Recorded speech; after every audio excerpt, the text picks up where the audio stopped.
Good evening, folks. I would like to call the October 25th, 2022 Select Board meeting to order.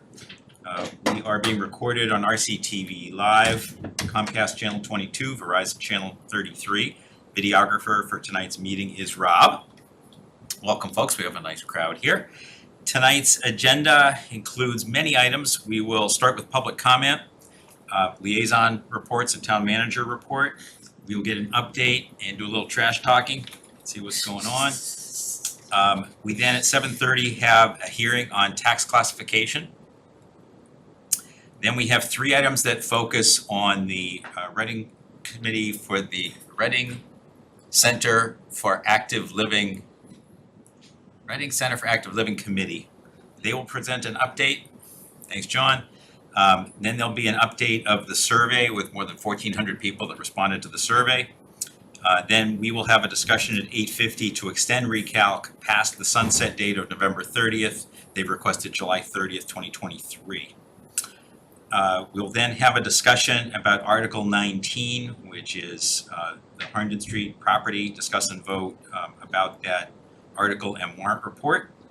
At 9:20, there'll be a presentation on the pay and class study for non-union employees. We will not actually vote on that this evening, but instead we'll have a public hearing at our next meeting, and then we'll complete that item at that meeting. At 9:40, vote on the revised classification plan. Then the Reading ARPA Advisory Committee made 7 recommendations to the Select Board, and we'll go through those. That's at about 9:50. And then we'll talk about future agenda items and office hours and approve our meeting minutes. So with that, let's come back and let's open for public comment. Are there any people in the audience that would like to speak this evening? John, please, can you come up to the podium? Good evening, Select Board members. I am John Means. I live on 56 Bar Street here in Reading. Also a business owner. I own Means Business for Computers. It's a support and IT consulting business right out of here in Reading. I've met some of you prior to this before. I know some of you many years now. I'm here to talk about the tax classification. I know I've spoken on this before. Karen and I had a great conversation about this recently. I've spoken with Carlo about it. Mark, you and I have had many discussions about this. For me, and I'm going to be really quick, I know we all know the basics of both sides of the argument. For me, I think the most important thing is I look at the numbers. And I look at the numbers and I look at the amount of commercial property in Reading, and I compare that to other towns that are relatively the same. And what position are they in? And when I look at the towns that do have a very big differential, where the commercial property is pretty close to 2, and a 2-to-1 ratio to residential, they don't have the commercial property base, well, I should say they have a commercial property base much larger than Reading. They're able to distribute that further out, and it's less of an effect on the commercial-based property. And as we all know, in most cases, the commercial property owners will pass that on to their tenants, which causes a ripple effect. And that's what I'm really concerned about. If there is too much of a jump in the town of Reading, without having the numbers not evenly, but distribute that change, it's a big hit for the businesses. What I feel is the ripple effect that comes all the way down to residents like myself. I'm a resident. I don't own a storefront. So I actually would be on the beneficial side the higher up that ratio went. But I look at it from a different perspective. The businesses then will not have the money to fund a lot of the things that they do voluntarily, such as like extracurricular activities like Little League Baseball. My son plays Little League Baseball. Pretty expensive right now as it is. If I didn't have the businesses like my own, where I fund and support Little League, that's going to cost me as a resident a lot more for my son to just play baseball. Then I'm going to go shopping downtown. The prices of goods will be a lot more. Including business owners may have to cut back on everything from what they stock in their stores to employees. And some of those employees are Reading residents. We don't really want to see that.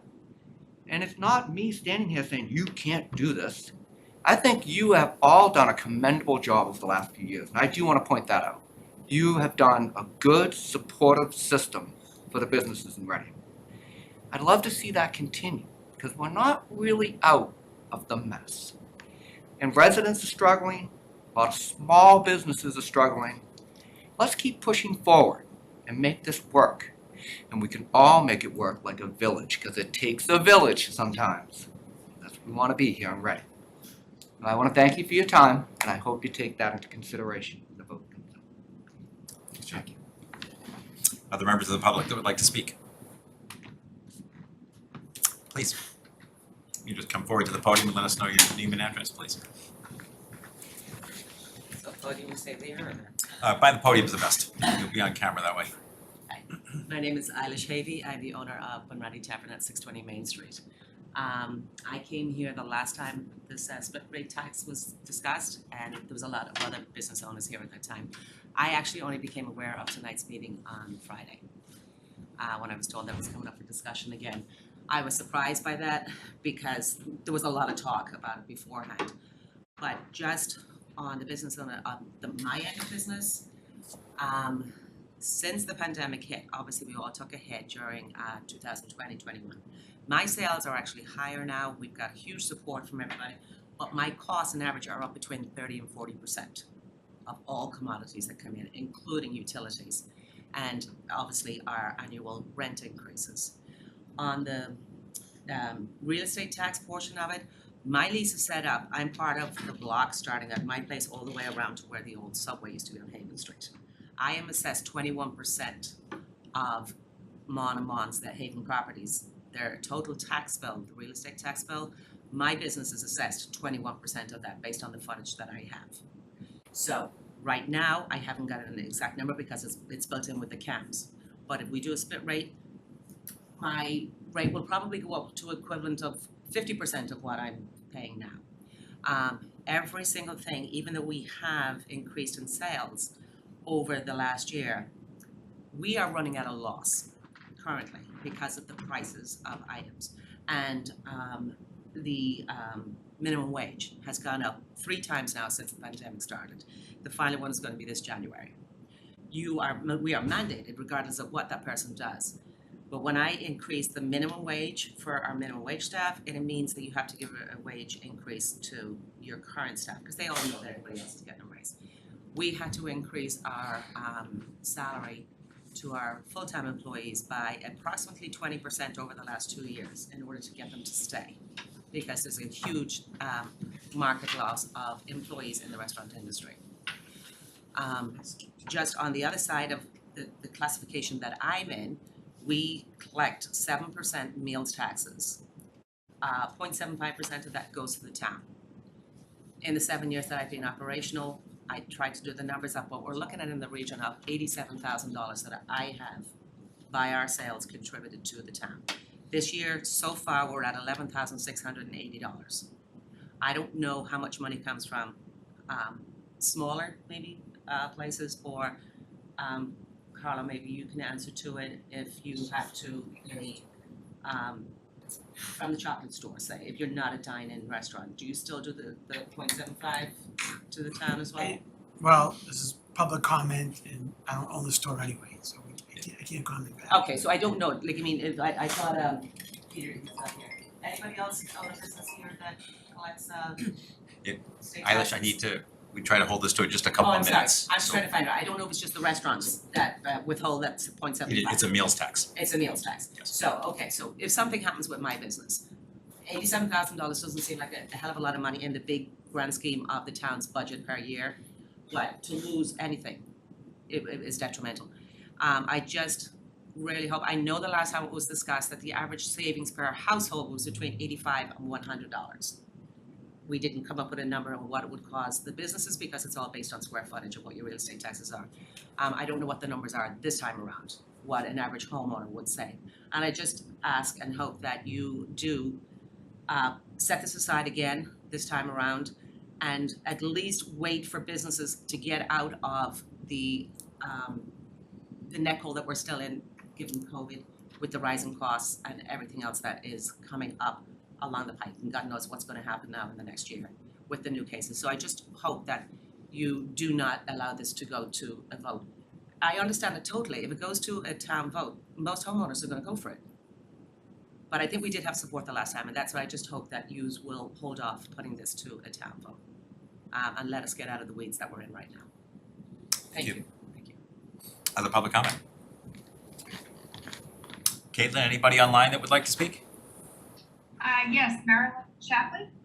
Thank you. Hi, Marilyn, please introduce yourself. Sure. Hi, I'm Marilyn Shapley. I'm the chair of the Council on Aging, and I live at 11 John Carver Road in Reading. Two things. One is I just wanted to check, because it's posted as a Council on Aging meeting. Do we have any council members, full members sitting in the audience? I can't see them on the camera. No. Okay, and we've got 4 online, so we're all right. We don't have a quorum. We don't need to open a meeting. But the other is just people on the council are having trouble getting in. If they use the link that was sent to us with our packet, it takes you to some strange Microsoft Office app link. I got in by going to the town and clicking on the select board announcement for this, and that Zoom link worked. But I don't know if there's anything you could do, if Jean maybe or whoever could send the select board link to the Council on Aging members, because the one that was in the packet that we got doesn't bring us here.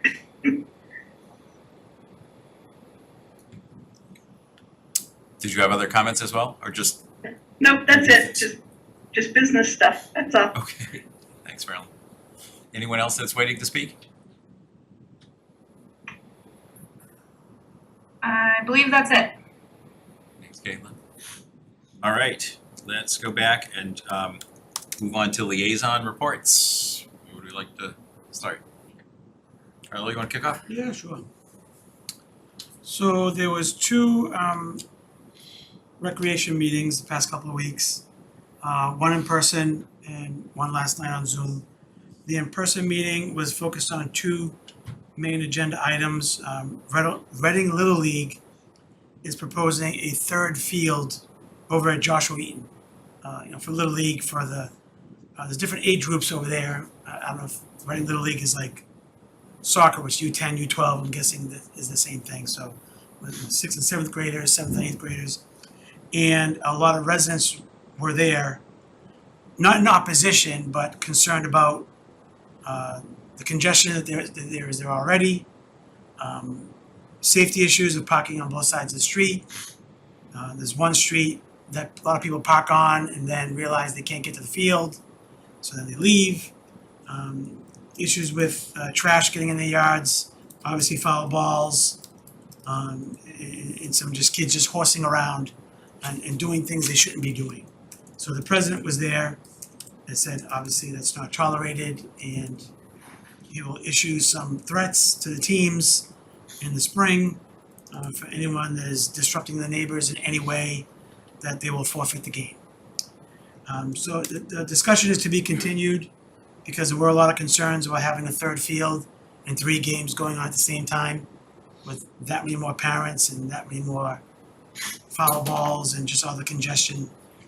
So that was discussed, and then there was a discussion about pickleball. Pickleball, as we know, daylight savings is coming, and the only courts that are lit are over on Bancroft Ave for 6 tennis courts. And pickleball community proposed chalking some lines on a temporary test basis until they turn off the lights and take down the nets in November. At Bancroft on 2 courts, they proposed the same thing where there are no lights at Washington Park. And that's what triggered last night's meeting about to have a vote, because that was the discussion. So last night, for a 6-0 vote, as a test only, the Recreation Committee is going to allow chalking of the lines for 2 pickleball courts at Washington Park, just until they take down the nets and lock up that court, which is probably mid-November-ish. And this will be a test and see if it's used for pickleball. Right now there's 1 tennis court there. It's a neighborhood park, and the rec committee voted 6-0 to approve that measure, and they just wanted to let us know. And one other thing, So it was pretty timely at the time, and hopefully, but I went to it, I attended an MMA webinar on solid waste and recycling on the 17th. And, you know, as we get many emails, the five of us on different webinars, and this one piqued my interest.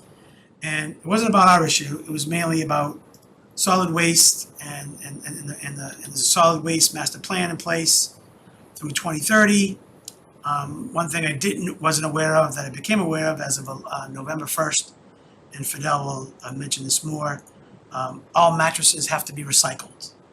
The mattresses will not be picked up for trash. The town of Reading and every other town in the state has to abide by this, and that starts on November 1st. So DPW has been working through this, and Fidel will have an update on that in his report. And another few topics that, you know, food waste is 1/5 of our disposal, which is a lot. Textiles is 5% of our trash, which doesn't sound like a lot, but textiles last forever. And just talked about a lot of the different programs that we could, as a municipality, look into. There's a great website, recyclingworksma.com. And I asked a question that was answered through an email about, you know, what can the state do about composting? And they just referred me to that website. But as you know, many of you use Black Earth in town. I use Black Earth, which is composting. I would encourage anybody to sign up for Black Earth. Part of our disposal cost is the tonnage. So the less waste and materials that go in the trash, the less we have to pay. Yes, there is a cost with Black Earth, but it's very worthy, and it's not that large of a cost. I think the website is blackearthcomposting.com or blackearth.com. I apologize for not writing that down. But if you Google Black Earth, it will come up.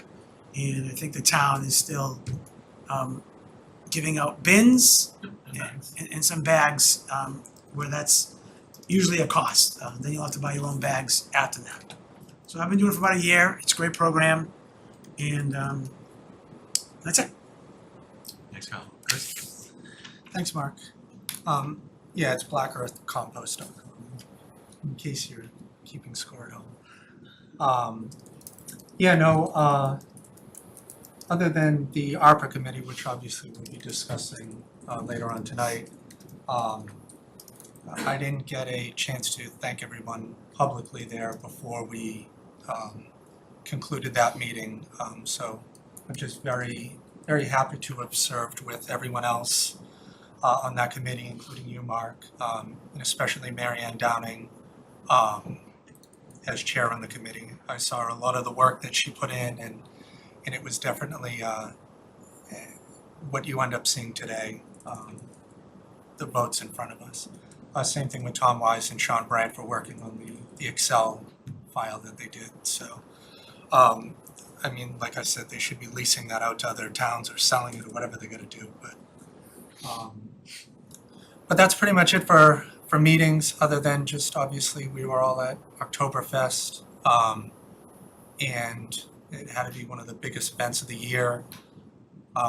Just seeing the sheer volume of people there was pretty incredible. The same thing with the new resident open house. There was Lisa Egan gave away the 50 new resident baskets that they had with gift cards, etc. So that was good to see all new residents in town, young, old, etc. It wasn't typical, family of four kind of things that you would assume. It was varying ages and demographics, which was good. And then obviously coffee with the cop with Fidel and the police, the fire department open house. I could just sit and talk about everything else that happened the last 2 weeks in Reading. But I'll turn it over to you, Mark. Thanks, Chris. Karen? Sure. So I concur, the Scottoberfest was fantastic, the weather was perfect, great job Fidel and DPW, I saw them setting up the day before, it was amazing. I was like, a resident came up to me and said, thank you for making Reading so cool, which is not something we hear every day, so good for you. In addition to the fire open house, the Arts Fest on the Common was very well attended. The kids had a blast. The Common was an absolute mess, and it was beautiful again for the next day. So thanks DPW for that. And that was organized by 2 teachers in Reading, and I believe they had a grant, so, you know, kudos to that team. The kids just had an amazing time, and a lot of volunteers attended. The new resident event was also very well attended, and I actually didn't meet that many new residents because I spent so much time talking to the volunteers that showed up, but it was an amazing event to really reconnect with those folks and hear what their concerns and accomplishments were. So Carlo, I'm glad you were able to focus on the MMA webinar. I was only half listening, so I caught the mattress difficulties, and of course we're in the middle of Trashgate, so I was wondering if they were gonna, you know, recycle our mattresses, but we'll get to that, I'm sure, we'll figure it out. But there were also MMA legislative updates. I attended the one in Lynn, the mayor of Lynn was there, and a couple of North Shore State legislators. The report and the takeaway is that for at least for the next year, the grant situation is very, very optimistic. We have done an amazing job this year, and we need to continue going after the grants for the next year. There's still money at the State House that needs to be distributed from multiple sources, federal and revenue collections.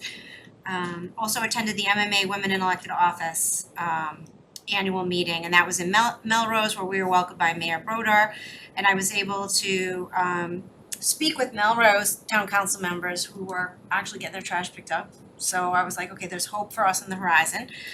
And Rep. Kate Garabedian was there, so I was able to take a couple minutes to really ask her to partner with Jason Lewis and work on getting our school building administration program back on track and funding what's actually promising. So that was good.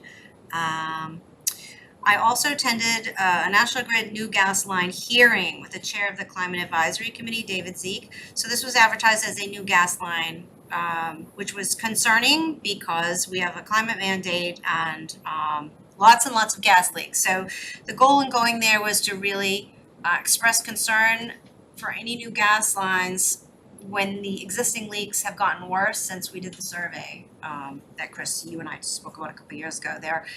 There's more of them at a higher volume now. So that was not good news, and I wanted to make that clear in the hearing. So this is actually not a new gas line, but it is a replacement of an existing line. It will be a bigger line for one new resident, and they are gonna promise to replace the other outdated connections to the homeowners there. So but you know, it was a good, never having been to one of those before, was a good chance to ask questions and make sure the National Grid could answer them all. And it wasn't an easy slam dunk, but she did, and she was good to work with. And they also shared, they understood the concern about safety and the environment, and she shared that they are starting to mix 10% hydrogen with the natural gas that they're delivering, which kind of sounds like an ethanol type of approach to try.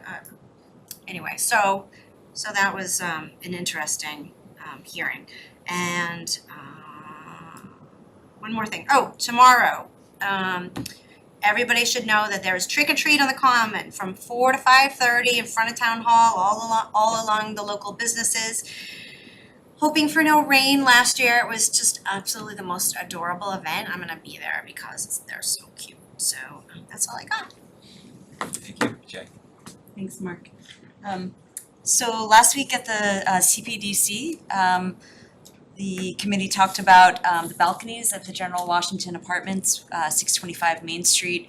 Unfortunately, those balconies have to be removed because of structural deficiencies, so they'll be replaced on the facade by what they call Juliet balconies, or sort of false balcony style kind of window framings. CPDC also took some ideas about the open space next to the Auburn Street water tank, kind of early stages of that discussion. Again, kudos to the library and to town departments and community organizations for a great new resident open house. FinCom last week did a recap of the RAC, and Sharon gave kind of a preliminary report explaining that fiscal year 22 expenditures are about $2.5 million under budget, which is great news. And she's estimating $19.7 million in free cash, up from $17.7 million in fiscal year 21. And there's some small requests to the FinCom for things like police department, partial firearm replacing, as well as Sturgis basketball and tennis court resurfacing. Last week at RMLD, we got an update, or they got an update rather, from the new communications manager there, who's, I think, doing some really great things about events and informing customers of various initiatives, whether it's the EV charging or, you know, some of the efficiency recommendations as we approach winter. The board also talked about the impact of green communities legislation and implementing that through their organization. They're working with other municipal light plants throughout the state, and we know Reading is the largest MLP in the state, but they're collectively working with their counterparts on state government priorities as we look forward to a new state legislature starting in January. And then one last calendar item from RMLD. On November 2nd, the board will interview candidates for the permanent general manager position at a public meeting. And then last but not least, and Fidel, I don't know if you've got the slides, the photos. If not, it's okay. But we went last night. There was a housing forum, and this is part of the town's ongoing efforts to update our housing production plan, which is required by the state by February of next year for compliance with 40B affordable housing mandates. We had some really interesting discussions, got some feedback from the survey, which is still open, but some preliminary feedback about the types of living arrangements. And really the slide that was really the most impactful for me was something to the effect of about a third of our residents are what we call housing cost burdened. I think there might be another like real estate industry term for it, but it basically means that they're living with housing costs that I believe exceed 30% of their monthly take-home income. And so to me, when I hear that, I hear basically look to your left, look to your right. One of these people or you yourself are in this situation. So it helped really bring home that the widespread nature of housing affordability as a real issue, not only in Reading, but across the region. And, you know, some of these median prices, I think are also, you know, while encouraging for property owners, also very sobering for a lot of families and residents. We had also heard about the really low inventory of rentals currently on the market. There's like one bedroom in Reading, maybe 7 2-bedrooms. And so I think it helped to kind of level set, again, the widespread nature of this problem. Looking forward, the group will come up with kind of strategies and barriers and how to address some of these barriers, whether it's through things like funding, zoning, taking advantage of state and federal grants. But it's important work, and I urge anyone who's interested in this issue to complete the survey and to join the next forum, which is on November 29th. So, thank you. Is that, could you just push that slide up a little bit? What does that last bullet say?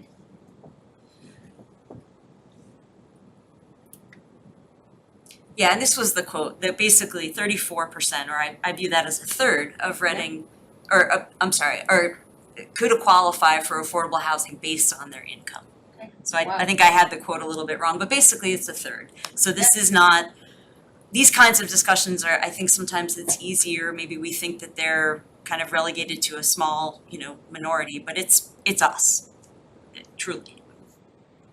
Thanks, Jackie. Just to amplify on that a little bit more also, a good part of the, sorry, go ahead. Sorry, Marilyn asked if she could call the Council on Aging to order. Marilyn? Thank you. Let me just call through the roll quickly. Debbie Small? Not here. Joan Coco? Not here. Karen Fatino? Here. Thank you. Karen Panett? Here. Marilyn Shapley? Here. Nancy Zimlack? Here. John Parsons? Here. Sally Hoyt?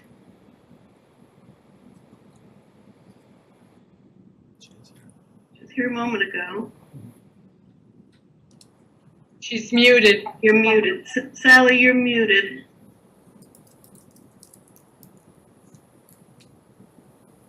Can we record Sally is here because we can all see her in the camera? Sounds fine. Mark, do we? Sounds fine, yes. Okay. Sally, we're recording you as here. Sandy Schaefer? No. Jackie Behenna? No. Rosemarie Benedetto, I'm sorry. Beverly Cuneo? Jolene Eck? Karen Janowski?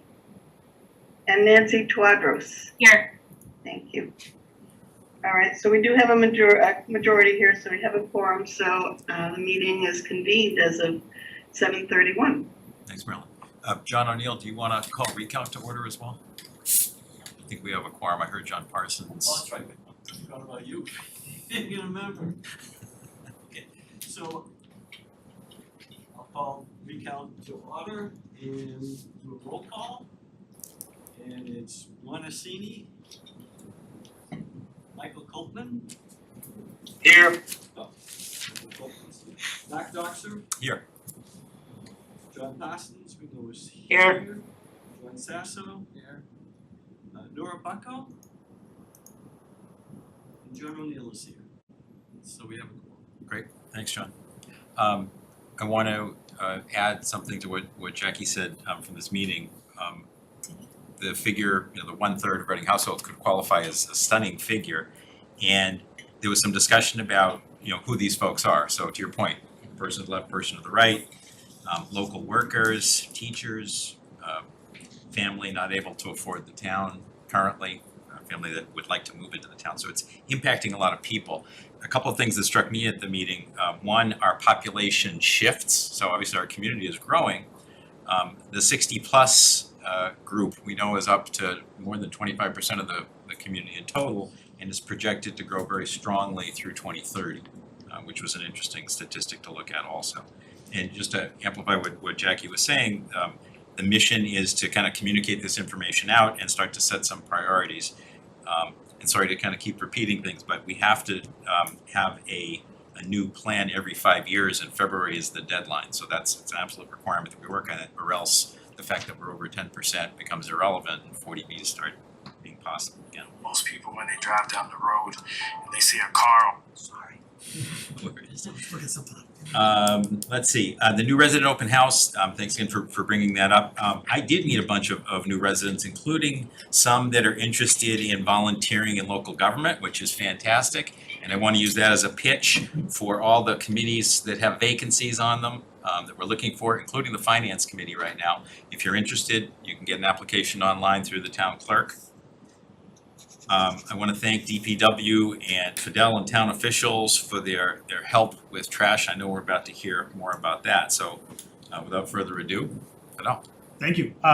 Just two reminders. One is that we are continuing our preparation for town meeting, which begins on November 14th. The warrant report books are out to the printer, and Laura will be handing those out this Saturday. So she'll be emailing out town meeting members as an option to pick up on Saturday, since town hall will be open for early voting. Of course, they can be picked up at the town clerk's office anytime after that. We are having three events, tours at the Killam School. The first one is tomorrow night. At 6 p.m. and it's mostly geared to town meeting members, but it's going to be tomorrow night, the 26th, at 6 p.m. November next Friday, which I believe is November 4th, at 1 p.m. and then 8 a.m. on Saturday, November 5th. So I encourage all town meeting members to attend. We also have our second and final financial forum tomorrow night at 7 o'clock at the Scatini Library. So just to echo what Carla was saying, so Mass DEP passed a new law essentially that does not allow mattresses to be commingled with trash. Where in the past they would simply be dumped. Now mattresses have to be recycled. That means that they have to be handled by a separate stream as trash. So what we are doing, first of all we obtained a grant, a $10,000 grant from Mass DEP to allow drop off at the garage. So we're gonna have a few dumpsters down there so that if there's an urgency, mattresses can be dropped off at the garage. Long term, what we are working on is essentially there are contractors out there that similar to when a TV is disposed of, you call the contractor and you schedule a pickup. They swing by and they pick it up. There is a fee. That fee has not been fully negotiated yet, but we are working quickly to finalize these details. Since this new law is in effect as of Tuesday of next week. Awesome. All right. I'm going to shift gears and talk about the solid waste, other solid waste.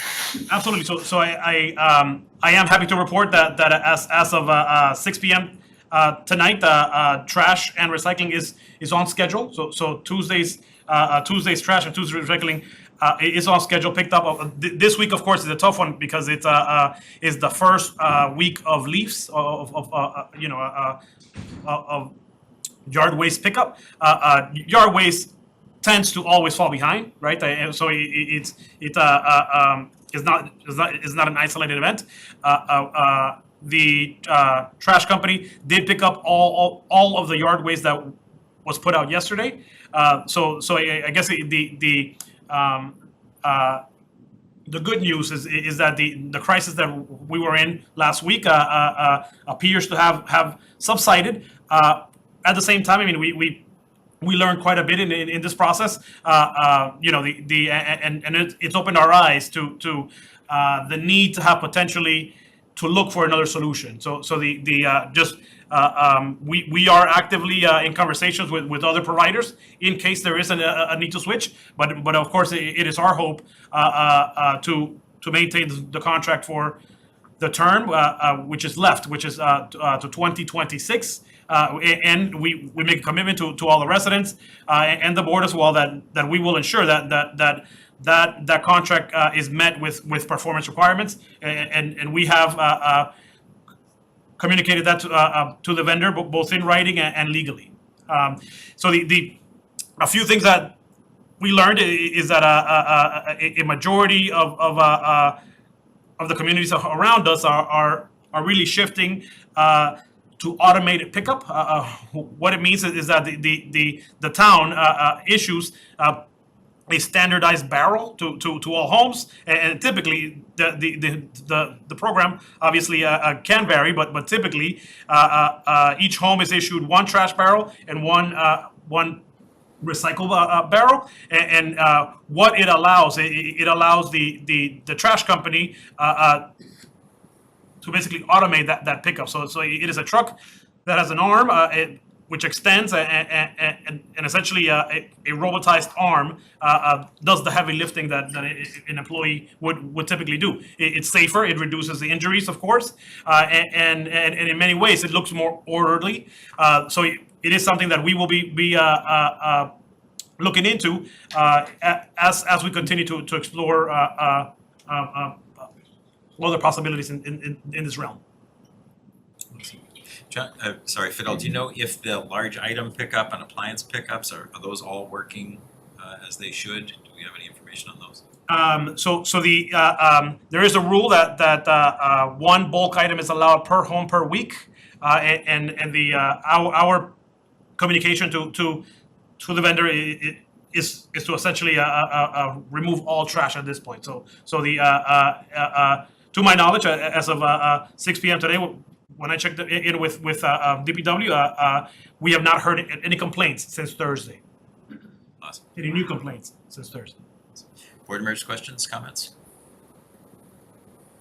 No, I mean, I got picked up today on my normal day, so that was encouraging because it was very difficult for a lot of people over the past several weeks prior to this week. So I'm glad that Fidel and DPW are on top of it because we gotta be prepared if it happens again. I'd just like to say that that was a stress test for SeeClickFix. I don't know that we've ever used it for any purpose with that kind of volume in that short a time. I'm glad it didn't go down on top of all the fun we were having last week, and the word got out quickly that that was the place to go, so you can see us getting a lot of use out of that in the future. Yeah, first of all, thank you to Fidel and to town staff for addressing the problem in the field, but also you know, not behind the scenes, but kind of on the legal and you know, business side of it too. I think I felt like we were well informed throughout the process, as was the town. I think just a thought and kind of an open-ended question from what we heard. First, the fact that we do have this contract until 2026 and that Republic Services so far hasn't exactly inspired confidence, I think means that we should continue to pursue any remedies or any cost recovery of the things that the town had to pay for and a lot from our resources. And then I guess I would also be curious about Republic's plan for rolling out the automated pickup, because again, their kind of rollout into the marketplace was a bad first impression. And I think especially in terms of timeline and what would it cost to the town departments, if anything, or how would it you know, affect the other terms and conditions of our contract, would be things that I'd be interested in hearing from them going forward. In addition to kind of, can we count on you to, you know, honor these commitments? Yeah, so on the cost recovery side, we have communicated to them that any additional cost will be discounted from anything that is due to them. So that has been communicated in writing, and essentially they in this entire process they acknowledge their faults and have not challenged those additional costs. Chris? Thanks, Mark. I guess my only fear in this situation is things might be fine now, but that just means more likely than not, another community is suffering in order for Reading to be fine. And then once things progress through there, eventually it's going to come back around to us. That's just the impression that I get from the entire thing. It's a Fortune 500 company to have been in the position that we were in for, you know, for some people, including myself and my street, for 3 weeks. I mean, like Jackie says, it doesn't inspire much confidence, and for me, it seems like it's great that everything is working now, but it wasn't for 3 weeks. That is a long time for something not to work with a company with that kind of financial backing. Everybody has issues, staffing, etc. That all happens, but I don't know. It just doesn't sit well with me to just wait for when the next time it's going to happen. Maybe it doesn't, but I mean, we went through how many years without it never happening? So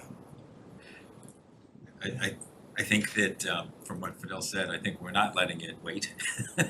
Things are very proactive. Fidel is very proactive in the whole process and in making sure that there's potentially a backup should a problem occur, and then potentially looking at automation if that may be something that helps, and may even help with a different contractor if we have to go to a different contractor. But it would be great for these folks to perform. It's in their court. All right, let's roll to, let's open the hearing for the tax classification. thank you.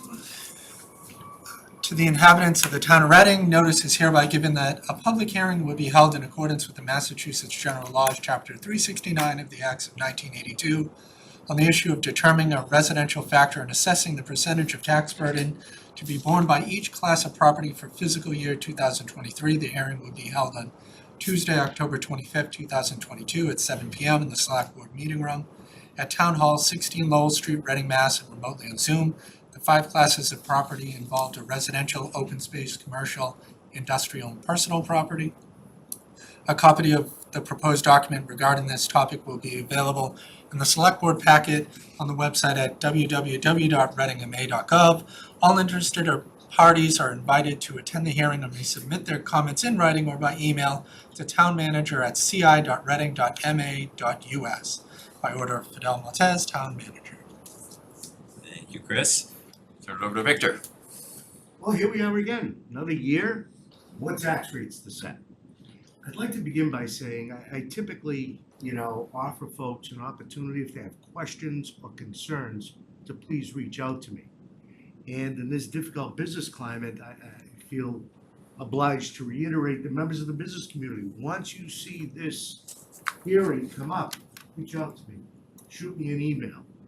Although I do cover a few different towns and I've been called Sam Fair because I'm everywhere, I respond to emails. My job is to inform and educate as I do the select board, taxpayers, any member of the business community. So the offer's there, reach out, and you always get, if I can answer it, I do. So, fiscal 2023 classification. Next page. There are 4 requirements to a classification hearing. Selection of a minimum residential factor, which determines the tax shift and ultimately the tax rates. Selection of a discount for open space. Historically, the town has never done that, but it's one of the votes we have to take. Granting of a residential exemption. If you want to start class warfare, go for it. But in a community like this, I'll explain why that doesn't work, but still something we have to address. And granting of a small commercial exemption. Next, please.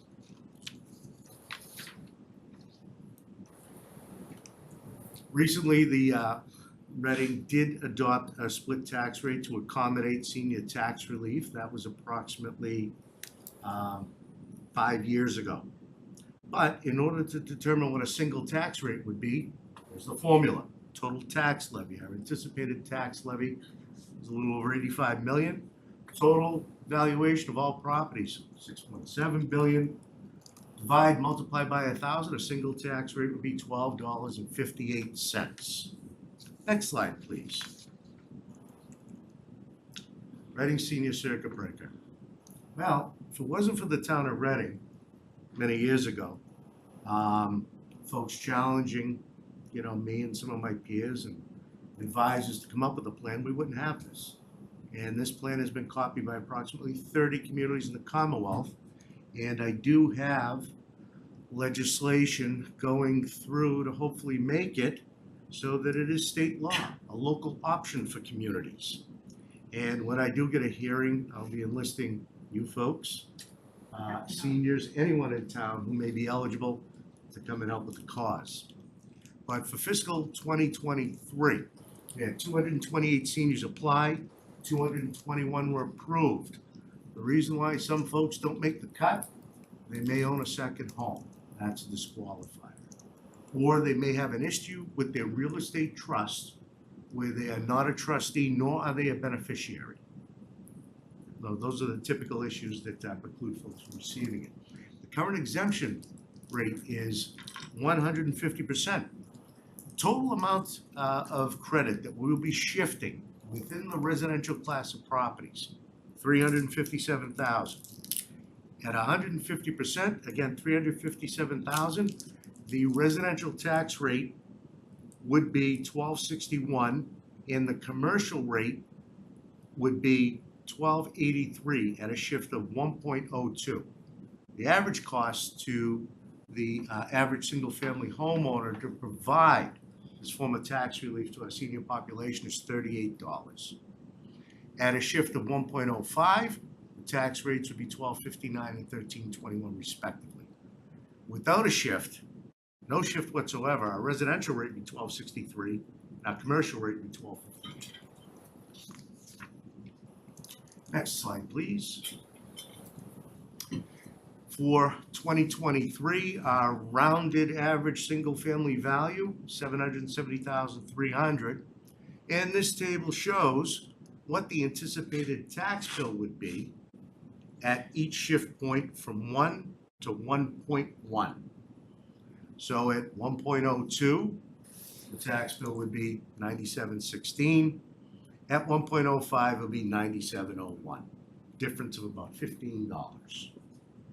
Next page. This page basically provides the history of average single-family tax bills from whatever I could fit up there. So it starts at 2007 up to 2023. We'll probably lose 2007 next year. Next page. We do have a debt exclusion for various items that are covered through bond issues. 2023, the debt exclusion amount is a little over 2.7 million. It adds 40 cents to the residential tax rate, or $311 to the average single-family home, or $737 to the average commercial property. Next page. Sales activity. You can see the difference in sales from 20 to 21. Now, why am I using 2021? That is the year I used to produce values for fiscal year 2023. I used the year prior, 2021, to arrive at assessed valuations as of January 1st, 2022, which is the date for fiscal 23. We see that sales activity was up from 20 to 21. Days on market was down. And we see a 9.3% increase from an average sale price in 2020 that was $708 to 2021 that was $774,000. Next slide, please. Now, much like we do with the average single-family value, we use the average because that's the metric the state applies in communities. People want to know what a single-family home taxes are. They usually measure it by the average.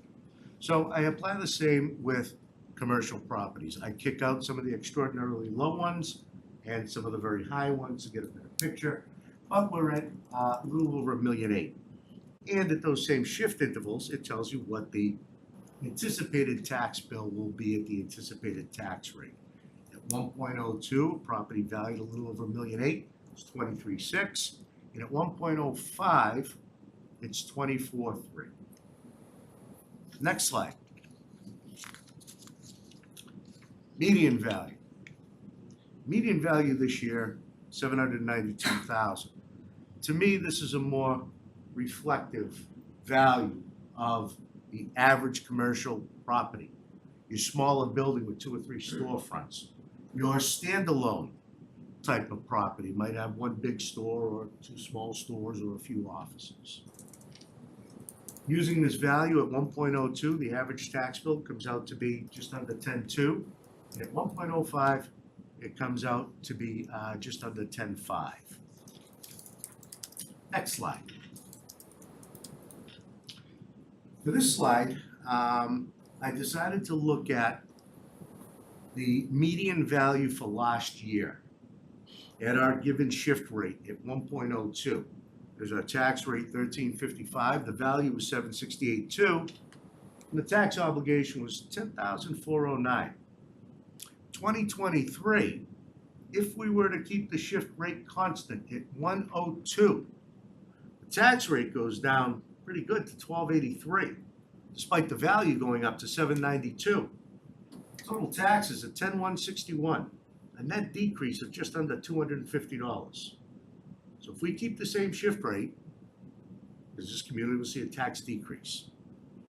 It's important to say, at 1.02, the average single-family bill will go up $350. If we go to 1.05, that same commercial property at the value of $792 goes up $53. And at 1.05, residential, the average single-family tax bill will increase $335. Next slide, please. This just shows a graphical representation of the various valuation points of properties in town. It very rarely changes. It might be 70 one year, 69 the other, what have you. Next page. Like we do with the residential, here's the average commercial tax bill history from 2007 to now. And as you can see, estimated 2023, at a shift of 1.02, there will be a net decrease of 3.15% for the average commercial tax bill. Okay, next page. Discount for open space. Mass General Law does allow us to give a discount to properties that are defined as open space by that chapter and verse. An exemption of up to 25% can be adopted. Property classified as Class 2 open space. Reading has never identified nor adopted a discount for open space. Next page. Residential exemption. Select Board could adopt a residential exemption for owner-occupied properties in town. It amounts up to 35% of the average assessed value of all residentials, including vacant land, is used in the calculation. Basically, what this does is adopting it would significantly raise the residential tax rate, which then would apply to all residential properties before the exemption. Basically, the way it shakes out is the top third of the residential properties in town would be paying for the exemption for everybody else. It's been adopted by only about 13 communities in the Commonwealth. It works in cities like Boston and Chelsea because there is a lot of investor-owned residential real estate, so the burden falls to them. And the benefit goes to the residents who actually choose to live and remain in those communities. And again, the shift is only in the residential rate, so it would drive that rate up significantly. And plus, we're largely a bedroom community that's largely owner-occupied with such a huge single-family population. Next slide. Small commercial exemption, we could do up to 10% of property value for commercial properties only. No industrial or no business personal property. Total value of the property has to be less than $1 million. Not more than 10 employees as certified by the Department of Employment and Training. One business in a building of several would qualify only if every other business in that building qualified. The exemption goes to the real estate owner, not necessarily the business owner. Less than a dozen communities in the Commonwealth have adopted this exemption. Our department, I think, every year we get a list from the Department of Employment and Training with all businesses in the community. It's for the assessors' use, specifically in trying to determine. And I do take a peek every year. I think the highest year I counted was 3 businesses. And they may qualify for 1 year, then the value changes, they don't. Or, they hire more employees or change their method of filing status, which would preclude their filing at the Division of Employment and Training. So again, it's something we've never done here, and we do have a lot going on in our tax rate, senior tax relief. Next slide.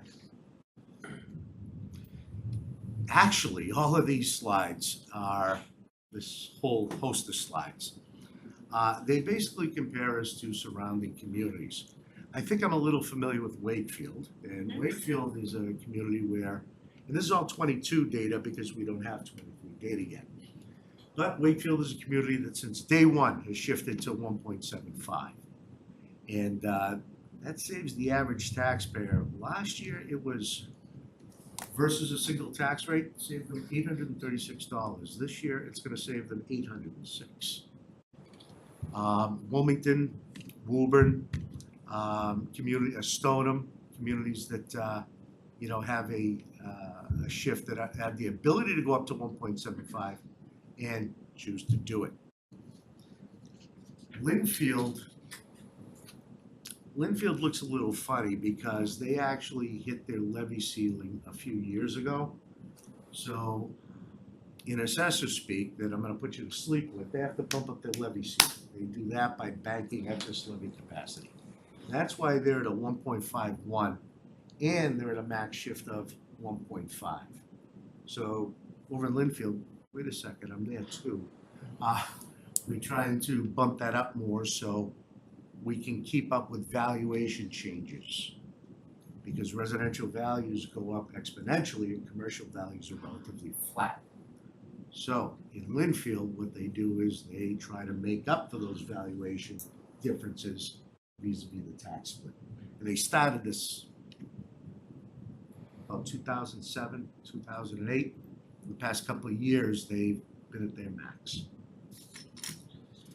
And again, the next slide shows a whole host of other communities.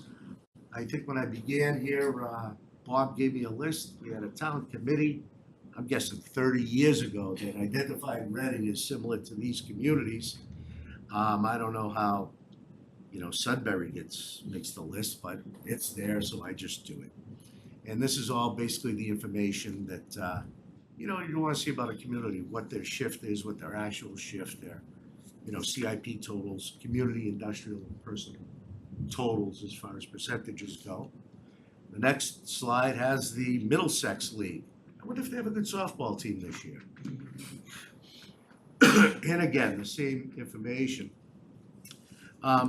Melrose is a community I have some familiarity with. I worked there a long time ago. And their commercial base, I think right now, is at 5%. And they do shift. They do have a capacity to go 1.75. They go 1.65. Next page. How do I keep the names of all these? Largely residential comparable. That name puts me to sleep. Again, same kind of deal where we're showing what the average values are, what the tax bills were, what the rates were, and what their shift capacity is, and what their actual shift rate was. Next page, more town comparisons.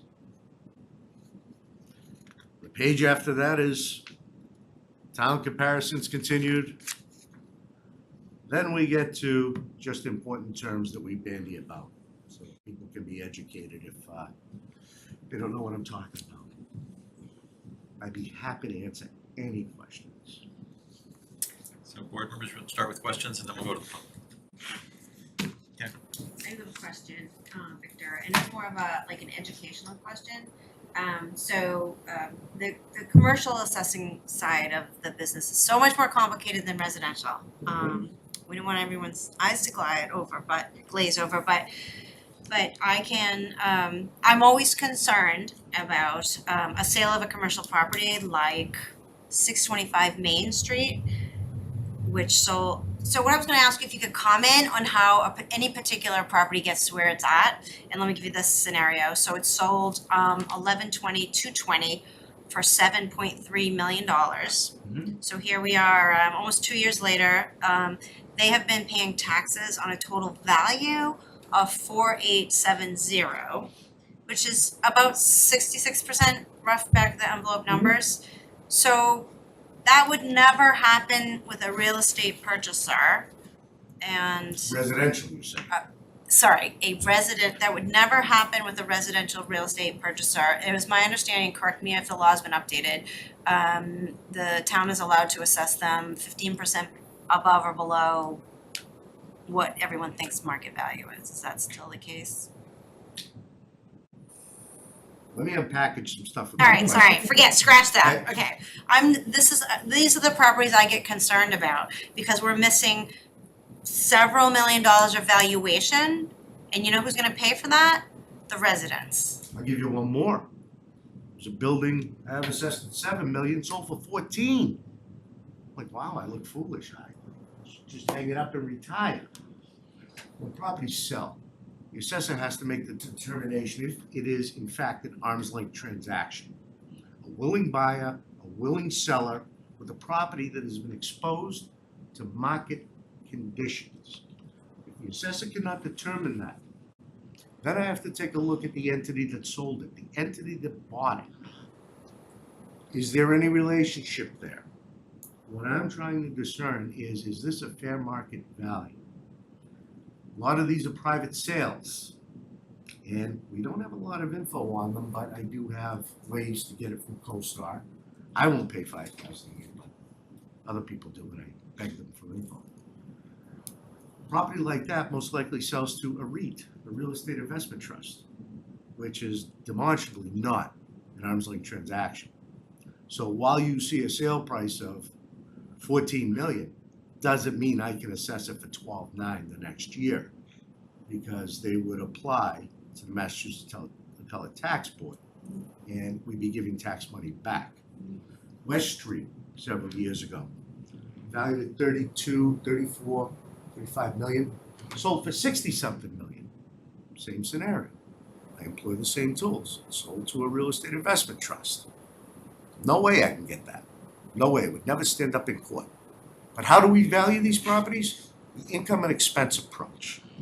Every year I send to all commercial properties a request for detailed income and expense information. That is the time for them to tell me what they're doing. And if they're performing poorly, I will see that in the data. If they're doing well, I'll see that too.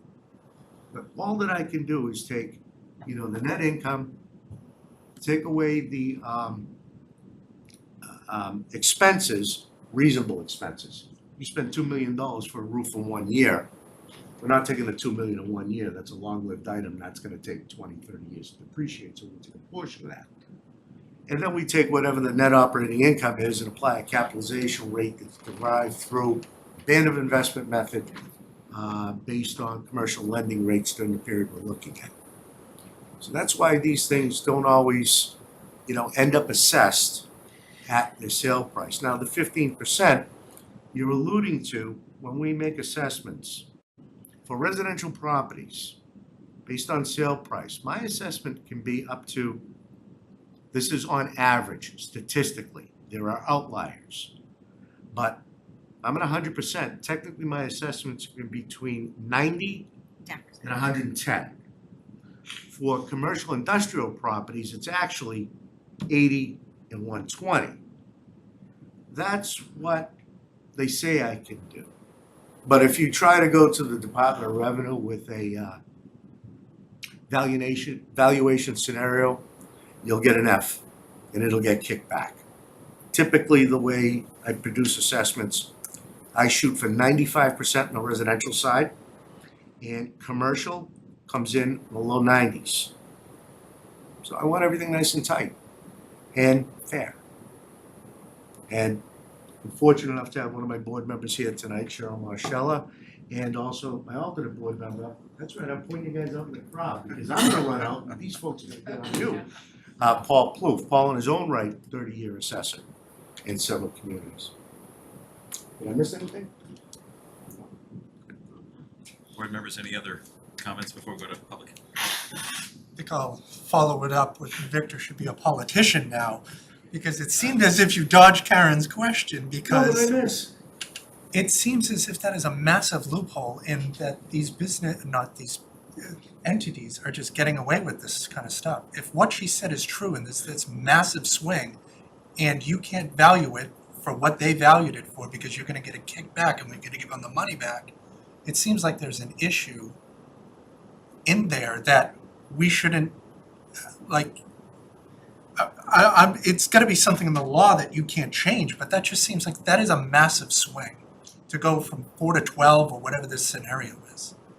Like, something has to be fixed in there, because that's not fair. It's the concept of ad valorem taxation. What is the value? And as we see, sometimes values are, some people suggest they're higher for some reasons, but then when they get into my court, they suggest it's lower. My job is trying to determine based on income and expense what that value is. And sale price isn't always the indicator.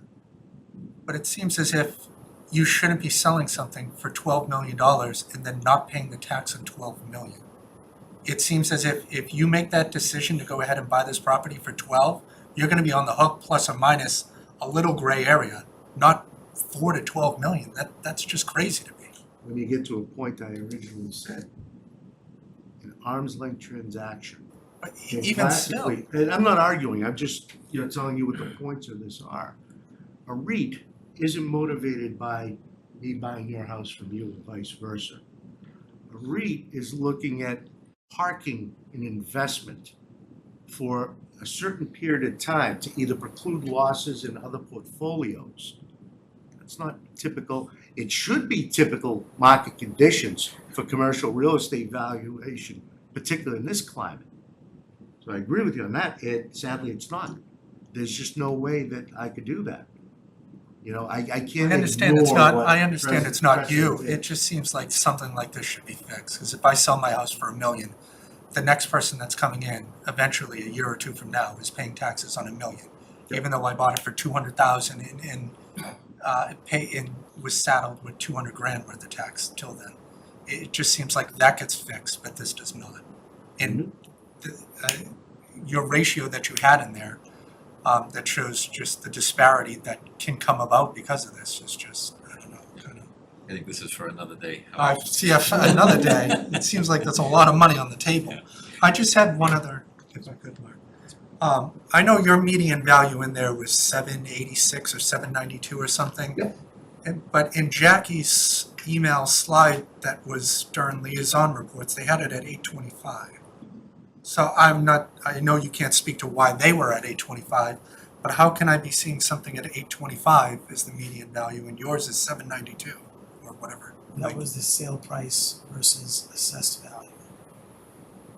On what she had. She had was. She had the median sale price. Sale Okay. price, sale price. That's why I'm not a tax guy. So, sorry. Public comment. Are there folks that would like to participate in the discussion here? Can I ask a question? Please. Can I should have come up though? Oh, I'm Just- sorry. Cause then everybody can hear you. Yes, please. Just obviously the tax difference now between business and residential is completely different than what it was a couple of years ago. And what I wanted to ask, the first one you did, is the difference, like, I mean, the business is now calculated at a different, like they'll be paying less? Is that because of the exemption? The reason businesses will be paying less is because commercial values go up significantly less than residential values. What it does, it creates a reverse shift in the tax base whereby residential taxpayers are absorbing more of the tax burden than commercials. For example, when I started here 10, 11 years ago, we had almost 10% commercial tax base, 90% residential. In 10 years, we've lost about 3%. Now we're only 7%. What buildings didn't go away, and yes, they did build some new homes, the primary driver of that is real estate prices. Residential values going up so high, commercial values being relatively flat. I think the biggest commercial increase I passed along since being an assessor might have been last year at about 5%. Commercial tax rate still went down. So it's the mechanics of the way the math works. Yeah, we went to 1.02 to help assist with the senior tax relief, all right? And not kill businesses or anything like that. But this year, with that slide that I showed at the median value, if you leave everything the same, residential taxpayers are gonna pay $335 to $350 more. Commercial businesses get about a $250 decrease. All I'm pointing out in the slides, because of the mechanics My of the only math. question was to make sure that if we're at the same tax rate and we're not doing the split, if we're on equal, that we share the burden of the exemption for the elderly in town. If- And that's not all on residential. If you were at we couldn't have a single tax rate because the shift for senior tax relief is borne by the residential class. So my first slide, which you alluded to, the residential tax rate would be about 4 or 5 cents higher than the commercial rate.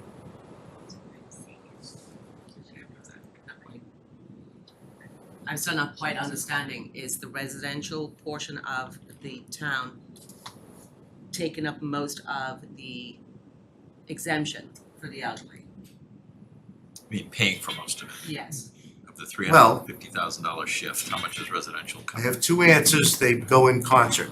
Yes, they are paying for 100% of the shift because their rate goes up. And then when I say shift, I'm sorry, I should say Reading senior discounts. Yeah.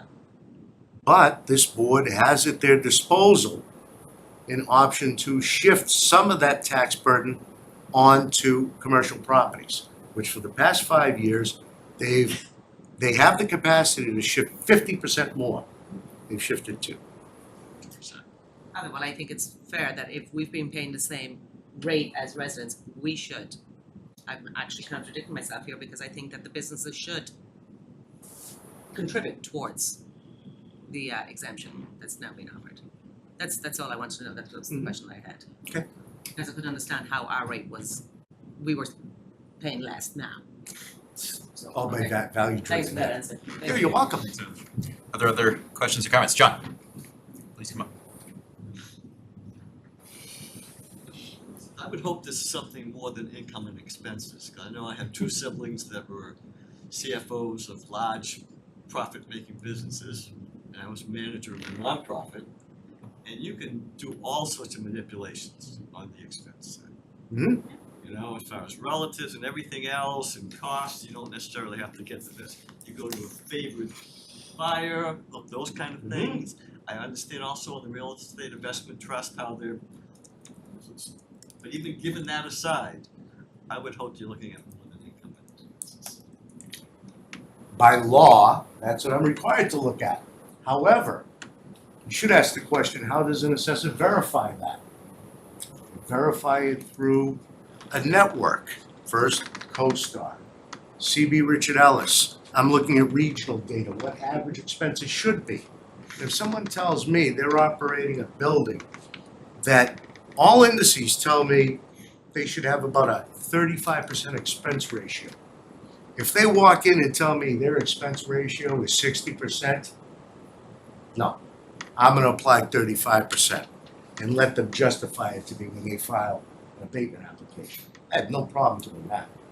There's ways to vet out the lies that come through that data. We verify everything that comes in. Pretty good. John, We can got you, Home Depot squawking. just for the record, John, can you just indicate your name and address? John O'Neill, 125 Summer Avenue. Thank you. Other questions or comments? In the audience. Caitlin, anybody online that would like to speak?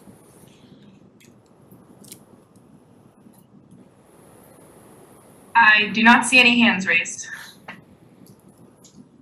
Give folks one more second just to reconsider.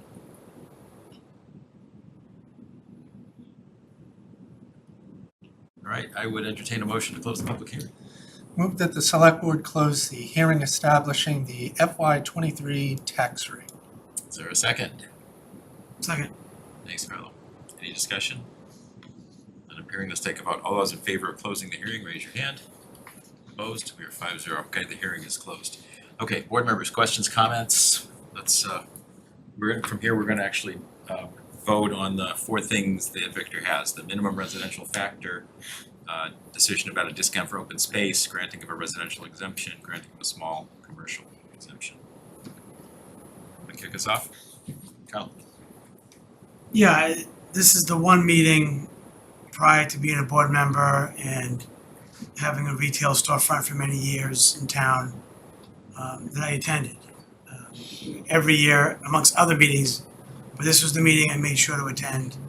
And as much as I agree and support the senior circuit breaker that many of the towns have adopted, which is great, I never supported furthering the split of the tax for some reasons that John mentioned, for some reasons that Lisa Egan mentioned at Victor's last presentation, and and as John stated, and which is primarily true, most leases are triple net leases, so any increase in taxes is passed through to the tenant. Maybe not every single lease, but most commercial leases are triple net leases. So as Eilish mentioned, she's paying 20% of her tax bill, of the building's tax bill, she's paying that. Someone else is paying 10%, someone else is paying 7%. This year seems to be a reprieve, which I welcome given the conditions of the market. And as Eilish stated, we're dealing with 30-40% increases week to week, day to day, not getting items, staff not showing up. Our rents are always going up, our energy costs are always going up. So I consider this a bonus for this 1 year, that the tax bill will go down a little bit. The difference in the residential bill is only $15. The residential taxes are going up regardless if we do 1.02 or 1.05. So, you know, there's so many things the small business community is dealing with through the property owners. So I would like to keep it at 1.02, and I could keep going on and on, but I won't. You know, that's how I've always felt, and this year, these past couple of years and next year, I feel next year is gonna be worse for small business owners in the labor market and just supply chain and, you know, I've never seen anything like this. I've never seen anything like this. Can't get what you want, prices doubled. It's just unprecedented what everyone is dealing with. Restaurant, service sector, offices, the town, what we're paying for everything. So I'd like to keep it at 1.02. Other folks would like to speak? Chris? Thanks, Mark. As a small business owner myself, I don't go through the same pains that Carla or somebody, Eilish, et cetera, having to go to with ordering that kind of, you know, supplies and whatnot. Yes, my technology kind of prices did go up, but in the shortages, et cetera, it's a little different. For me, it doesn't matter what the tax rate is on here that it gets changed to, I'm gonna be paying the same regardless.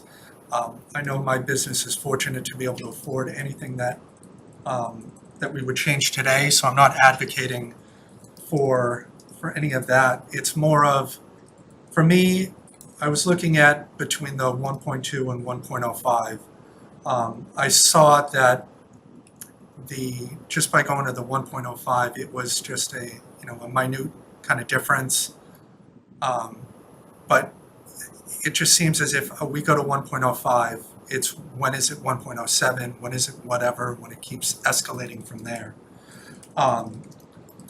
And it just goes back to, I was at the Nelson Burbank Ice Arena plaque unveiling a couple weeks back. And I forgot the person's name who was speaking, that's worked there forever for Nelson Burbank. And he told the story of how Nelson Burbank gave back to the community, et cetera, and always wanted to invest back into small businesses. So they went ahead and bought the plaque from Reading Trophy for Nelson Burbank over there. Now, I'm not saying that Reading Trophy is going to go away tomorrow, but what if they went around? Who would they have gone to instead? And I understand that it might look like $50, $300, whatever these numbers are, but it doesn't compare to what the small businesses have been dealing with day in, day out, with the ratios that are on cost of goods and everything else. It's just crazy. What's never mentioned, or maybe it is, but is the fundraising that these businesses do in town. It just seems to get overlooked and just accepted as if it's just business as normal. That, we can just go ahead and call XYZ and they're going to do some fundraiser for us, et cetera. And they all say yes because they want to give back to the community. But what they're saying is, I don't feel like making money today at all, because all the money that I'm making is going to go ahead to pay for my staff, et cetera. And then the other rest goes to donation for PTOs, in whatever various other organizations there are at Reading. Do we want that to go away? I'm not saying that it's going to because we change it, but it's more of a good faith knowing that you just keep continuing the amount of giving back to the community that you're doing, and nobody really ever thanks them for it to a point.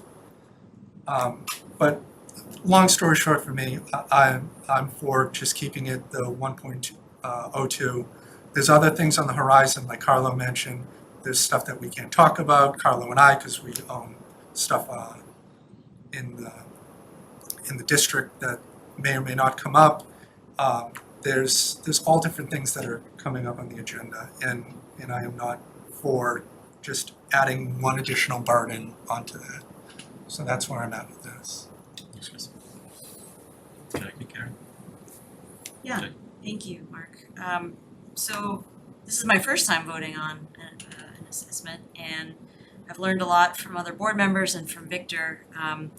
And the way I view it is, it's a series of bad choices and difficult choices. And I try, when I face these in this role, I try to think about what would I think be best for the majority of the town. And all of the stressors, whether it's supply chain, costs, for utilities, for services that Carlo explains for the commercial property owners, I think are being experienced by our residents, by our homeowners. I know they are in our house, I know they are on my street, I hear about it from friends in town. And when I look at the slide that shows the increases or decreases in the case of keeping it at 1.02, I see a series of difficult choices that we have to make. And I also realize that the average taxpayer, residential taxpayer in Reading, probably isn't aware of these discussions, isn't aware of the background of how us as a community deciding that senior tax relief is a priority led to the origination of this split. I'm getting my head around it with the help of other board members and Victor, and I view kind of the least of evils, or to put a more positive description of it, the best for protecting and shielding, especially the 93% of our town that is residential owned, by shifting the rate from 1.02 to 1.05. Karen? Great, you said some what I was gonna say, so that'll make mine quicker. Awesome. I just wanted to share that I served on the tax classification committee. The last formal committee that this town had was in 2005. And, I have to be honest, all of the same arguments were made. Our costs are going up. We contribute to local events. All of these same arguments. So I've been hearing that since 2005, and it is now 2023. And I would also like to add, just to build on what you said, that inflation and supply chain issues are not a problem felt only by small businesses, including myself. Our residents are hurting. Anybody with an adjustable mortgage on their home has seen an increase of $400 or $500 a month since last summer. I am really proud of what this board has done over the past 2 years, expressly for the purpose of supporting local businesses, and that was putting a hiatus on any further tax shift. But seeing this presentation from Victor was mind-blowing. In my business, which is residential real estate, I hear complaints about the high cost of taxes all the time. And I have been reassuring people for years, I know they seem high, but generally we're all on the same page. Well, things have changed. Linfield used to be similar to us. They have gone to the max. Melrose used to be similar to us. They have gone to the max. So at this point, and you can see from the Middlesex slide that Victor showed, we are a very high tax community, and the other communities that are known out there for being excessively high are Amesbury and West Newbury. And what that means is there is a depressing effect on the real estate values. So you can get some great buys in Amesbury, and then you're gonna have sticker shock when you open your tax bill, and the same for West Newbury. So I see those kind of arguments, and I do worry about not only what it is costing our seniors and our families and the pressure on dual income everybody, but what it is going to do to our real estate property values. And so, along those same lines, I firmly believe that this board needs to make decisions that support broad tax policy decisions that support a large majority of the residents and communities while supporting businesses as much as we can. So Victor presented to us in June, and at that time, he's gonna be mad at me, but it's on his slide, suggested that a way to correct this inequity that we now have would be a slow and gradual shift in the tax rate. So that is what we've been talking about, and I would like to see us get to 1.25 over a period of time, and I would welcome suggestions from our assessor on what other communities have done. But for tonight, I would like to urge us to at least shift the rate to 1.05. Our residents would love to spend more money in our local businesses. They would love to pay their rent and their mortgage and the grocery bills, and we have got to help them. Thanks. Thanks, Karen. So, just to kind of wrap it up, a couple things strike me. One is that we would love to find a way to get the larger properties in town to pay a much higher share Yes. of what's going on. And we can't by law. So we don't have that option available. There's gonna be one rate that goes through. So we're gonna have to figure out how to do it within that. A number of the points that you brought up about everybody's costs going up, I think are very valid. This board has been supporting the business community very strongly for many years. Economic development, events, developments in the downtown and around town. As Karen mentioned, we've supplied breaks over the last couple of years in the rate, but also in some of the taxes, the other taxes, the cost of liquor licenses as an example. So we're very aware of what's going on and trying to be as responsive as we can to what's going on. I do think we need to get to a higher split and over time. It doesn't need to be all in one shot. Other communities have been able to do this very well and keep their business community thriving. I see no reason why Reading can't do exactly the same thing. I think that we need to move toward 1.1 and probably higher over time, but I think a 1.05 for now is the right place to be.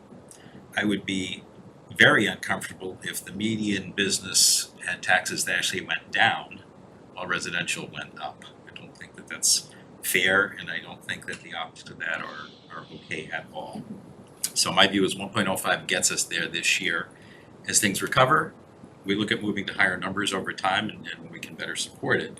But I think 1.05 is where I would support for this year as well.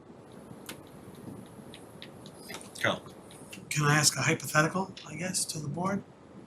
So I don't wish anything to happen that's worse than now, but so when we meet next year and we're at 1.05 and nothing's gotten better across the board, businesses, homes, we're starting to stagnate in home sales, interest rates are high, so the assessed values will come down. So it sounds like this board, no matter what happens, and we can't predict the future, that we're gonna continue to split the tax even further, split the rate even further, and compare us to 2005, where this is 21 and 22 is unprecedented. I'm predicting 2023 will be the worst of these 3 years, and I can't predict further than that because I'm afraid to. So from what I see on a daily basis, when I go shopping because they can't get it from my supplier, and Costco and BJ's doesn't have it, that's very alarming. So I'm everyone's gonna have their own vote, but it sounds like no matter what happens, next year we should go up again, which obviously I wouldn't support. So I'm not thinking of just this year, I'm thinking for 3 to 5, 10 years down the road. This slide looked very different last year because the assessed values are very different. And next year they're gonna look different again. So it's not 2005, it's not 2010, it's not 2015. This is the worst we've ever seen it. And we don't know what's gonna happen next year. I'm hoping that things calm down. But inflation is crazy and hopefully more businesses won't close. And I agree with you, Mark, on one thing, yes, other towns have figured it out. And businesses, most storefronts are full. But we don't know what's going on within those storefronts, how they're struggling to stay open, how they're struggling to find employees. So I just want to think of the future, not just this vote. If I get reelected, the vote the next year and the following year and boards to come. So yeah, 1.5 to 110 to 1.25. There's former board members that aren't no longer with us that want to like see 1.5 within the next 3 years, a few years ago, which would be devastating to me. So I just want all of us to keep that in mind, that this year it looks good. Next year could look a lot different. And I know that the majority of homeowners, our taxes are going up every year, regardless, right? Every year. It's just by how much. So we want a vibrant downtown. I want to support the small business owners. Everything is a pass-through, almost everything. So with other things coming down the pike, I'd hope one of you would reconsider, but, you know, I just wanted to say that one last thing, that we have to think ahead, not what happened, 17 years ago. We have to look at the future. Can I make just one more comment? So here's the benefit that businesses have that residents don't. In 2017, our federal government put in place a cap on deductibility of state and local taxes, salt taxes. It is $10,000. Reading is $500 away from the average taxpayer being at that limit, and people are already over. We're losing tax deductibility. We three are, and anybody else with a business is actually very lucky.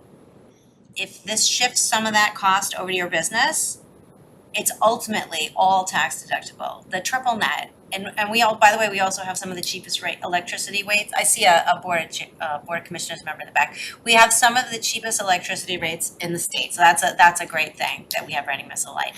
But the bottom line is, the benefit for businesses, even in a tough economy, is that all of those added costs are at least tax deductible. You can't say that to a resident, and I think it's really something we need to consider. Chris?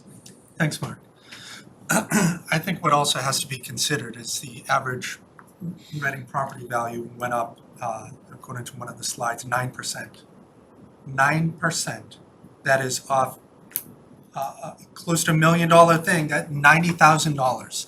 And to say that where small businesses are saving $58 or $258, they shouldn't be getting that. What did I just get? What did you just get? What did Karen, Jackie, Carlo, what did we all just get? 9% more. How much is Eilish getting? Nothing. Zero. She's not getting 9%. What is she getting? Eilish lives in North Reading, I don't know what she's getting. But no, on her business. Her business. What is she getting? She's not getting 9%. We all have that benefit if we were to go ahead and sell our houses and move away tomorrow. We got 9% more, and then it's somebody else's problem. When somebody mentioned, I don't know who it was, about by saving the residents money, they'll be able to spend more money on our downtown. That sounds great. How much money are you gonna be spending tomorrow at the Green Tomato? Anybody? The answer to that is zero. The answer to that is nothing, because they're gone now, because they didn't want to raise their rates anymore at all. They didn't want to saddle their own customers with that. Do you know how difficult that is to have a highly successful business that not a single person in this entire town would ever say anything bad about is gone? And that is just, no big deal. Move on to the next one after they knock it down. I think we should be careful not to kind of be demeaning of things. I think everyone here is being very respectful and understanding of what's going on and trying to determine the thoughtful way, how do we want to take this forward? If you mean that I'm demeaning Green Tomato or something like that, what they did was very notable. Like, I don't know if that's what you're alluding to, but. No, I think, let's be careful of there are examples of things that haven't changed. I would counter with you, there are many people in this community who are here and don't want to move. And the fact that their house went up 9% in value has no impact on them other than they're gonna be paying more tax. Mhm. But they have the If they- luxury if they did. We're all in this together, I understand that. It's more, I don't know, it's just, we all know what's on the horizon for small businesses in here. And to just say that they're not entitled to a minuscule break of what that ratio is compared to everything else that's coming down the pike and already happened, it's just ludicrous. Okay, may I just comment that, Chris, Reading is the cheapest triple net community in the area right now. So let's put this in perspective. Where are people gonna go? Where would small businesses that are thriving and are gonna survive in this economy, all businesses have these challenges right now. where are they gonna go? Reading, even with a small shift, is still the cheapest place to locate your business. Notwithstanding, I have no idea what your landlords are charging if they're being appropriate, but in terms of the triple net aspect of it, it is the cheapest neighborhood in the area. I think we've covered the territory pretty well at this point. I would just ask then, why is Ace Flat sitting empty? I can't answer that for you. Neither can I. I would suggest, board members, we move on to a minimum rate factor. Let's see if we can come to a vote on that. So I've heard 1.02, I've heard 1.02 to 1.05, and I've heard 1.05. Sorry, those are the shifts. The factors are the other side. So I would entertain a motion. I would suggest maybe we start at the 0.9965, which would correspond to a 1.05. Let's see where the votes fall on that.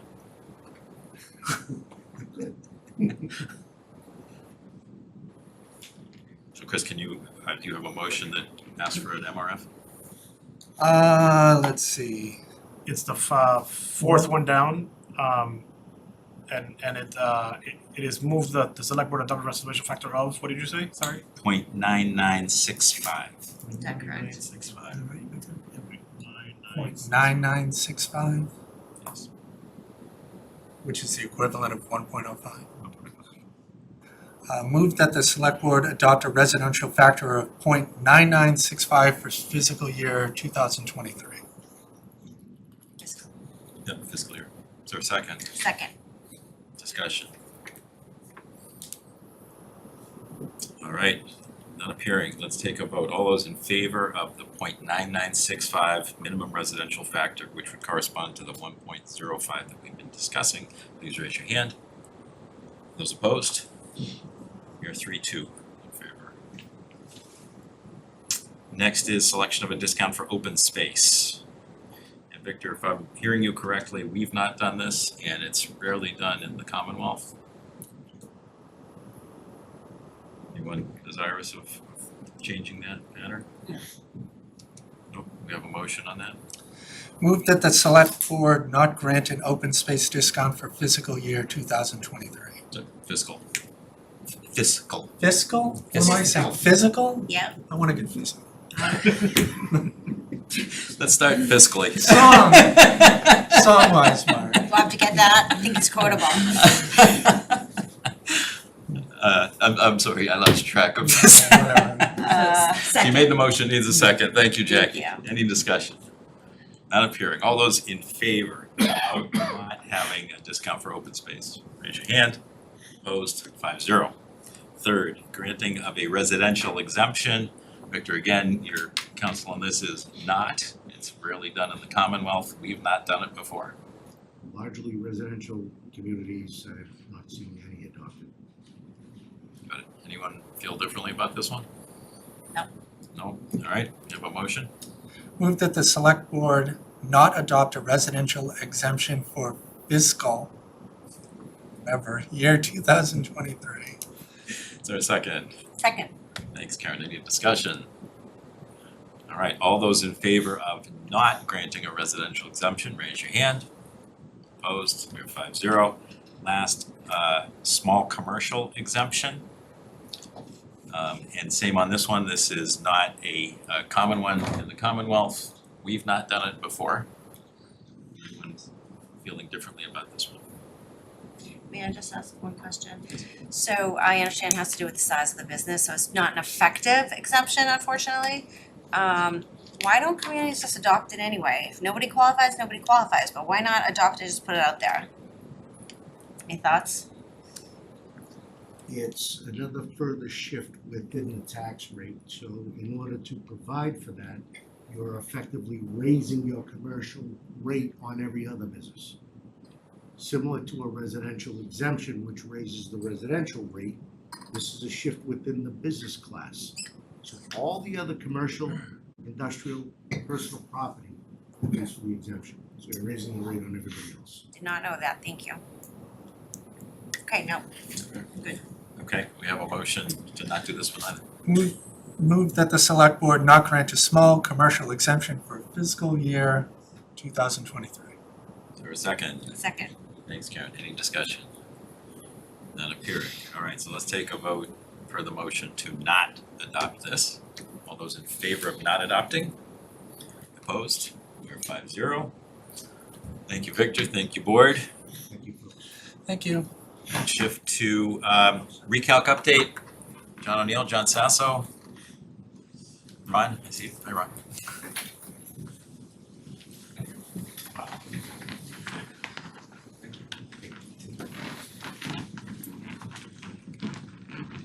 Kaylin Osella, sorry, not Kaylin Coyle. Could you pull up the presentation for a recount, please? Thank you.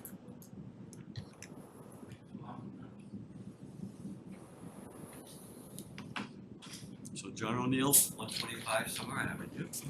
And I'm gonna defer to John Sasso because John Sasso, ably assisted by Ron Cassini back there, did the heavy lifting.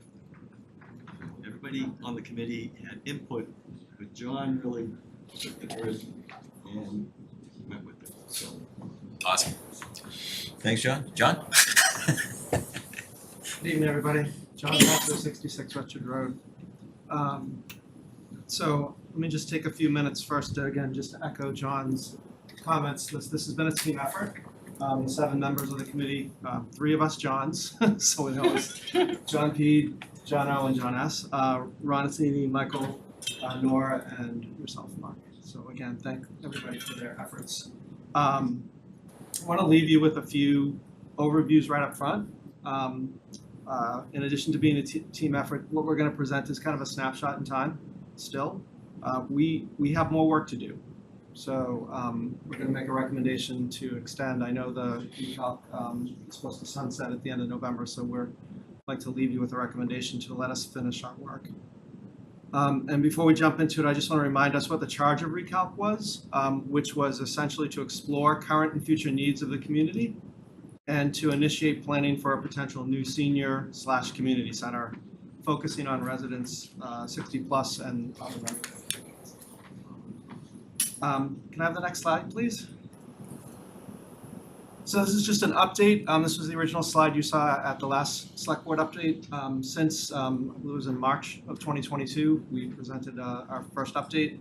And since then, a couple items we had committed to do was finish our site visits. We actually visited 15 local community and senior centers in the area.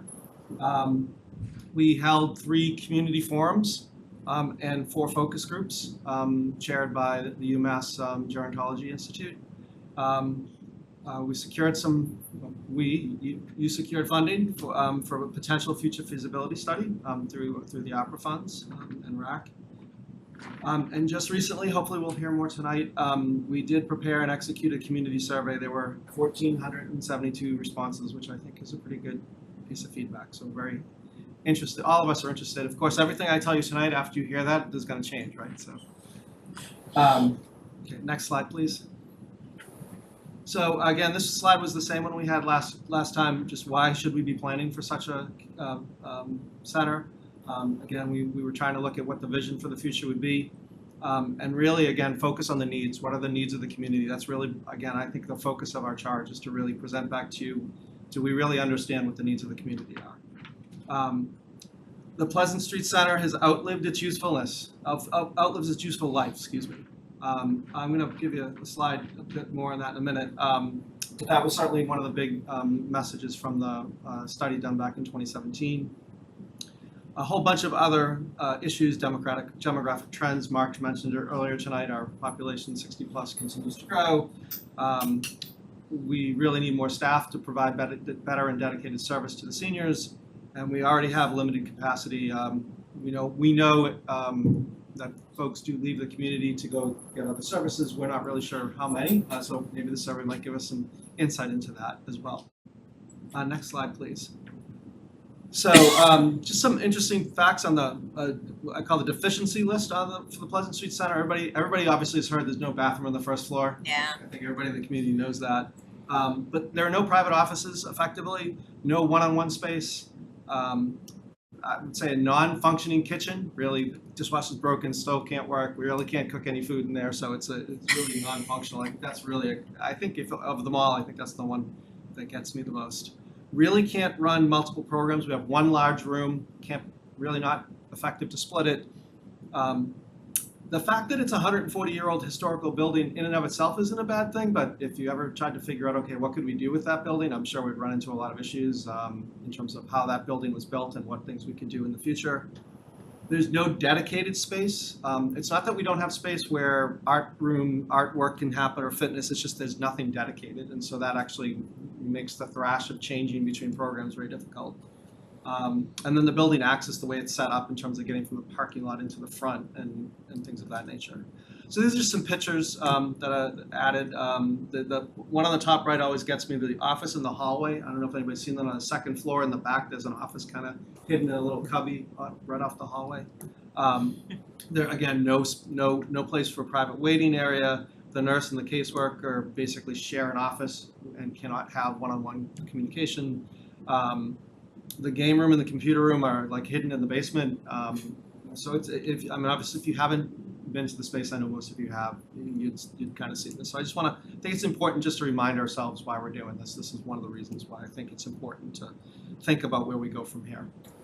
Next slide, please. So when we first started this process, I think we realized that even without talking to people, we certainly heard that we want to communicate. We want to let folks know, what are we doing? So we took it upon ourselves to put together a communication plan. And the plan really was focused on community engagement. What are the things that we're going to do to engage with the community? We wanted to let folks know and be transparent about it. These are all the things we're doing. There's no hidden agendas, clearly defining what the work was going to be. And that's the third piece, is we actually also used the communication plan as a work plan.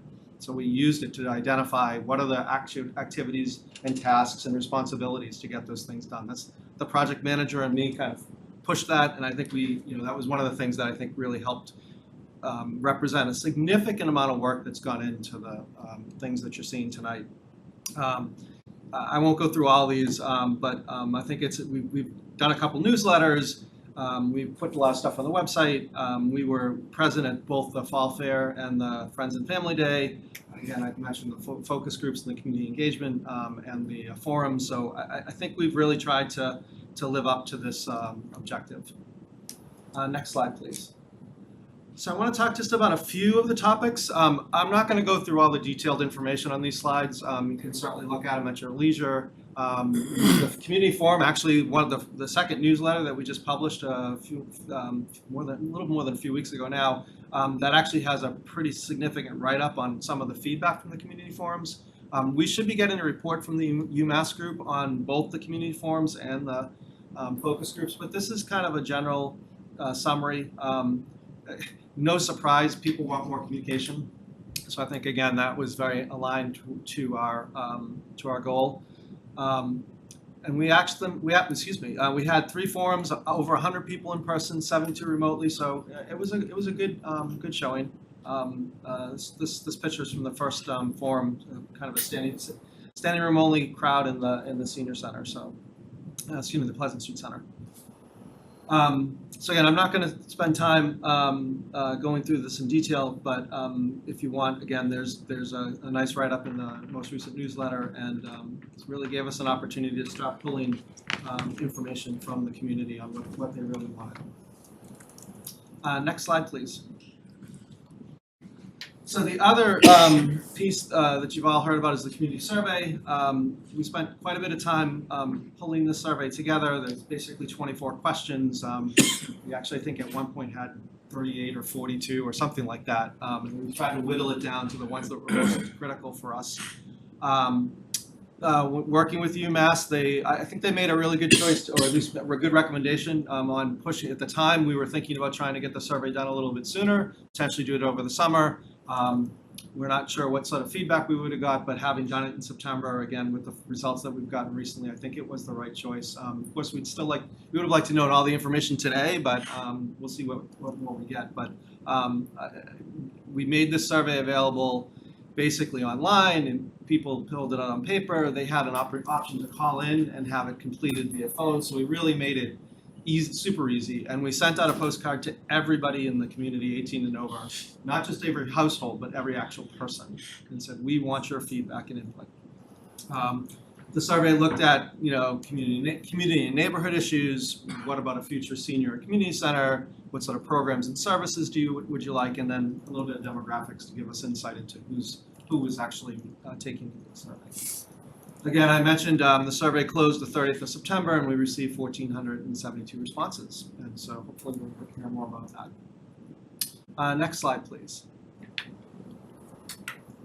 So the other big thing that we did, as I said, is we went out to look at other centers. And before I jump into this, we actually spent a lot of time putting together a survey form of exactly what information we wanted to collect from these centers, what details, so I'm going to share a little bit about that. I would say selection of the centers, we tried to follow this kind of criteria about did they just done an update to their center? Are they in the process of doing so? What sort of center do they have, and kind of comparably speaking to Reading, size, geography, sort of things. So, next slide, please. So, got a couple summary slides here on some of the data. Written up a basic draft report on this information in more detail. So if folks are interested, they can take a look at it. Again, we visited 15 centers, 12 of them were senior onlys. 4 local communities are planning or building a new center, either North Andover, Wilmington, North Reading, and Newton. There are others that have built them over the years, and there's a lot of information out there as well. I think some of the interesting pieces here that I wanted to point out regarding, and this actually was in, some of this data was in the UMass 2017. We've kind of, I'd say, validated that, is that the average community budget for elder services, senior services, that in terms of our survey, so just the data that we collected, was about $860,000 versus approximately $250K for Reading, I believe, in the budget. Really? The average size of a building, about 19,300 square feet, compared to 5,700 for Reading. The smallest that we had on our list was 11.5, in case anybody's wondering. The average peer community staff, 14, that's full and part-times, compared to the 6 that exist in Reading today. I won't go through the rest of this other than to say, so if you look at the building features piece, the reason why sometimes they don't add up to 15 is that we may not have always gotten all the details on the survey back. So, but I think this gives you a pretty good indication of, what different centers had for different features. Next slide, please. Again, more details. Food prep and meals is seems to be a big thing. So I talked about not having a kitchen is a big thing. Meat. Yeah, food. So 10 centers, 10 of the 15 have been providing weekday lunch meals, and 4 of them actually have a chef on staff. Most of them charge a nominal fee. The interesting thing is, even with that, 6 of the centers prep meals on site, 7 did not. So we found that there certainly are the centers, and this listing under here is, well, what's missing? I mean, bigger kitchen, commercial kitchen. That's actually one of the items that came up. So again, that ties in kind of with the meals. But we did ask each of the centers, what things are you missing? And again, these are their opinion. These are their views, and we tried to reflect them here, and we've incorporated them into our assessment of what are these really needs for us, or they wants, or how do we kind of manage that? I think. The other thing we asked them about was programmatics. Can you run multiple programs at the same time? And that was really geared towards big, large program type approaches, and basically all of them said yes. Majority of them. Interestingly enough, so we've heard here in Reading that the number of programs get capped, meaning they turn away people. Of the centers that responded, 10 of them said yes, we cap programs. A lot of them are meal related, if I remember correctly, and some were fitness. But I think the bottom line is that there is a need. God bless.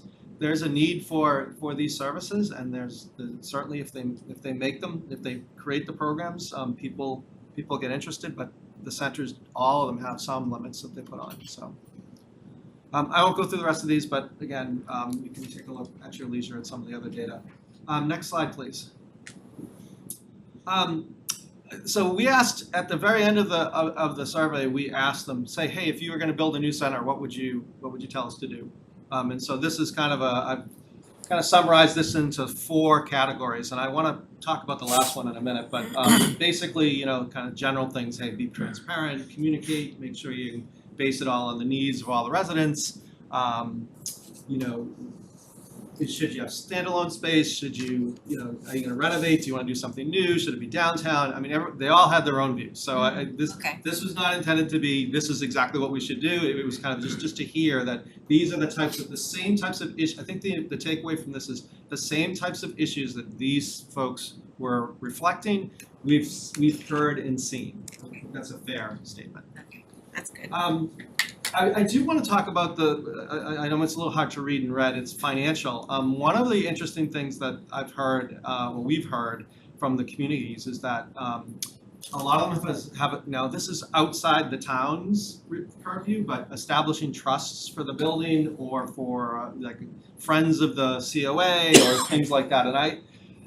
And I know it's outside of town related specific, you know, we can't, as a community, we can't do that, but I certainly have had discussions with folks and encouraged that if, you know, so FF&E, furniture, fixtures, and equipment, a lot of the communities that say, hey, that was an unplanned expense. And a lot of them would say, well, we actually did a capital campaign and we raised money and we used that to pay for FF&E.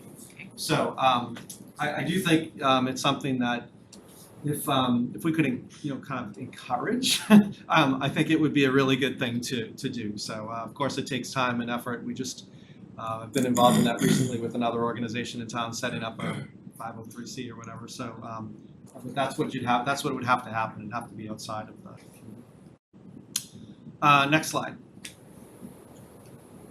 So there's just some pictures. These are some of the centers that we went to. Some of the things that we saw. Just real interesting set of some kitchen pictures, some social space pictures, you know, some game rooms. Just really what we saw was very well maintained, very open, very professional looking and inviting space. So just thought it would be interesting to give you a glimpse into those. Next slide, please. So let me stop there for one quick second. So Recalc has been obviously working since November, thereabouts last year, putting all this information together. And as I said earlier, we're not done. But obviously, one of the things that happened over the last few months is the communication back and forth with Walgreens, with the potential Walgreens site. So we were asked to look at this from Recalc's perspective and provide feedback and input.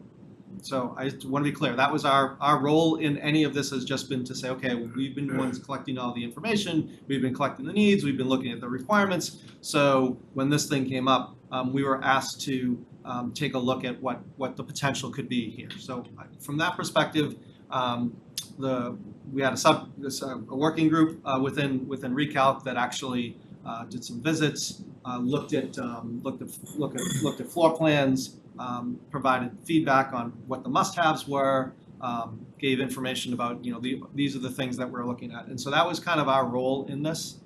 Next slide, please. So, and again, I think these are things you probably already know. So as part of that, the town did hire a firm to take a quick look at this, come up with some initial plans, look at things like parking, which obviously has been a critical issue, and Recalc reviewed the initial set, provided feedback, solicited input from other stakeholders, and I guess I just want to leave you with the thought that Recalc unanimously decided to continue the evaluation. That's our recommendation. We weren't saying do this, do that. We're saying we just think it's definitely worth continuing to evaluate. So I just want to make sure it's clear that that's what our position was. And yeah, there was a lot of work done by the group, by the working group to provide input on this. So. Last slide, please. So where do we go from here? So we really, again, as I said a couple times, we want to complete our work. We're hopeful to see what the community input says from the survey. So we really need to assimilate that data, and understand what it really means. We've had a lot of questions, even early on, but more so now, about the usage of the Pleasant Street Center. I think folks probably may have seen that at the last COA meeting, there was a report done with usage data that presented usage data June, July, August, September. So we've looked at that. We haven't done what I would consider to be a thorough analysis of what it is and what it means. But there is no question in my mind that that is a question that will continue to be asked about, well, what are people using today and how does that reflect what we need in the future? So one of our actions that we've taken is we want to take now that we have some more of that data, to take a more in-depth look at it and what it really means for the needs and the things that we've been looking at up through now. And then we're going to continue to communicate. We still think we're a little behind the 8 ball in getting things out. Obviously, it takes some time to assimilate information, write up reports, and then kind of summarize it in a digestible format for the community. So our objective is what you guys have asked us, which is to make some recommendations about what to do, where we go from here in terms of a senior versus a, as we call, multi-generational center, and then making some recommendations to you folks on what we do about next steps for feasibility, or what sort of a center, or where we go from here. So we would like to recommend and request that Recalc get extended till, say, July 2023, based on some of the activities that have been asked of us at the moment, plus knowing that it may still take a little bit of time. We'll probably be asked to look at things through town meeting, maybe other town related activities. So I mean, it's certainly up to you. I think to give us a little bit of breathing room, that would be very helpful. So I'm going to stop there. I think that was the last slide, and open it up for questions. Board members, questions? There's a couple of quick ones, thanks. On the ones that all of you visited, I was just looking through it again. I don't even missed it, it's there. How many were in the downtown? And how many, if any, or how many of the 15, how many were in proximity to downtown and how many were not? So I have to go back and look at the data. Can I get you an answer on that? Yeah, because I have this huge spreadsheet with all the responses filled in, and I just kind of summarized a few of them. I also have a detailed report, but I'll have to go back and look at that. All right, and one more quick question, then I may have more. But on one of the pictures, it showed a lot of pictures of the other centers. Yeah. And even though there were small images, nothing stuck out that there was any a large amount of outdoor space, meaning recreation space, Sure. bocce, tennis court, just fire pit, whatever. Did anybody see So any we of did, that? we did ask about that. I don't think I had any pictures of those. Most of the pictures that were submitted were indoor pictures. There was a question on there about outdoor space review. Again, I'd have to go back and look. I know if you go back, if you look at the slide that talked about what do we miss, that was one of the items that came up. We need more outdoor space, so they're definitely in the surveys. I do recall there being centers that had outdoor space, but how much of it and how many of them did, I can't recall off the top of my head.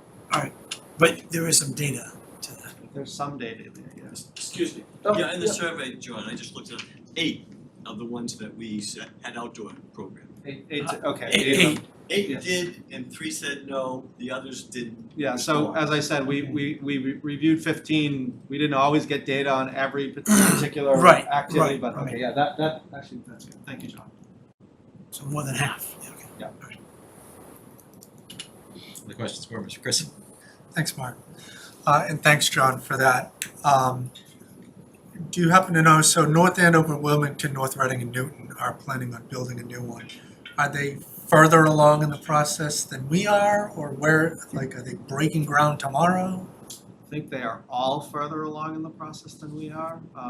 Wilmington, I think they just did maybe less than a month ago, they went to town meeting to get final approval for, I have it on another slide. Yes, their next step is a vote, an override. Right, they're doing it, yeah, the town meeting has approved it, now they're going to the community for an override. But all of them are further along than we are. I know you didn't know about the other ones, but any of these other ones, same situation, are any of them going in the downtown or? So Wilmington is,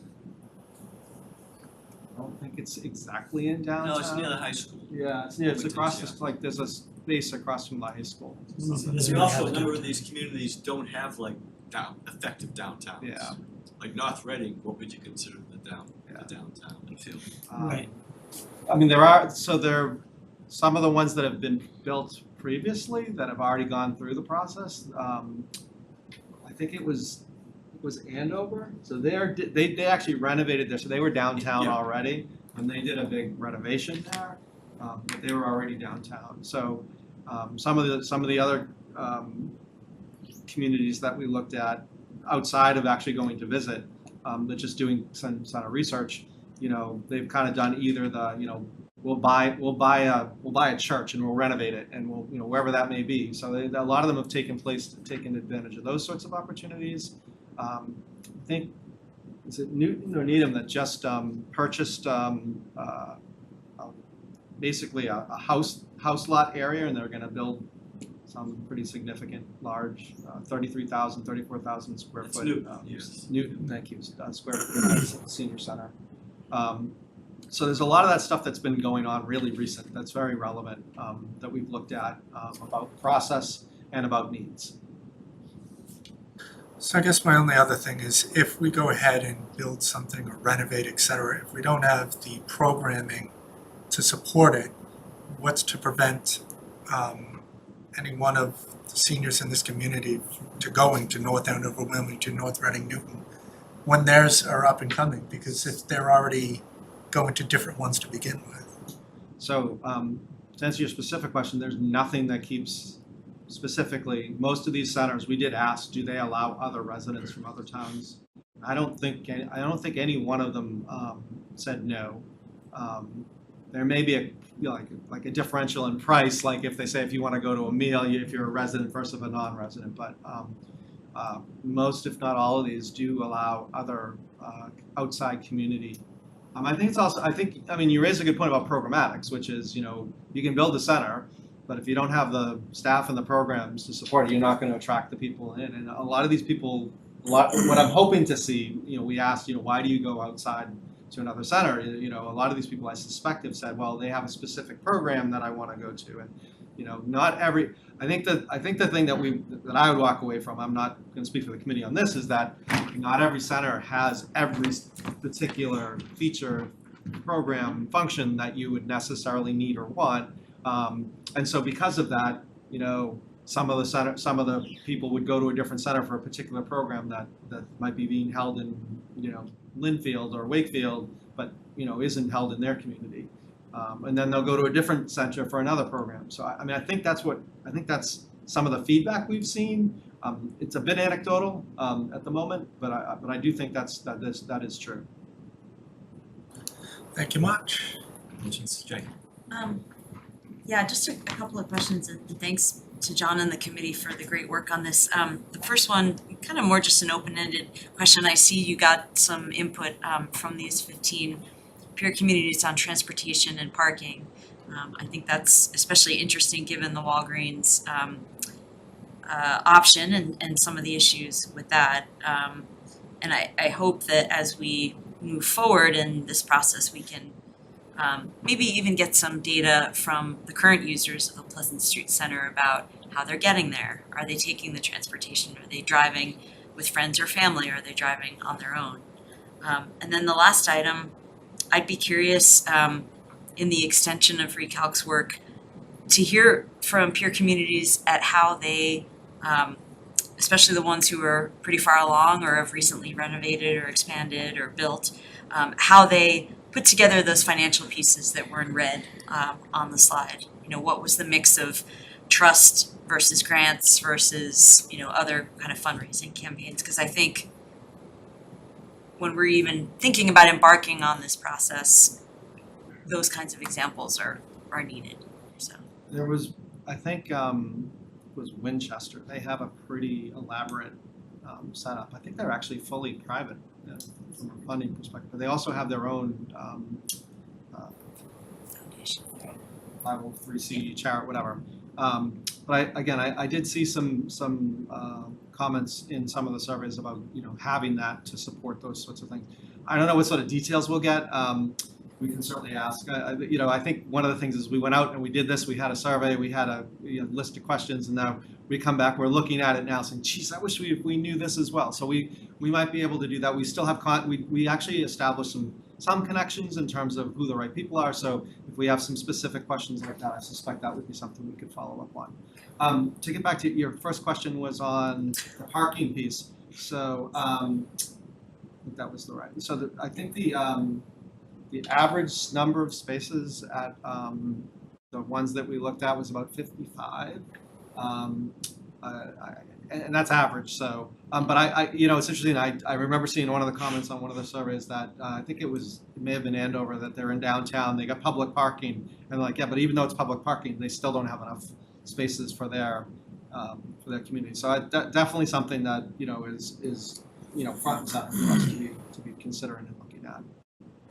Could I just add, not just parking, but transportation in general? Yeah, transportation is a big issue, and I think no matter where it is in Reading, Yeah. even if it's on the outskirts, some people don't drive any longer. Right. You're gonna need to have more mobile transportation provided. Yeah.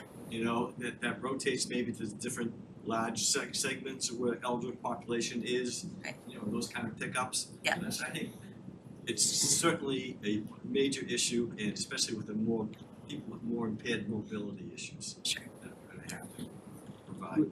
We did ask on the survey about transportation as well, so I think we'll get some other good info from that. I think we asked them exactly that, how do you get to the center? So I think great. that definitely, we tried to think about some of those questions when we were doing that, so what else would we like to know, so. Questions? Sounds great, really great work. I'm so pleased that to see the engagement, to see even after the ARPA Monday and the programming has been expanded, like full houses and people making the best use thinking of that center and seeing each other, it's just been tremendous. And then, so I was kind of thinking along the lines in terms of analyzing usage. It's a little bit tough, I think, for your group to analyze usage when we are capacity constrained and programmatically constrained, and people are just starting to get re-engaged, but I guess we're just gonna have to do the best we can do. It is, at least from my personal perspective, every time I have a conversation with somebody, it's the first thing they ask me. How many people are using the center today? Yeah. So you're right, it is a difficult, in fact, we had a pretty, I won't say heated discussion, but certainly a Vigorous. vigorous discussion, okay. thank you, Mark. A vigorous discussion about what to present about that, and I think the cooler heads prevailed in that we're just not ready to present that. We have a lot of, The two Johns were the there's a lot hot-headed ones. Okay. So anyhow, we definitely need to look at that and consider what the impact is and the constraints that we have in terms of the center and the data we have too. I just want to highlight again, though, that the one point in the slide of the comparison on the budgets that the Council on Aging has here for staff. I had no clue, so that was very illuminating. It's like 5% Yeah. of the average. Well, you can see the symptoms. Rosemarie was here last session giving us a rundown of all the deferred maintenance and the things that are broken, and you highlighted some of them again, and that says to me it's not properly staffed and that we haven't been properly funding it. Though the center we do have. I mean, I'll just say this, if we don't fund the services, then don't bother building a building. I mean, just Right. don't Really even good bother. point. If you're not gonna fund the programs and services to support it, we can build a great building, it's not gonna do us any good. Board members, questions? I see a question, Marianne. Can I ask you to come up, actually? Sure. Thank you. Here? Here, right to where John is, please. So going back to what you were just talking about, where you had the costs, like the number of staff that our centers have and the budget, do you have it in any way of a per capita? Because like Newton's got 87,000 people, we have 25. North Andover's got 31, Andover's got 37. So it's like someone saying, well, gee, these schools have more, well, they have more kids. So I think when you explain it to the community, saying, for every 1,000 senior residents, they have 2 staff members and we have 1 or something like that, that will Cause other people will think like that too, to understand what apples to apples. Right. So we actually did, when we looked at the data, one of the pieces of data we collected was numbers of seniors in the community. So we haven't really done that next level of, okay, what does this really look like? There is a wide variety, and I think that is true, that some of the center, like, I don't know if Lexington really has that many more seniors, but they put $2.5 million towards their senior center budget. Yeah, But, you they're know, Lexington. they're Lexington. Like Wilmington's a good comparison, right. cause they're a similar population Right. size to us and a So- similar budget. So some of that data, so again, I think we really had to dig and claw for that data. I think we'll need to continue to do that, and we might need some help getting, a little bit more details on the numbers. But yeah, we have once we have that information, we actually have it set up that we can actually run those sorts of comparisons. I don't know what they are off the top of my head. But, Wilmington, I do, because I visited Wilmington. They're almost 3 times the budget. For the similar Yeah. size population. Thank you, that was my question. Any other questions in the audience? Any questions online?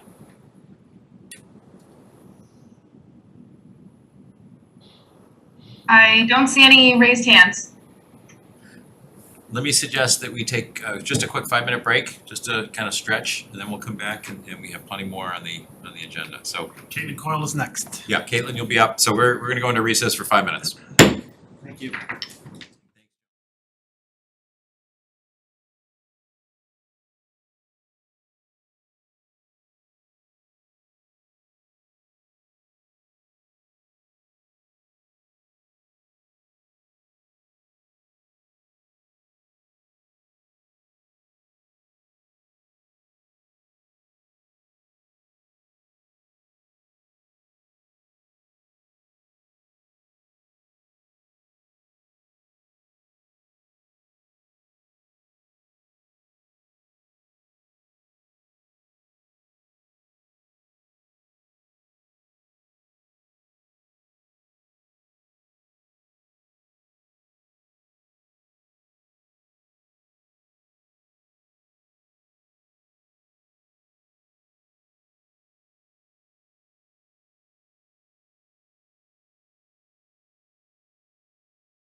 I call the select board back into session. Next up, Caitlin Coyle from the UMass Gerontology Center is gonna give us kind of the top line results as we requested. So Caitlin, I'll hand it to you. Okay, thank you. Can everybody hear me okay? Yes. Okay, great. Great, so glad to be here this evening to share sort of the preliminary results of the survey, the community survey that was commissioned by the town on behalf of the RECALC committee. Want to acknowledge my collaborators at UMass, Sierra Somerville, who's on the Zoom this evening, who's really sort of the master of managing the data, and Beth Rouleau, who's also a research assistant who helped with many parts of this project. So I know this was already presented in John's comments, so I won't belabor it, but I just wanted to remind the group that we did conduct those 3 community forums at which we had approximately 172 participants. We also conducted 4 focus groups over the summer. We had a total of 54 people participate, and those were representatives from community organizations and resident volunteers, as well as residents of various age groups, where we had more in-depth conversation with them about their needs and their views on the needs of Reading's older residents. And then that community survey was predominantly an online survey. We did mail postcards to every resident age 18 and over. So they got a mailed postcard that had information about where they could get the survey or complete it online. We did make 600 copies available around 3 locations in town. So folks who wanted a hard copy were able to do that.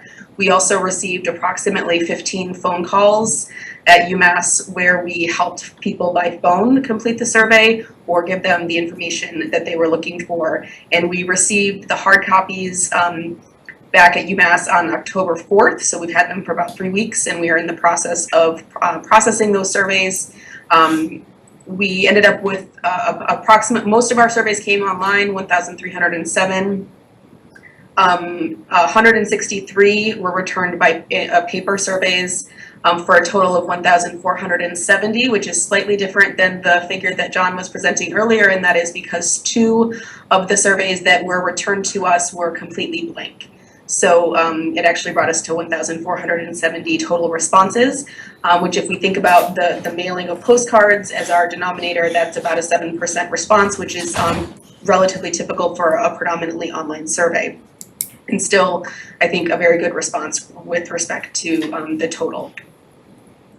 Who did we hear from? So the table here shows you a breakdown by age of the 1,470 surveys that we received. 20% of them were between the ages of 18 and 49. And then you can see the breakdown in terms of people in their 50s. We had about 23% of folks in their 60s, 22% in their 70s, and 9% of the sample or the responses were folks 80 and over. And there were 177 individuals who did not want to tell us how old they were. And so there was about 12% missing on that. So, not unsurprising, we heard, compared to sort of the age distribution of Reading as a community, slightly, we heard less from the younger folks and a little bit overrepresentation of folks in middle age and older adulthood. That's pretty typical. We heard from more females than males, so that's also not entirely uncommon, but something to think about as we interpret the results. Of the survey respondents, 34% reported that at the present moment that they were working full-time, and 11% reported working part-time. And this is important as we think about, how people want to spend their time and what are the demands on their time, and remembering that a significant number of people in all ages, but even those in their 50s, 60s, and 70s are still working. 39% of the sample are currently retired. We asked about people's preference for both the kind of scenario for a new senior/community center, as well as the preferred location for that potentially new center. And so the options included, in terms of the scenario, we asked about whether people wanted just sort of a senior center, so sort of the more traditional version of the senior center, a place for people 60 plus to gather. And 33% of the respondents chose that option. We also asked about whether they would prefer an all ages community center that included designated space and programs for older residents. And that was the most popular response, with 48% of the total respondents choosing that option. And then 10% had no preference, and 9% had another preference, where they were able to actually tell us, they had a place to write in what their other preference was.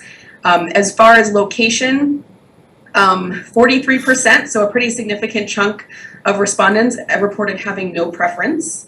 And then 32% of the respondents preferred a downtown area for a potential new senior/community center. 10% preferred that to be outside of the downtown, and 15% chose other. And again, that was a place where people were able to sort of tell us their ideas for where they had a preference regarding location. We also asked, we asked about cost for a future community/senior center, understanding that that's a major consideration. So I actually just copy and pasted the question right here so you could see the way it was phrased to the respondent. And so we cost is a major consideration. We reported the average tax bill for FY22 and posed it to the resident, that if it meant an increase to your household taxes during a set period of time, please indicate the maximum amount you would support for a new senior center/community center. And so what we see is 31%, sort of the most common response was that they would only support a new building if it came at no additional cost. And then the second most commonly reported maximum was 24%, so about a quarter of the respondents said that they would support a center if it meant that no more than $100 to $200 increase per year, and then 17% said less than $100 per year. So in terms of keeping it under $200 per year, you're looking at close to 40% of respondents who would be willing to support a project if it didn't increase their annual taxes beyond that amount. So again, I think all of this is a little bit tricky because we're asking people to sort of really hypothetically think about the future and all of that, but I think it certainly is a place to start with respect to thinking about the reality of how much a project like this could cost. We did ask respondents if they have ever traveled to a senior or community center in another town to participate, and 28% said yes. And among those who said yes, we asked them what took them to another community, and the number one reason was that the program was not offered in Reading. So they're going because there are programs offered in other communities that Reading does not have. And that was reported by 61% of people who did travel to other senior centers. Other big reasons were that they attended those other centers with friends, and that the other senior center space was more welcoming or inviting. And then this was another place where we had an opportunity for people to tell us other reasons why they go to centers. When we asked them to think about prioritizing the kinds of space that they would prefer in a new senior or community center, we categorized them into sort of two domains, one indoor space and the other outdoor space. So this table here shows you the responses for the types of indoor space that respondents preferred. The number one type of indoor space that was preferred is actually multi-purpose space for smaller group activities, so things like book clubs, meetings, card games, and that was preferred by 62% of the sample. Also, a second highest, reported by more than half of people who responded to the survey, was indoor exercise space for classes. So specifically yoga, Zumba, Pilates, having sufficient space for people to participate in those kinds of exercise activities. And then the third most commonly preferred type of indoor space was multi-purpose space for large group activities, so concerts, lectures, parties. So really, I think this speaks to sort of, and then the fourth was, having a cafe or some kind of drop-in food space that was also reported by more than a third of respondents. But really, what I take from this is a desire for this sort of flexible, adaptable, multi-use kinds of space, so that really kind of maximizing the ability for things to be happening simultaneously. As far as outdoor space that was preferred by survey respondents, the number one type of outdoor space that was preferred is benches or some kind of comfortable outdoor seating, followed by picnic tables or outdoor dining space. So people want to sit outside was the sort of takeaway here. And then the third most preferred type of outdoor space was some kind of grass area for lawn games, bocce, cornhole, croquet. We also asked about other kinds of other features of the space that would be most important to respondents, specifically relating to accessibility. So thinking about what are the other aspects of a new building that would be very important to residents. And the top two, the first was having no or little cost to participate in programs. So people are really they want things that are free to residents. It's as far as programs and activities. And then the second most commonly reported priority was ample parking. So people being able to sort of get to the center and have a place to park. There was also some preference for evening and weekend programming, enough space to be running multiple programs simultaneously, and then door-to-door transportation to and from the center was preferred by 42% of the survey respondents.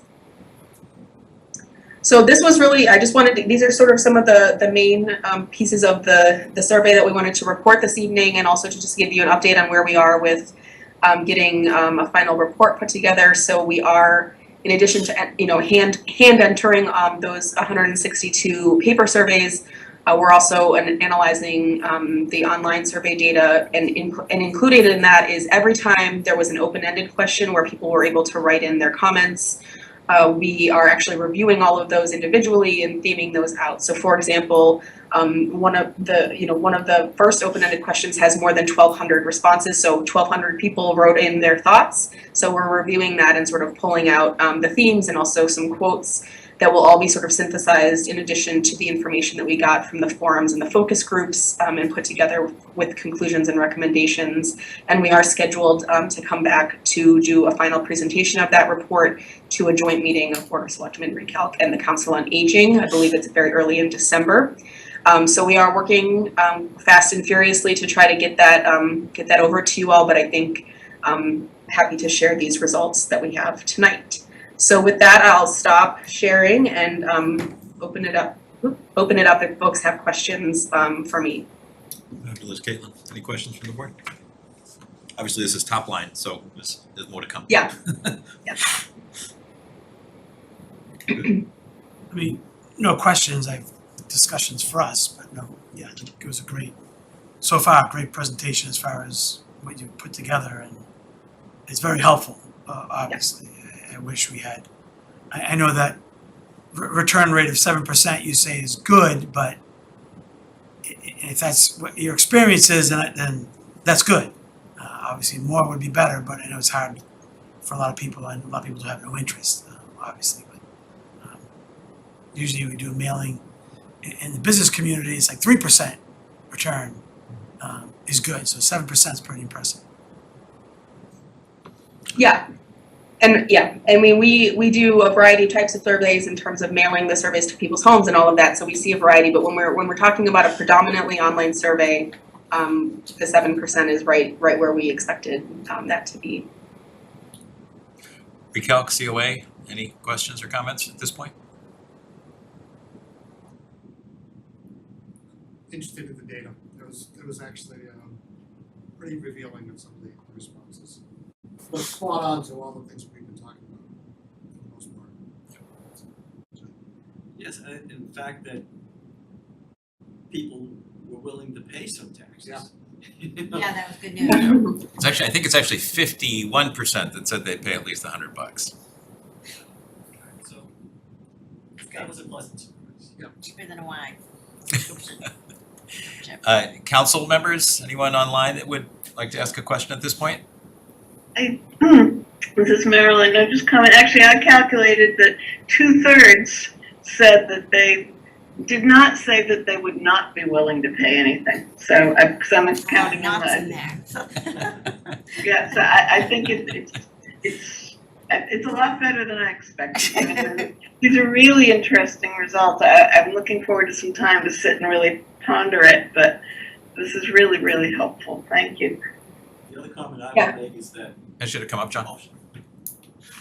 Wait, everybody on RCTV can hear. the number of people who were not under 70, especially the people in their 50s and 60s, because that's a really good sign as far as that they're interested. They're already thinking about their needs. And then the younger people, the 18 to was 40 or something like that, indicates that there are needs for the broader community, that people would like to see some opportunities for Full-time themselves. employees as well too, I think that was, a lot of people still working full-time. Yes, That was pretty. as far as the hours.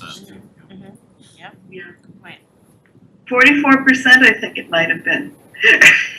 These are my people. I also was really impressed by the high percentage that pointed to parking as a really important issue, which has been something we've been discussing at length lately, as everyone knows. We'll continue to. Chris? And need to, clearly. Yes. Thanks, Mark. Yeah, two things that my observations, yes, parking seems to be with 58% driving and 42% wanting transportation. It seems as if more, I would have thought it would have been flip-flopped kind of scenario, but it seems as if the majority of people would be driving there, which definitely seems like parking should be one of the top issues being discussed. And then, yeah, to focus on if your taxes or whatever, if you'd be willing to pay for it, it's 48% would go with less than $100 a year. And the average cost from our prior meeting was $140 a year. So if you take that into account, it seems as if it's unfavorable to the situation. And I can just imagine when budgets are more refined, that $140 a year is gonna go significantly up, especially with all the additional programming that we're gonna need, staff, et cetera. I don't think that's factored into any of this. Is So it? programming and staff wouldn't come under capital, so it would come out of the operating budget, so it wouldn't be per se a tax increase for a building. But Those it's a are cost, correct. still, Yep. still comes out of a pocket.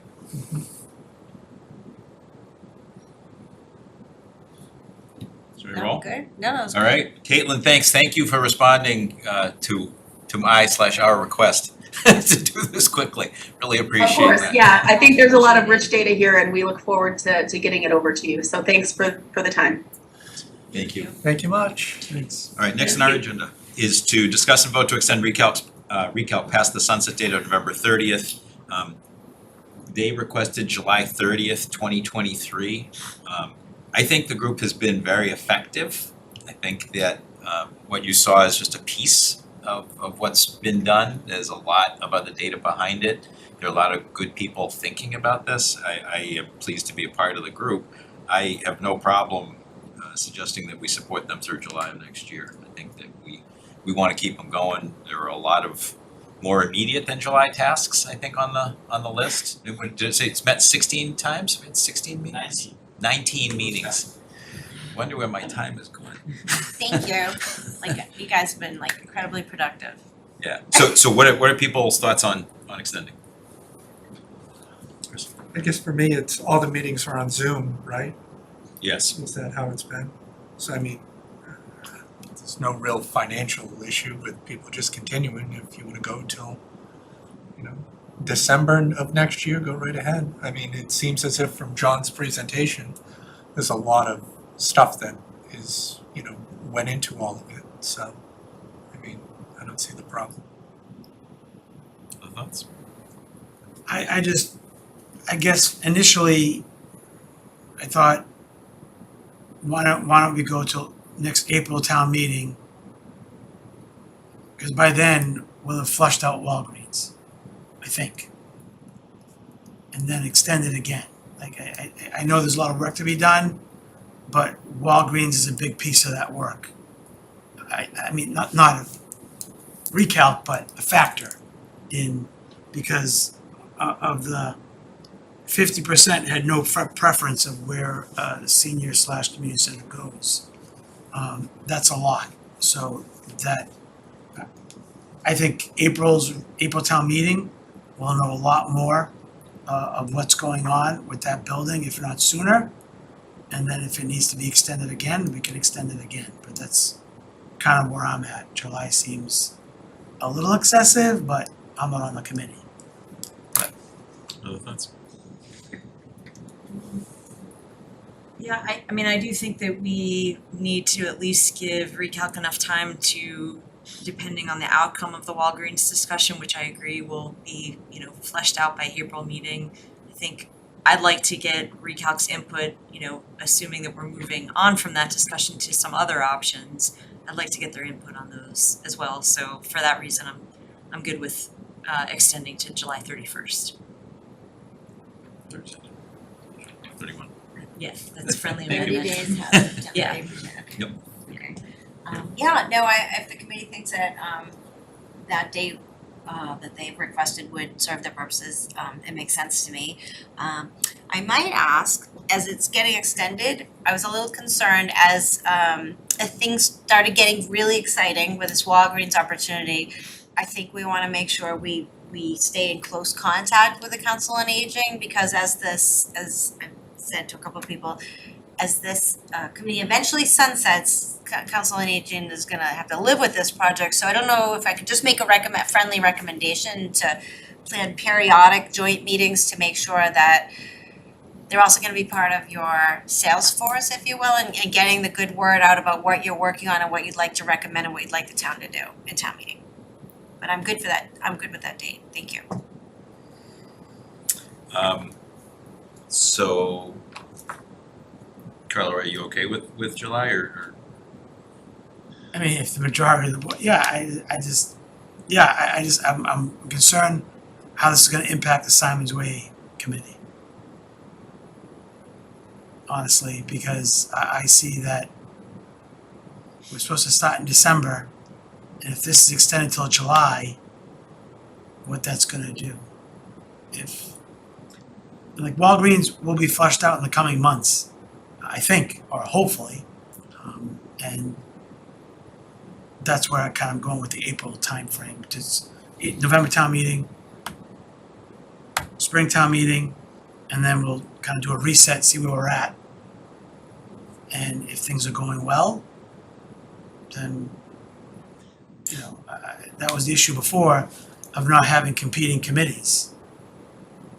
And, I agree this shouldn't sunset at all, but I want to get Simon's Way Committee going. If everyone agrees that that won't be delayed, it seems like I'm outnumbered anyway, but, I want to start that in December. I think the reality is that the Walgreens opportunity probably gets fleshed out one way or another sooner than others. But there's the chance that it won't be the right choice. And if that's the case, then the original plan, the feasibility study, a lot of the other activities may in fact go on for a bit longer. And I don't see how we can kind of avoid that. And thinking the April date is not just town meeting, it's the potential of an override election too. So for that reason alone, I would certainly want Recalc to be Which would be in April, established. most likely, Depending, time it right. yeah. If and if, yes, that would be the ideal timing. That's kind of why I picked that, that's why I Yeah, picked that. I, Election, yeah. town meeting, My guide is that a lot of the stuff would be done by April if the community goes in that direction, and if the community doesn't, then things continue. And I'm not sure putting an April date, I think April date adds pressure, but I'm not sure it gains value. I hear you loud and clear on Simon's Way, It's not really pressure, I mean, we had an end date of November, and we clearly need more time. So I'm not opposed to more time for any committee that Yeah. requests more time. I just think right now, July could be a little excessive, it might not be, I don't know. I'm not saying April, that's it, we sunset it. I'm saying reassess, but again, the majority of the board, if they want July, I'll go with that. Is it July or June 30th? July, end July. June 30th is the request. Sorry, was it June or was it July? Was it June? July. Oh, It was okay. July. July, was in the July. presentation. Yeah. Alright, well, it's your summer. No. Yeah, it's July. I Yeah. get June. You? The slide said July, didn't it? Well, the slide says July. Oh, you. Oh, I heard June oh. 30th, my bad. It's my I birthday. thought I was thinking the end of the fiscal year is what I was thinking, just another, like, yeah, I thought it was gonna sunset in December, so I thought you were just asking for another 6 months, I wasn't really paying attention. It's 6 months, yeah. In fact, it's June. June 30th would be. June 30th. Listen, they're over 60, they might move a little more slowly than Hey, younger don't be making those jokes. How about a motion? Move to extend the sunset date for Reading Center for Active Living Committee recalc to June 30th, 2023. Is there a second? Second. Any further discussion? None appearing. All those in favor of extending to June 30th, raise your hand. Opposed? And we are 1, 2, 3, 4, 1. I count right? 1, 2, 3, 4. 4 to 1. Yeah. Okay. Congratulations, folks. Next on our They're agenda. happy. So, you guys are more than welcome to stay, particularly because the next item, it says Article 19, but that's in reference to this property on Harnden Street, if you're interested in staying for Come a up few minutes. front, come on up, you don't have to sit in the back. So, maybe I'll start this one off if that's okay. We agreed that we would put this article for the Harnden Street property onto the warrant, knowing that we didn't have all the information and we weren't sure exactly where we were gonna be. But to kind of add a sense of urgency to it and to see kind of how we'd be progressing.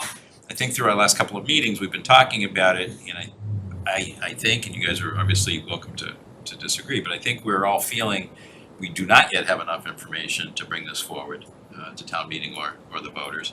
It is moving quickly in terms of learning, in terms of getting more information, in terms of what issues we want to flesh out further and how to take it forward.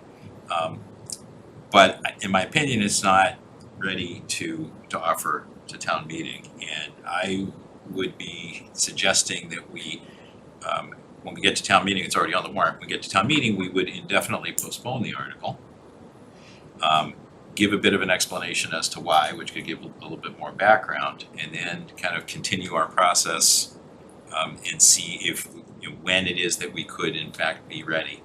And as Carlo mentioned, in kind of a perfect structure, if town meeting was supportive, if the board was supportive, town meeting was supportive, and the community was supportive, we could conceivably have a February special town meeting, which would give us enough time to put an override for this onto the ballot in April. Because the cost of a special election, there's some costs involved in a special election, there's much smaller costs involved in a special town meeting. So my thinking is that we would be best to definitely postpone this now, let Recalc do its work, get more information from the survey, continue discussions about the property, continue discussions about layouts and any other issues that we come up with, in hopes that we would be ready for kind of early next year to kind of present to town meeting, to a special town meeting. So, other thoughts? Chris? For me, everything you just said should be applying to another article on the warrant as well. Every single thing that you just said, I agree with. And it's unfortunate that we cannot make the same recommendation for that. So I'm fine obviously with delaying this, it's not ready for all the reasons you outlined. I think that anything that is not ready, clearly should not be on the November town meeting warrant. That's where I'm at. I mean, there's a lot of things that have to get flushed out, and it's just, it doesn't seem like the right time or place for it to go, especially when we don't even have a dollar figure of what things are gonna be. And that's like what it's gonna come down to. Is it, 5 million or 30 million? No one knows, so. The only thing I'd add is that there's a lot of work still on needs and understanding how this is gonna meet the community's needs. And figuring out what that means in terms of configuration, in terms of key issues that keep coming up. And so there's a lot of, there's both sides that have to happen. There's a financial side and there's, which I think is actually secondary. There's a needs side, which is primary. We gotta make sure we're on track with that first.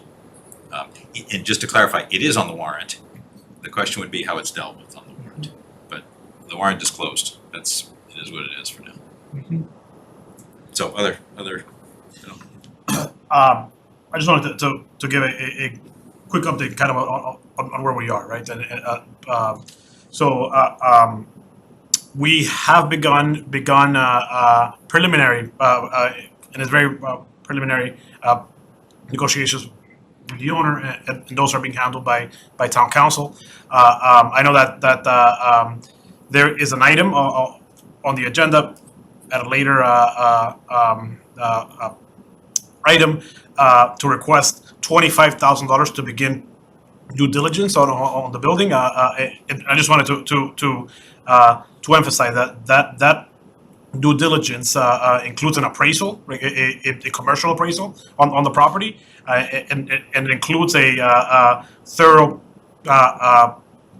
investigation and inspection of the roof, of the mechanicals, of the elevator, of the electrical, and all of these things are, I think, are reason why indefinitely postponing the article is good, because it will allow us to answer a few questions. Just also, we're having a financial forum on Tuesday of next week at the library at 7 p.m. And I know that from the Council of Aging in particular, they have requested that we hear from experts on universal design and some consideration on what a senior center should have. So on the financial forum on Tuesday at 7 p.m. at the library, we are going to have a presentation from the Institute for Centered Human Design, and we are going to have a presentation from an architect.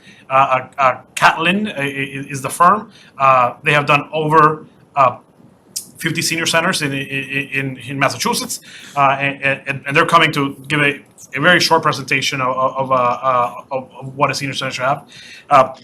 The final update is that the select board has asked, that the town meeting is gonna want to know what are we doing with the current building. So I've had a very preliminary, non-engaging conversations with a few entities who have actually approached the town in terms of potentials. One of them is RCTV. So RCTV and their board has voted to allow the potential interest of going in there public. So it is something that they have discussed internally. We obviously have not talked about terms with RCTV, but it is something that they are interested in. There is a public procurement process that we have to entertain if we're doing this, but I feel like this conversation that we have with RCTV, it meets a lot of the things that we've been looking for. So it's potential income for the town with minimal requirements on parking. So it is the best of both worlds. Is it a financial forum, or is it, when it's on the calendar, is it gonna be listed as something else? It is a public forum, Public forum. not a financial forum on Monday. I think it should be on right now. Financial forum is tomorrow. Just checking. other board members who haven't spoken, any comments, thoughts on this? What are we talking about? Oh, it's getting late. Talking about the approach for this article at town meeting. Right, exactly. So will we be giving town meeting an update at the same time? We may ultimately be planning to postpone indefinitely, and also is this the first time Recalc and the Council on Aging are hearing this proposal, or Sorry, the proposal, to indefinitely postpone? this is the first time anyone has Okay. discussed this, I think. Okay, that's what, all right, so that was just one question, okay, so then, again, so then what would you wanna do with just like have the moderator announce we're just indefinitely postponing it and no update, or what were you envisioning? So I did speak briefly with the moderator. With an indefinite postponement, there is the opportunity to explain why, and a brief presentation could be made to do exactly that. To explain kind of where we are, what's going on in the background. So that would accompany the request to indefinitely postpone. So what, broadly, would it be like pretty much what we just discussed right now, where we are in the process? What are you So thinking, what are the high points? Yeah, I would suggest that is the recalc presentation is in the warrant? Yes. Is in the warrant? Okay, great. Already. Okay. So that's there. Okay. The speed at which this is moving implies to me that in 2 weeks' time, there are further updates that could be available to share. Mhm. But certainly the process idea, I think would be worth sharing at town meeting. And the ability to hopefully let people start engaging more and more in the activity, just to kind of poke at it, see where it is, understand that it was on the warrant, so obviously it's a serious potential opportunity. And getting back to very big picture numbers, so the senior center presentation has those out there, like option A would be about this size, another option would be about this size, and basically the same thing that you already showed folks, yes? Because I do think it's important, and for Kelm School, we're kind of in the same boat.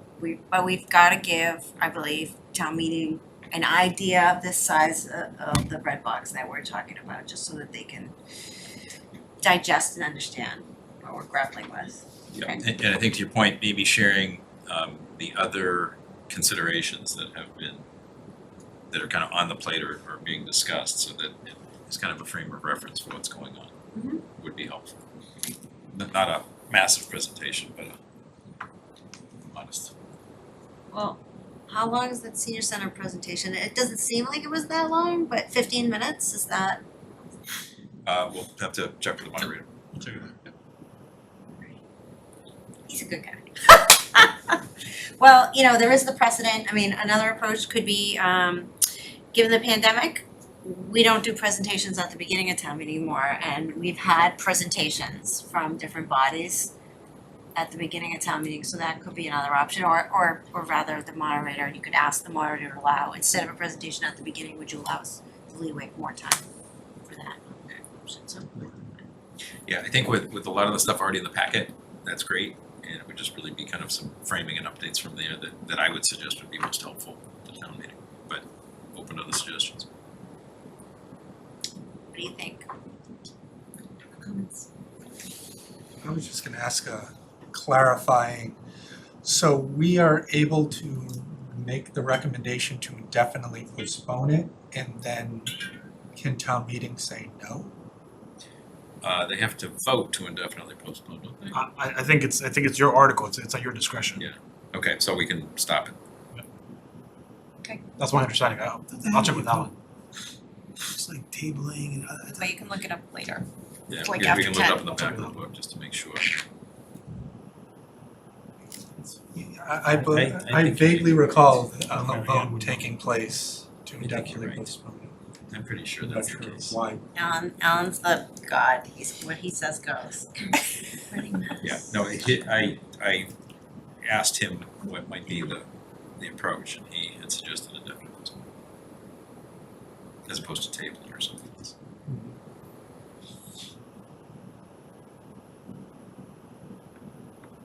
So are folks okay with that? Yes. Would it be okay if I make that presentation? Does that make sense? Makes sense. I recommend you get some positive backup from the Council on Aging. Yes. Okay. So, it says here we would actually vote that. Do we need to take a vote to do that? I wrote a motion, I don't believe that you need I to, don't think but we need to it's up take to you. It's already on the warrant. I mean, It's just a, it's just a discussion item. We're gonna vote at town meeting. Okay, I think we're okay. Anything else on that topic? Okay, next, presentation on pay class study for non-union employees. And just to clarify for everyone, Sean is gonna share with us the presentation. We would need to have a public hearing, which is not scheduled for this evening. Therefore, we will not be voting on it this evening. Instead, we'll have a public hearing at our next meeting and vote on it then, but we'll get the presentation now. Thanks, folks, for joining. Hey, Sean. Hi, everyone. How's it going? Thank you so much for having me tonight. So the first thing we're going to do tonight is we're going to discuss our paying class study that was done. So this was something that last year at town meeting in the fall, we were approved for $40,000 for a paying class study. This would be specifically for our non-union employees to remain competitive in the job market.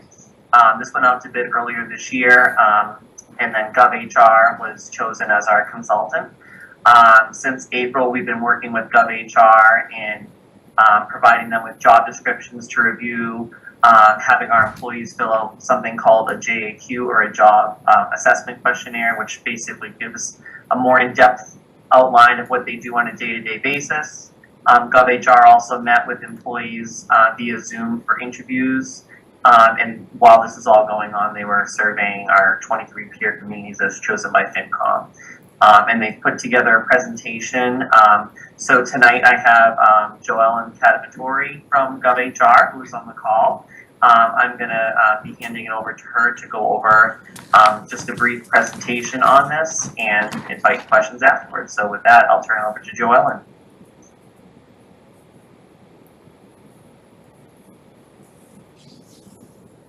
Oh, let me see if she's there. Sorry. She's on the Zoom. Joellen, can you unmute yourself? Give me 1 second. Let me see if I can get her.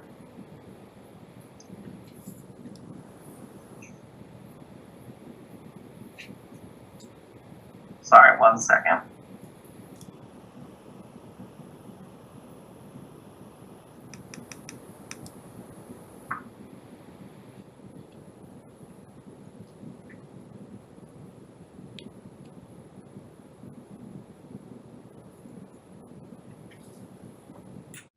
But she's joining from Chicago, and we told her 9:30, so or maybe a little late earlier than that. So It's only 9:10 her time. right. She's coming now. Sorry about that. She's gonna be unmuting herself in a second.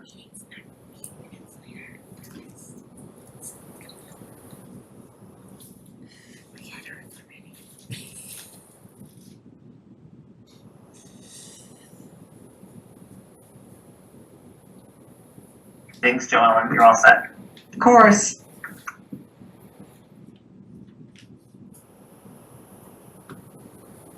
All right, so as I mentioned, Joellen is going to go through some of the process that we did. So I think she has a presentation to share to show you that.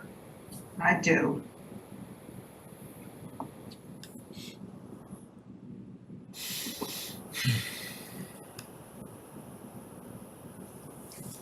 So good evening, everyone, and thank you for having me. And I have a brief presentation to talk with you about for the classification and compensation study that we did for the town. So tonight I'll talk about a few things: the scope of work that we were asked to perform, the job evaluation process that we went through, the classification plan that we developed as a result of that job evaluation process. We also did a salary survey, and then we have a proposed compensation plan for you to consider, and then how you would implement everything going forward and how you would maintain it in the future. So the first thing that we did was, talk with the town about the scope of the work. We had some meetings, we talked about the project, we had some kickoff meetings with the employees to talk about, their piece of it.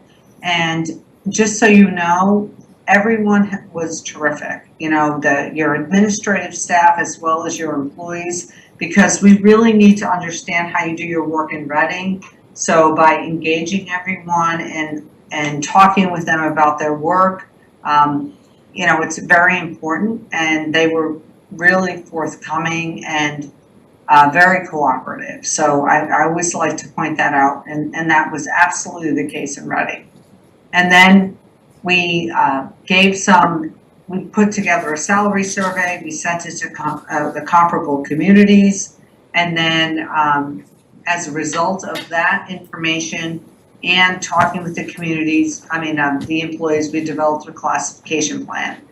And then when we got the information back from the salary survey, we analyzed that and we developed the compensation plan. So we talked with your employees, we developed a classification plan, and then we did a survey of the market and developed a compensation plan.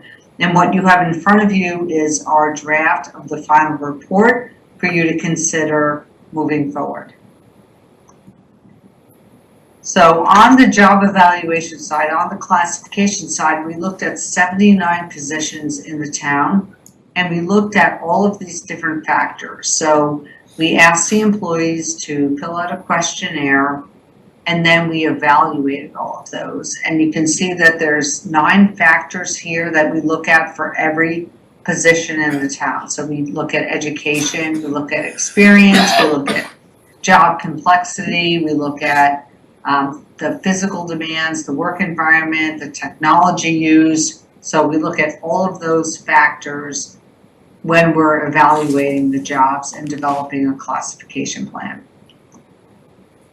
So when we look at the classification plan, we talk with the employees. So every community is different, and we have employees fill out a questionnaire, and then we have an interview that we for each position that's covered by the study.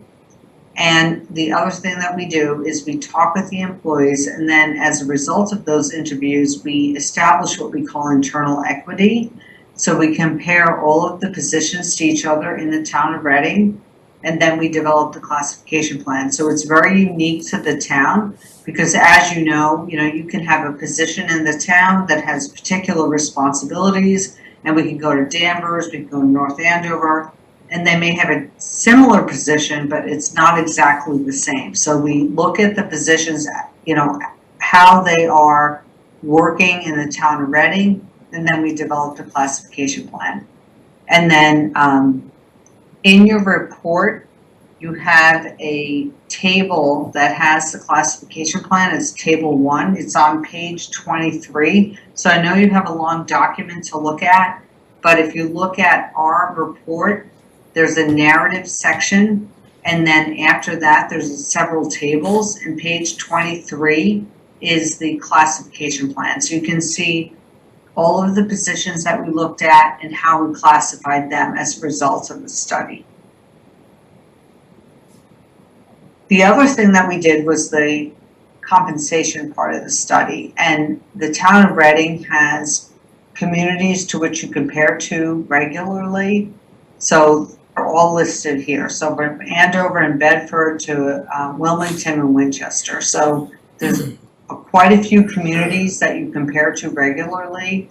And so we put together a salary survey, and we requested information from those comparable communities in order for us to do the analysis of the salary survey. So these are the communities to which we compared, and we requested information. When we do a salary survey, it's a snapshot in time. So we put together a survey and we determine particular positions. So you have 79 positions. We look at benchmark positions we know we're going to find in other communities. We have the position title, we define it, and we put it in the salary survey. Because again, as you know, you may have a particular title in Reading, and then you might go to Winchester, for example, and they have a different title. So it's very important that we define the positions in the salary survey.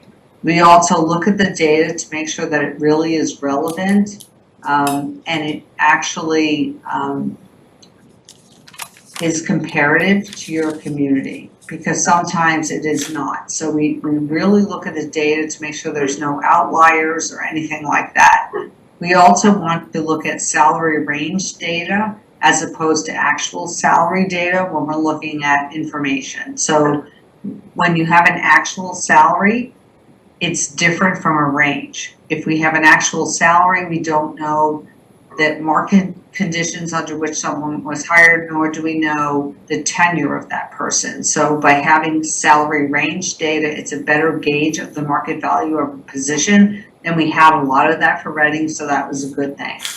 And then when we did the salary survey, it's a snapshot in time.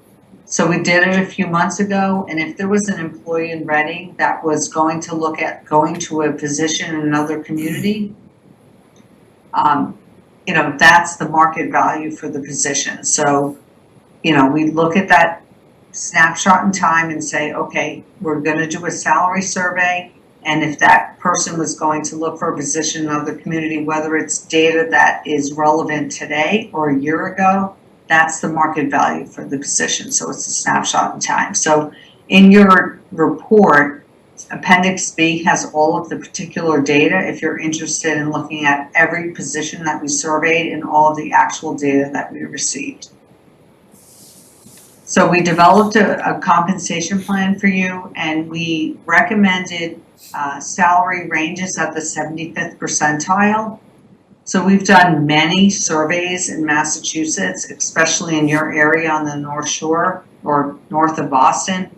And the 75th percentile is probably where you really want to be competitive as a payer, because your surrounding communities are also doing the same thing. So that's what we recommend for you. And the 75th percentile means that 25% of the communities surveyed paid more for the same position and 75% paid less. So it makes you an above average payer, which is something that you may want to consider going forward for the employees. So if you look at the document that you have, that report, Table 2, which has all of the data, has the compensation plan and the classification plan, is on page 26 of the report that you have. And on page 30 of the report, if you want to look at just how we calculated the ranges, you can see that. So it's something for you to consider going forward. So we looked at the classifications, all of the positions, the 79 positions, and then we looked at the salary data as well. So your compensation plan has 14 grades, and we divided them into 3 bands: the administrative and technical band, the supervised as technical band, and the directors and senior managers. And when we are doing that, we also want to look at the market information, the data that we have, as well as the band that we're creating. So everything that we were recommending to you are open ranges for every pay range. So it means that it has a minimum and a maximum for each range for every one of these grades. So you have 14 grades. They're divided into 3 bands. And what we use in order to determine the best way to develop those ranges are two tools. One is gradation and one is range spread. So you can see here that there's different gradation and different range spreads. And it's just the best way that we can look at the data from the market and develop the pay ranges.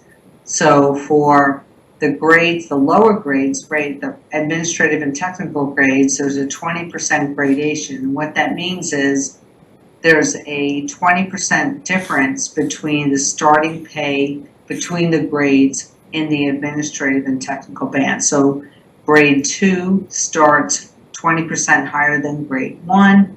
Grade 3, the minimum pay is 20% higher than grade 2. And then it changes for 5% between grades 4 through 10, and then 10% between grades 11 through 14. So that's the difference between the starting pay for each grade in each range. And then the range spread excuse me, is the difference between the starting pay and the maximum pay for each grade. So grades 1 through 10 have a 35% range, and that's the difference between the starting pay for grade 1 and the maximum pay for grade 1. So it's 35% for grades 1 through 10, and then it jumps to 40% for grades 11 through 14. And the reason why the spread is a little bit higher for the higher grades is because the higher grades have the more professional positions, and if you're going to hire someone in one of those positions, you may not start them at the minimum pay. So you want to have a range that's a little bit broader. So we look at the gradation, which is the difference between the starting pay, and then the range spread, which is the difference between the minimum pay and the maximum pay. So that's how the whole system was established for Reading. And then going forward and implementing something like this, you have a few positions that are below the minimum pay for the ranges, and you have one position that's above the maximum pay for a range. So if an incumbent employee's current pay is below the minimum for the range we're recommending, we recommend that that pay be brought up at least to the minimum. You have most of your employees whose current pay is within the range, and you're going to develop a defined increment plan where everyone will move into the closest increment or step. So if someone's pay is within the range, we recommend they move to the closest step without losing money. And then for anyone whose pay is above the maximum for the range, and in your case you have one person, that person's pay should not be reduced. You know, it's a function of the job being reclassified or the market value of the job changing. So keep the person's pay where it is, and eventually the range will catch up. So that's a very simple strategy to how to implement a study like this. Obviously, you know, you'll have more strategies going forward, but that's what we recommend. This is very big. And then finally, just how do you implement this, or how do you administer it going forward? So on the classification side, the town has our tool, they have our questionnaire, they know how to manage everything going forward. So in the future, if the town says we need a new position, we need to change a position, you have all of the tools in order to maintain that. So you can do that, you can reclassify a job. We're available to talk to in the event that you want to talk with us going forward. We do that no charge. You know, we want to make sure that you can manage your system and use it going forward. And then on the compensation side, you know, you have your list of comparable communities, and if you're talking with them every year and you're asking them if they're adjusting their pay ranges, and you're thinking about doing that for the town employees going forward, then you'll maintain your compensation plan as well. So if you look at all those comparable communities, you find out how they're adjusting their ranges, and maybe you take an average and adjust your ranges by the same amount, you'll stay competitive with the market. So a study like this, involving all 79 positions, going through talking with the employees and doing a lot of this analysis, you won't have to do that for 5-10 years or more if you maintain the classification and compensation side. So we spent a lot of time with your staff who have been terrific. They've been really helpful in you know, giving us the information we need in order to complete the study. So if you maintain it going forward, or the staff does, you'll be in really good shape for a long period of time. The only time that you need to maybe adjust earlier than 5 to 10 years is if you're in a community where there was a lot of rapid growth, and you don't have that. You know, Reading's not going to have that. New England doesn't have that. So you should be in really good shape going forward with the study. So I'm happy to answer any questions you have, but again, you have the report, and overall, the staff was terrific in helping, and I'm happy to answer any questions that you have. Fidel's got the first one. Thank you. No, it's not a question. It's a thank you one to Sean, Joel, and all the staff. But I also wanted to touch base on the implementation of the changes, right? So as Joel mentioned, there's essentially the staff are broken up into three groups, if you will, where directors and senior managers are on grades 11 and up, or this will be transferred to our letter scheme, but just on the report. So what we have decided that as a management team is essentially before town meeting in the warrant on Article 4, we added some changes to address the employees that are not directors and senior managers. So who we are going to focus on is the administrative and technical, supervisors and advanced technical, and the goal is to address them through November town meeting. So if you recall, in Matt's budget, actually, in FY23, there was an $85,000 allowance already to pre-fund this report. What we are asking at town meeting is essentially to move around that $85,000 into the different departments, but we're also asking for an additional $67,000. So in total, it is about $152,000, and we feel that with this, should it be approved by town meeting, we can properly address all the staff that were identified in the administrative and technical bands, and the supervisors and advanced technical bands.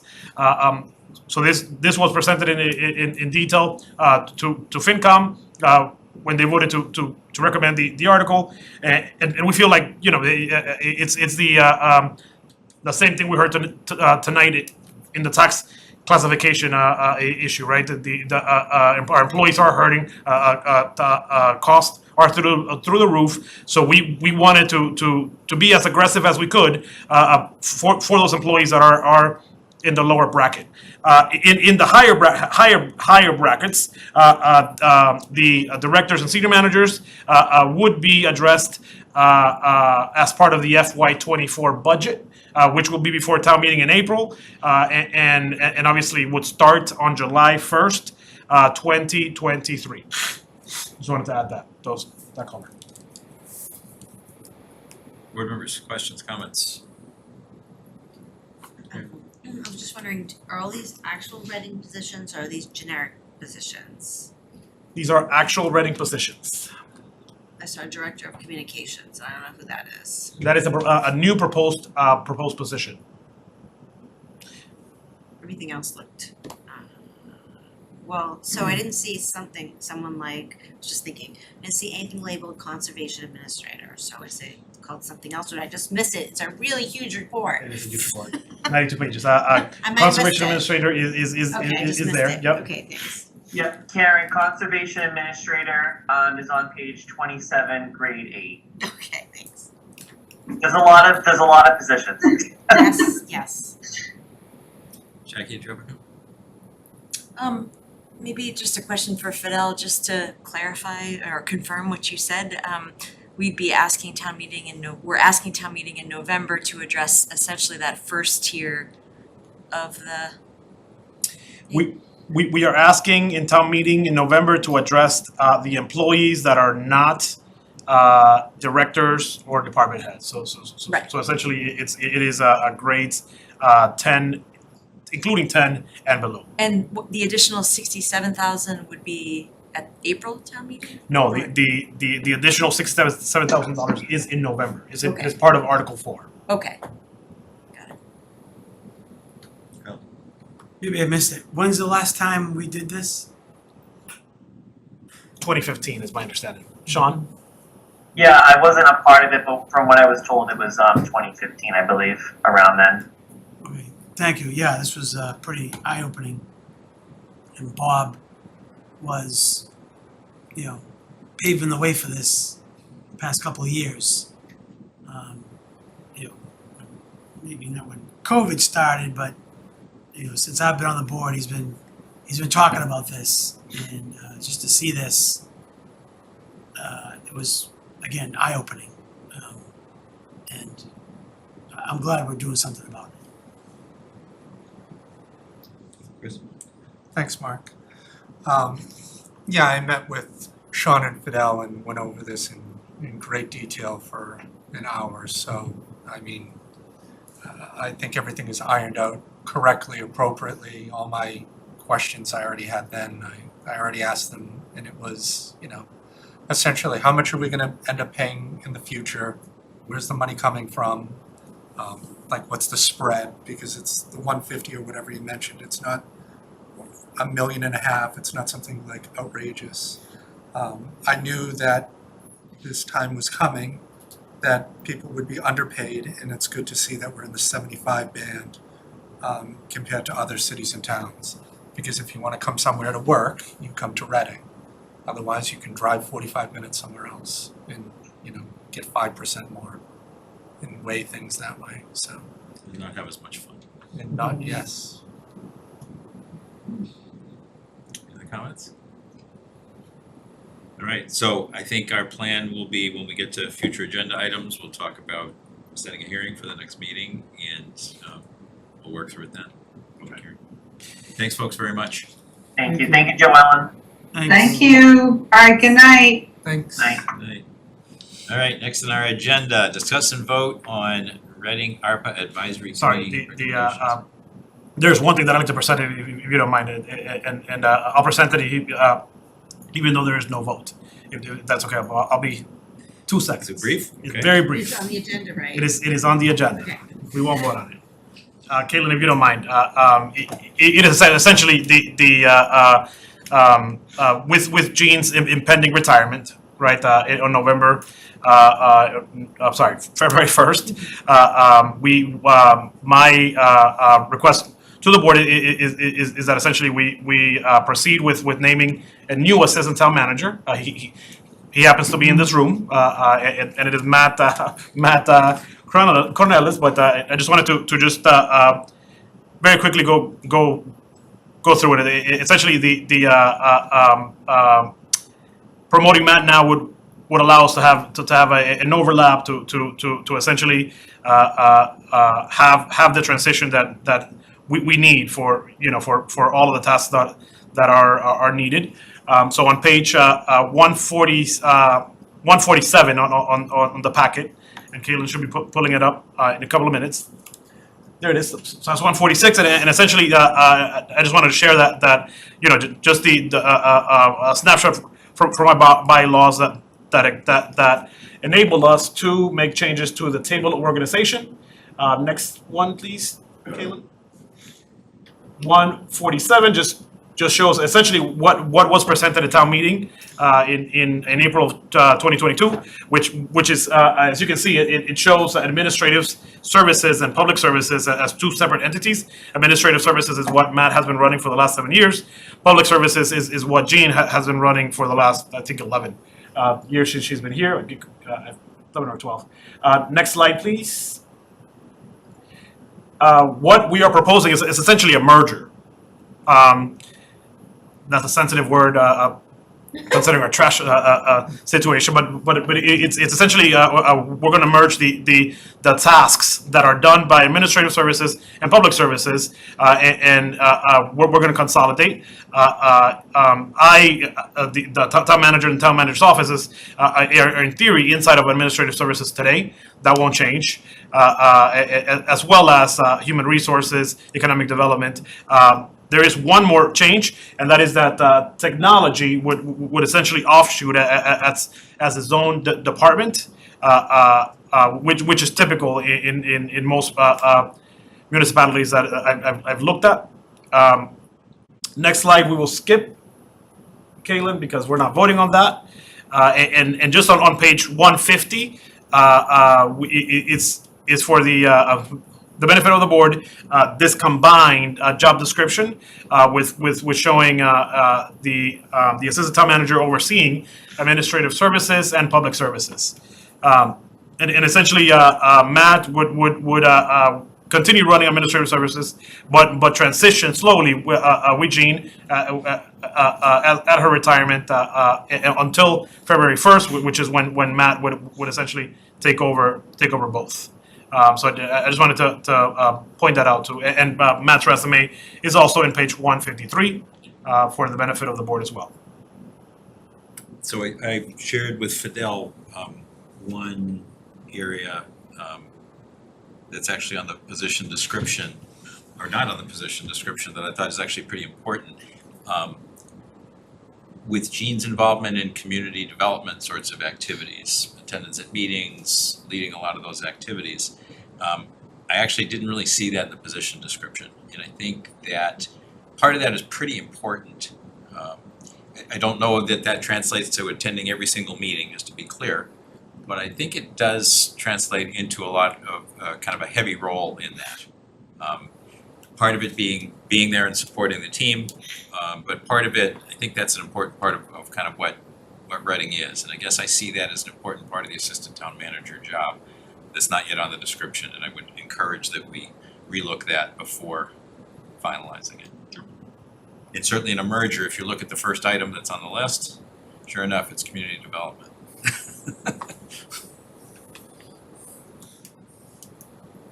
We do it. Matt will be at every night meeting from now until. So just to be clear, that's not what I'm suggesting.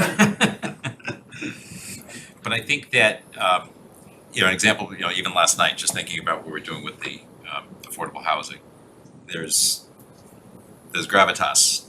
There are some things that need to be there in terms of showing priority in the town. And I think that's, to me, that's part of the assistant town manager's job. Yeah, I agree. Thank you. Thank you. Any other comments to the board? All right, let's go to RAC. Go to the top page here, and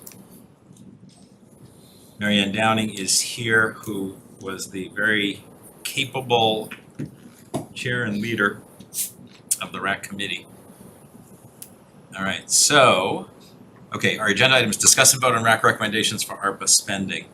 How do we want to go through these? Do you have votes on each of the 7 line items? I can read them all at once or one at a time, however you want it. Just the reading.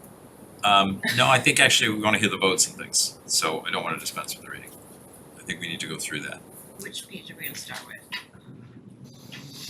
So I'm viewing, there are 7 items. I would suggest kind of go through kind of what they are and what the votes were on each.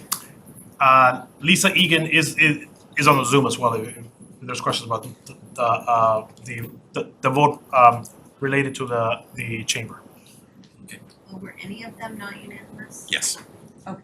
And I'm not sure, Tom Wise was messaging, just when are we going on, in case, I think he wanted to be available for any questions on the premium pay, but I don't know if he's on the Zoom. I can do my best with the answers to that, so just, do you wanna go in the order they are on the agenda, or just? Yeah, if you don't mind, that's probably the right way Okay, to and I do it. left my agenda over there, so just tell me the first one. Garden Club. So the Reading Garden Club, our vote on October 12th was the Reading ARPA Advisory Committee voted 6 yes, 2 no, 0 abstain to recommend to the select board to allocate $4,000 of ARPA funds for the Reading Garden Club to cover 1 year of lost sale of the plant sale. Any questions or comments? All right, so I thought she was gonna read them all and then we talk. I can read them all, I don't have them all. I'd rather not read them all. I think we should go one at a time. Ask questions on Right, whatever it's we have like questions. 20 minutes of 11. Hey, I hear you. Well, we kind of, I know, but we also have select board policies where we don't make major decisions after 10:30 and we're heading towards 11:30. So I'm getting a little concerned about this. Well, RAC is gonna sunset on October 31st, so this is your last chance to vote on these. No, I would disagree. The select board is making the final decisions on ARPA. Yeah. Point is well So- taken. Okay, well, So are there, I'll leave it to the chair Yeah. wants me to do. there are comments, so we have the information, are there comments or questions on this item? Garden Club? On the garden club. Nope, it was very clear in the packet. How about we do a motion and just go right through it? Move to approve $4,000 in ARPA funds for the Reading Garden Club as presented. Is there a second? Second. Any questions, comments, discussion? None appearing, let's take a vote. All in favor, raise your hand. All opposed, we have 5-0. Thank you. Reading Rotary. Okay. And just make sure that was the previous page here. Oh, here we go. On October 12th, 2022, the Reading Arbor Advisory Committee voted 8-0 to recommend to the Select Board to allocate $25,000 for the Reading Rotary to support 1 year of coverage for the Fall Street Fair. Second. Oh wait, sorry. See, this is a problem. Any comments or questions, board members? Just a question, in their letter, they're requesting 75,000, so 25 each year, but we've just got the 25 on the table, Yeah, right? we decided, and I think, and I'm gonna just have the letter handy so you have questions. So I brought it.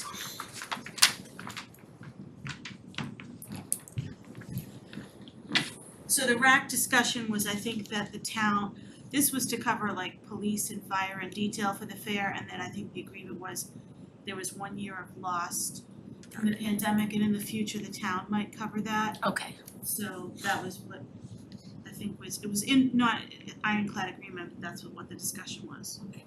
So that's why we narrowed it to 1 year. Thanks. Any questions? We have a motion on this one, please. Move to approve $25,000 in ARPA funds for the Reading Rotary as presented. There you go. Any discussion? None appearing. All those in favor, raise your right hand. Those opposed, 5-0. Reading Chambers next. Okay. This had some series of discussion, but our final vote was on October 12th, 2022, the Reading Arbor Advisory Committee voted 6 yes, 2 no to recommend to the Select Board to allocate $29,000 to the Reading North Reading Chamber of Commerce. And our vote, it's in the packet what we did it for, but it was going to be for free memberships, some work on the Shop the Reading's website, and business support during construction. And our packet from the October 12th had the details, and I appreciate that the Chamber of Commerce, during the course of this, they were one of the first that got requests into us, and they adjusted it down in line with some of the other requesters. And we also had questions about, did it include North Reading as well as Reading, and I think we agreed Reading memberships would be prioritized. And just, kind of like with the Burbank Y, where Reading people would be prioritized for the services. So I was one of the votes against free memberships. And just to explain a little bit, I appreciate everything the chamber does. I think that Shop the Readings is wonderful. I think supporting the community, especially through construction, is a very important activity. My concern was, is free memberships kind of the right way to support, to use ARPA funds to support what's going on here? So that's where I was concerned. I didn't feel it was the right thing, so I was one of the two that voted against it. Well, I have a question, I don't know if Lisa or Mary Ann can answer it. Is it gonna be unlimited memberships, meaning that, if 10 members take advantage of it, that equals XYZ dollars?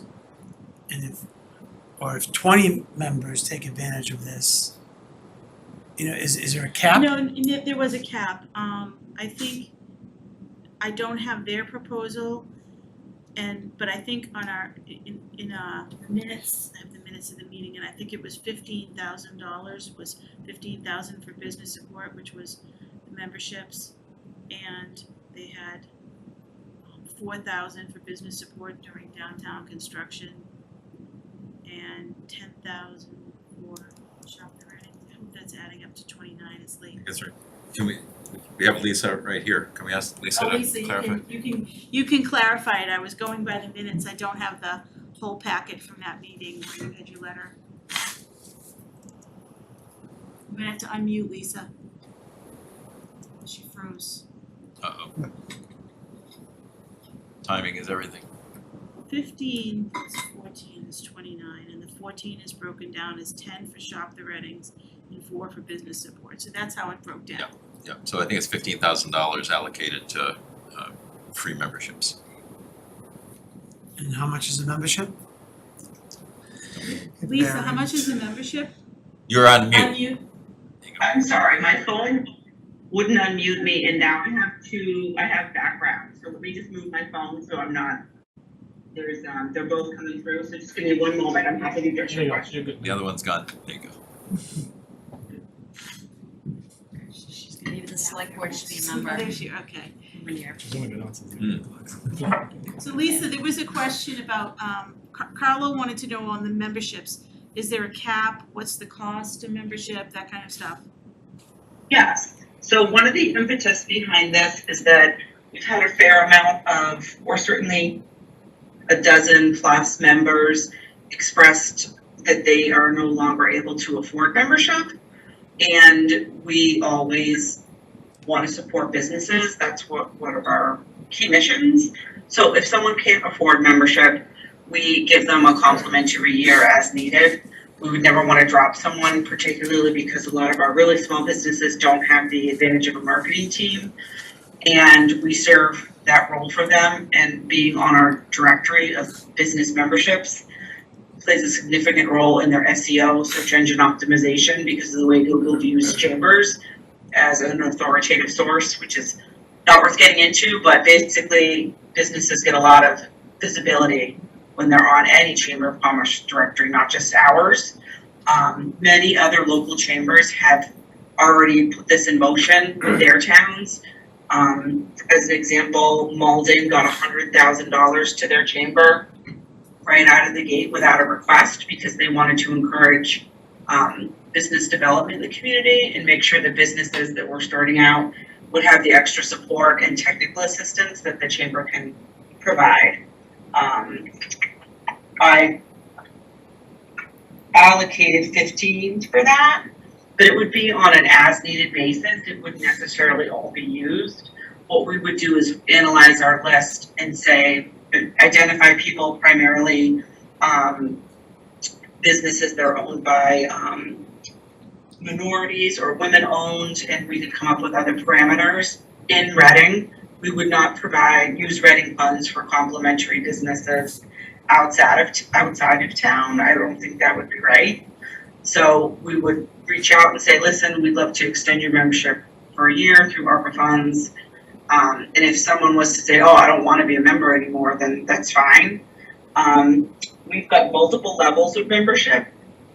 They start at $120 to $5, and that would be for like a home-based or individual consultant, or someone who's kind of their own business. It could be a realtor or an IT person, whatever. I believe I included our updated list, and I'm happy to share it with the board, but we've got 135 of our 270 members are Reading-based, and most of them are either single members, meaning like one person, the 125. Other than that, the rest of them are primarily under 10 employees. So it's the really small businesses, and their dues are $225 for the whole year.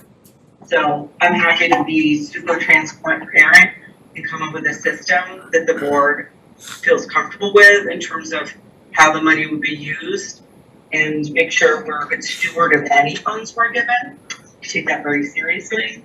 But our dues range from $125 all the way up to $590, and that would be for a hospital. For $590 would be like Melrose, Wakefield, Winchester Hospital. But most of our members are on the small side, and we want to support them as they recover. I think you or Chris mentioned in one of the meetings too, members get a benefit like a discount at Staples of some amount too, which must be helpful for very small businesses too, and other benefits you give, that was just one that came up during RAC. Yep, the Staples benefit, honestly, even just for paying for my home printer, where we're home-based, we don't have an office any longer, I'm probably, it's close to the amount of dues just because toner and paper and stuff is expensive. That's what I was getting at, printer stuff. I'm Yeah. gonna form a business and join just to get the discount. Carla did that. Yeah, no, yeah, I was curious, I'm good. So I mean, so Lisa, I appreciate your willingness to be transparent and kind of work with us. I mean, you know, based on a couple $100 average for a smaller business, that's $15,000 is a lot of businesses. 66. It's true.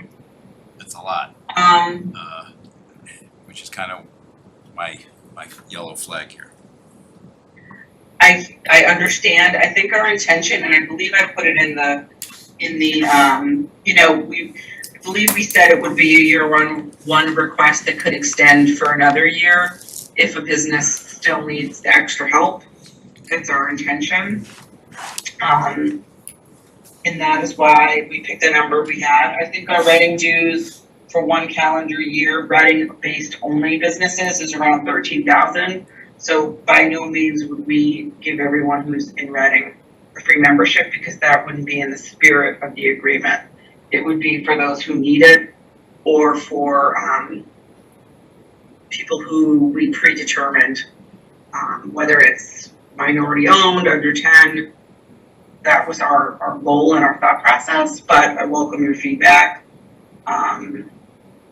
You know, a lot of the really small businesses call on us for all sorts of unique things because they don't have an employment attorney. They might have someone who is, there could be any reason. We connect very small businesses with all sorts of excellent help, from local people to attorneys in Boston that volunteer, because we want to have excellent support for them as they go through COVID. People don't want to work. They have all sorts of challenges, and there's a lot of legal and employment issues that they simply don't have bandwidth for. So we step in quietly, behind the scenes, confidentially, and help them navigate. I'm gonna suggest that maybe make an amendment. I think that, sorry, I didn't ask the question before, but I think $15,000 is more than is needed there to do that. I think it represents a lot of activity. I would suggest that instead of 15, the board consider 5 for that piece. So that I think would lower this number to 19,000. So I'm gonna suggest that as an amendment to this one. Other thoughts? I guess. I just want to note this so I have the correct information tomorrow and financial department doesn't change. I guess my only counter to that, to a point, is that out of all the money from ARPA that we gave to the small business allocation, this is it, unless there's something else that's on the horizon. And to not support small businesses to a point for 29,000 total just seems like a massive misstep. I understand that Lisa's saying that it might not get all spent in the first year, but what's wrong with the subsequent year for something as nominal as this for the chamber that supports businesses in Reading, in North Reading as well? But I just don't see what the issue is with fully funding. So, did that information not come up in your RAC conversations that, your total membership in Reading now is 13,000 and you're asking for 15,000? Is that like new information? Cause it is a little wonky if the goal is to. I think we assumed it was going to go for, to try to stretch it out, that it wasn't gonna be for 1 year. Is, you know, they originally, I believe Lisa was asking for, the original first request came in and it was something like 50,000, was it 50,000 a year? You guys had a multi-year plan of support. Yeah, I'm gonna actually stop So the discussion on that. I think, you know, we kind of have the information we have. Yeah, there's a motion to change. We didn't have more specific information at the time, we didn't ask for it, we didn't have it. Okay, so the select board motion is, I'm just moving. Don't have a motion yet. Other discussion? Wait, would you propose? I hear you, and I don't wanna be like a penny pincher. I do appreciate the effort that, well, I shouldn't say that. I appreciate that we have just shifted the tax rate, and I do absolutely appreciate how expensive and how difficult this is. Although I can't see the future either, so I don't know if it's gonna go more than a year. I could get behind a reduction of some sort, because it does seem like it's more than your actual Reading businesses, so that is a little wonky. If I may, I'm reading the report, I wanted to just glance to make sure my memory was fresh. We mentioned that we would extend it to years 2 and 3, so I think our plan and vision was, if someone needs the help, it might be 2 or 3 years. And honestly, right now, we lose money when people don't pay, because that's how we stay afloat. However, I respect everyone's decision, but it wasn't our intention to ask for more than what we would normally get if everyone was to pay. It was to know, just on the tone and the types of calls that we're getting, regularly, that we would love the opportunity to extend it so we can just give people what they need, as well as the visibility and the discount, et cetera. Can I suggest to, and for the sake of moving things forward and supporting the community, if you're willing to kind of work with us, and if this isn't making sense from the membership side, maybe it makes sense in another way to support the business community, I think that would be great. I would feel very uncomfortable saying here's $15,000 to support a $13,000 membership base. Just doesn't feel right. So I would be, if you're willing to kind of work with us, not in a micromanaging sense, but just kind of, hey, if this isn't right, maybe there's some other ways that would be very helpful to the business community, I'd back off. I just have a quick question. What's the $13,000 number? I'm a little confused. Lisa brought up the membership in Reading. $13,000 in membership. $13,000 That's per how year. much their membership base is now. That's it? That doesn't sound right. Was that for the small ones, or that's for the No, rest? that's for everyone. Our memberships are very, very affordable, and that's why we have to have sponsorships for all of our major events. Right.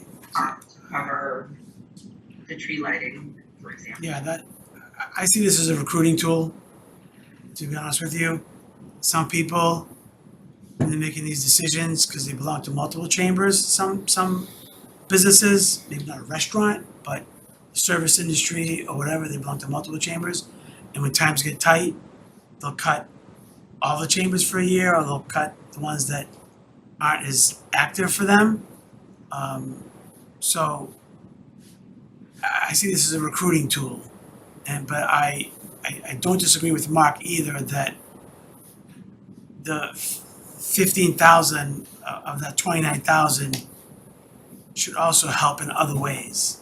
And then I think, a great recruiting tool to get maybe the 12 or so you mentioned back, and then maybe grow it a little bit as a marketing blitz, a free membership for a year. So I'll still stick with the 29, but I think maybe with what we've kind of said in the past with a few other items that we voted on, that it's in the spirit of this, or if we need it in writing, we need it in writing, but Go Spirit. How about this? I'm thinking back to the Winterfest. Okay, the ice sculptures alone were $500 of sponsorship for a tiny business who can't afford $125. They also can't afford to sponsor it, but it was a really popular event. What if we left the allocation the way it was? We asked Lisa to come back and you make decisions on how it needs to be spent, but you come back and report to us on how. So if she could then say, well, I'll use it to support the Winterfest event, I would feel okay with that, because it was a great community event. And maybe that you could reduce sponsorships, like, as you just said. I'm looking for head nods, or not. So the same money, but just maybe different purposes? Yeah, Lisa kind of suggests the Reading. best, In red. yeah, Reading, the best allocation to support the business community. if I may, thanks, Mark. You know, Lisa, in the course of her work, gives us those regular updates, you know, on what they're doing, what they're seeing, and so maybe, you know, mid next year, she and her organization will have a better sense of how much demand there is for these free memberships, and then we can talk about the other things. I trust her and her organization to, you know, use that with the best interests of the businesses. Ditto. So, yeah. How about a motion? Move to approve 29,000 in ARPA funds for the Reading Chamber as presented. Second. Great. Further discussion? Not appearing. All those in favor? Opposed? 5-0. First Congregational Church. Okay, this was a small one. Thank you, Lisa. Thank you, Lisa. Very much, and I appreciate it. We can talk further at another time when we're all rested and figure out a plan to make sure we all feel good about it going forward. I really appreciate it. Thank you. Thank you for your support. Thanks. So on October 12th, Reading Harbor Advisory Committee voted 6 yes, 2 no, 0 abstain to recommend to the Select Board to allocate $4,000 to the First Congregational Church for garden landscaping. And as a point of clarification on this, just very quickly, they described that years ago they donated land along the parking lot, and this landscaping would maybe be to improve the cut through around the downtown because it's the church right there. Yep, literally right. So it was something that, it's a budding town land and was going to try to make it better for pedestrians. I don't know, I cannot recall It's exactly. open to the public? Is that what you're saying? It's open to the public, whatever it is? On Wall Street. Yeah. Great. Any comments? Thank you. Questions? I'm just curious, how many other churches requested funds? None. This one came in and they came in with 34. We did not recommend the 34 because the 30 of it was for asbestos remediation. They do other, I think they're the one who runs the dance school, and they, I don't know whether they had reduced enrollment and less ability to pay for their stuff. They were supposed to come in and then there was an illness on the part of the person, but no other churches came in directly, other than, you know, indirectly in the food pantry because that's located in a church, but that was the food pantry, though it's associated with churches, so that would be the other church. Other questions? Ready for a motion? Move to approve $4,000 in ARPA funds for the First Congregational Church as presented. Is there a second? Second. Thanks, Jackie. Comments? Not appearing, take a vote. All those in favor, raise your hand. Opposed? 5-0. Due diligence on potential purchase 17 Harnden. Yeah, I can just find that. That was, I know that was a, oh, here it is. On October 12th, 2022, the Reading Harbor Advisory Committee voted 7 yes, 1 no, to allocate $25,000 towards due diligence for the potential purchase of 17 Harnden Street. So it was a 7-1 vote. Guess the no wasn't you. It was not me. No, I don't need to know. I can tell you who it I don't need to know. I don't need to know. No. And that was kind of, we were looking at what was left over because we knew there was going to be a large amount left over after premium pay, which we haven't got to go to water and sewer, and I think Fidel actually suggested, or Chris or both. So as Fidel mentioned, this 25,000, you know, up to, obviously we don't need it. When I say we, the town. Commercial appraisal. Yep.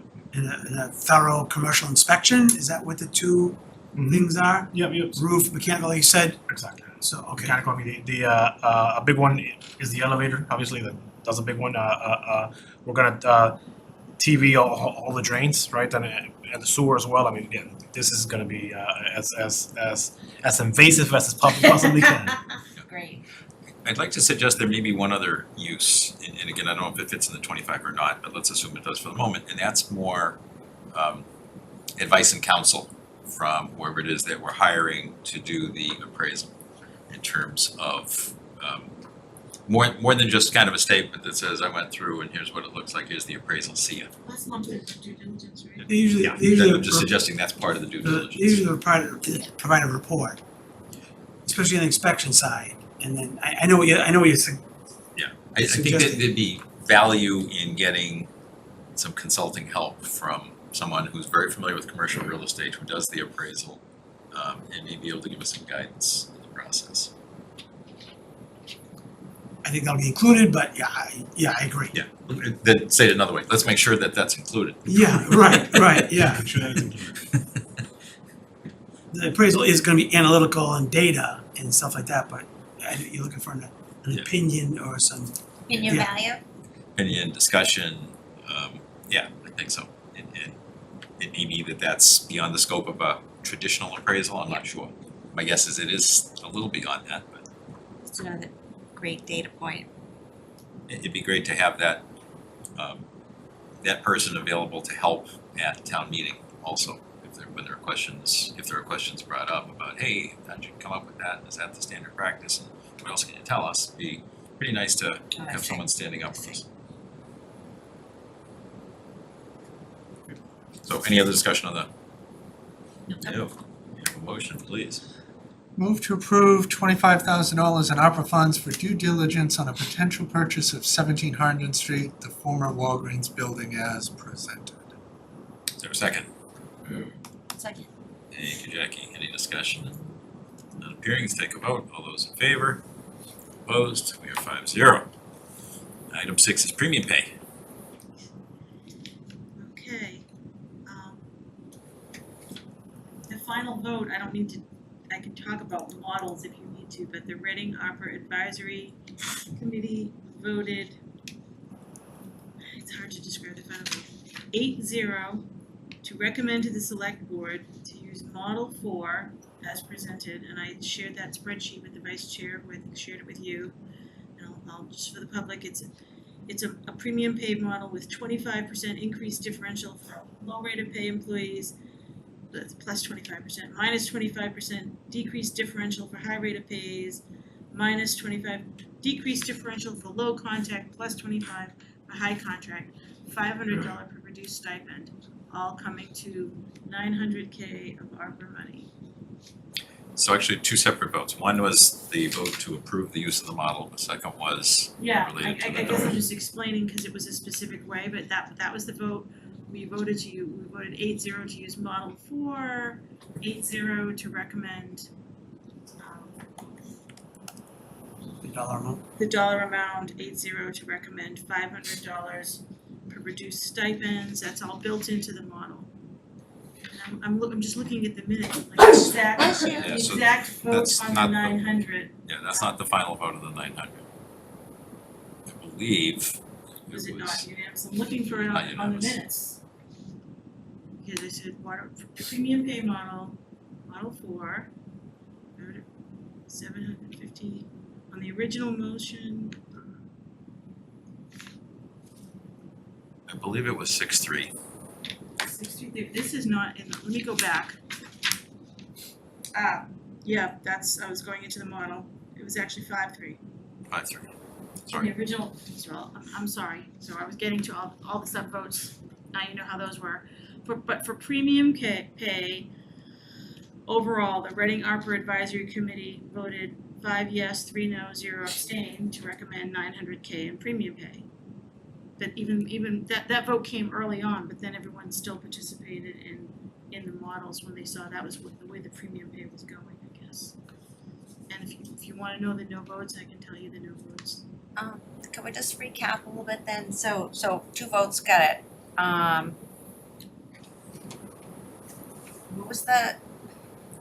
The 900K was a 5-3 vote. Yeah, the number, And got then it. once, then we knew that passed, and then even I think the members who were not voting yes on that And it was a model then vote. participated on, okay, well, given that 900K prevailed, what is the model we want to be? Okay. And the model, as was explained in this memo, was designed to reward the lowest paid employees, the cafeteria workers, paras, And I don't know that there's an equivalent on the town side.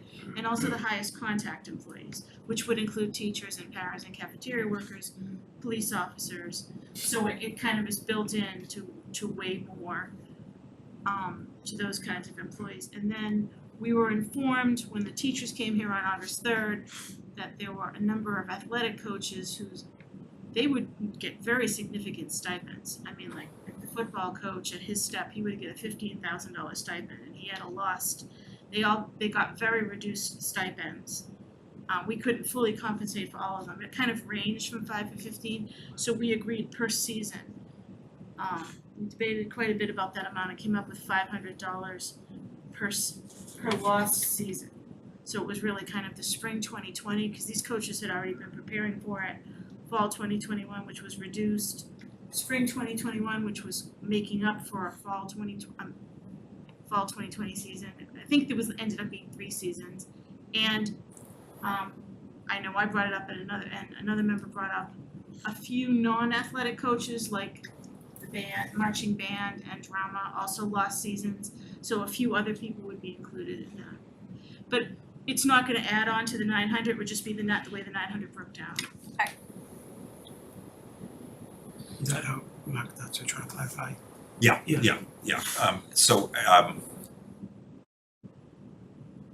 The structure of the premium pay, as we all kind of talked about, was more of a gesture. We're incredibly thankful to the efforts that everybody put in. There's no question about that. We also agreed that there's no way we could compensate fully for those efforts. So we needed to come up with a methodology and then a number. The methodology was pretty intense.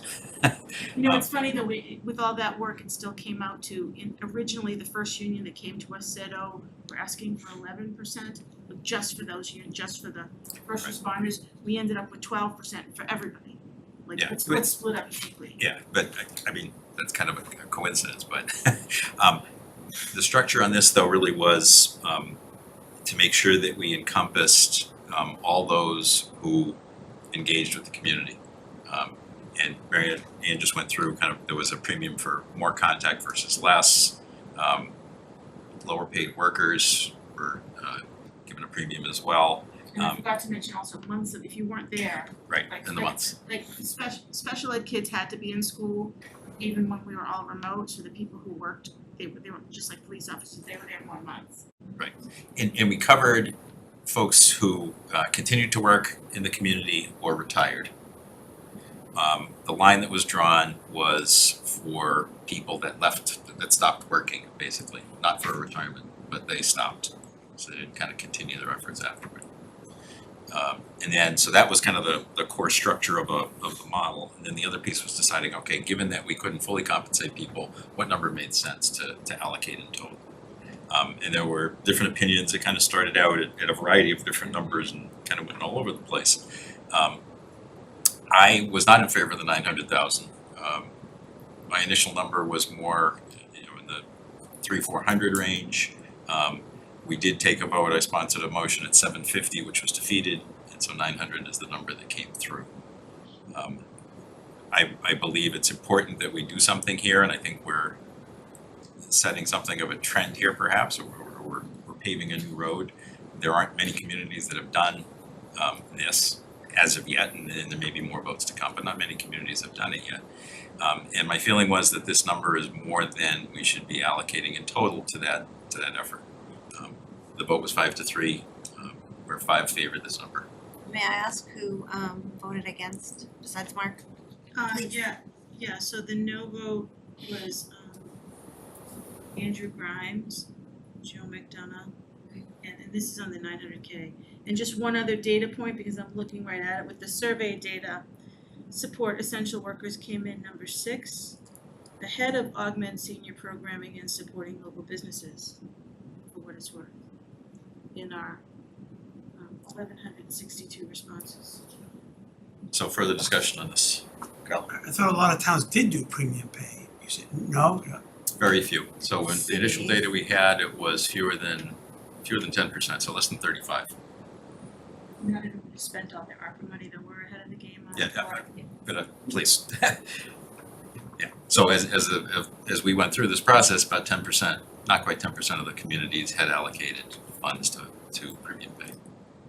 That were allocating money, I mean, That had ARPA money. they had ARPA money. Well, Right. every community could have, Yeah, right, so 351 communities, and I Yeah. think it was around 30 that had allocated.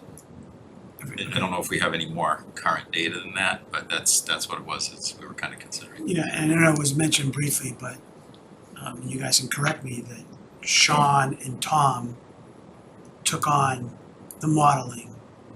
Correct. Which was, I'm sure, an enormous amount of work to help you guys navigate, you know, the different models and the scaling of the Yeah, pay. how to allocate between different Right, different different groups, activities, different groups, times, right, yeah. and to be as inclusive as Contact, possible. exactly, so I Herculean effort. right, and I don't wanna discount that effort at all, obviously. But to be clear, the effort and the Yeah. dollar amount are No, completely distinct. I didn't finish, correct. Sorry. And not being on the committee, this is what is being presented to me.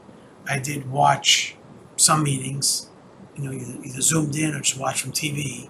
So I knew you were going through this process, you know, not every meeting, but a lot of work and effort was put into this one topic. So, you know, 5-3 is the majority, but it's not, you know, 7-1. But I kinda gotta just stick with this, I guess, for right now. Chris? Thanks, Mark. The 5-3 majority too, if you had done the average based off what everyone was allocating, I think we were at like 750 or something like that, if I recall correctly, like the.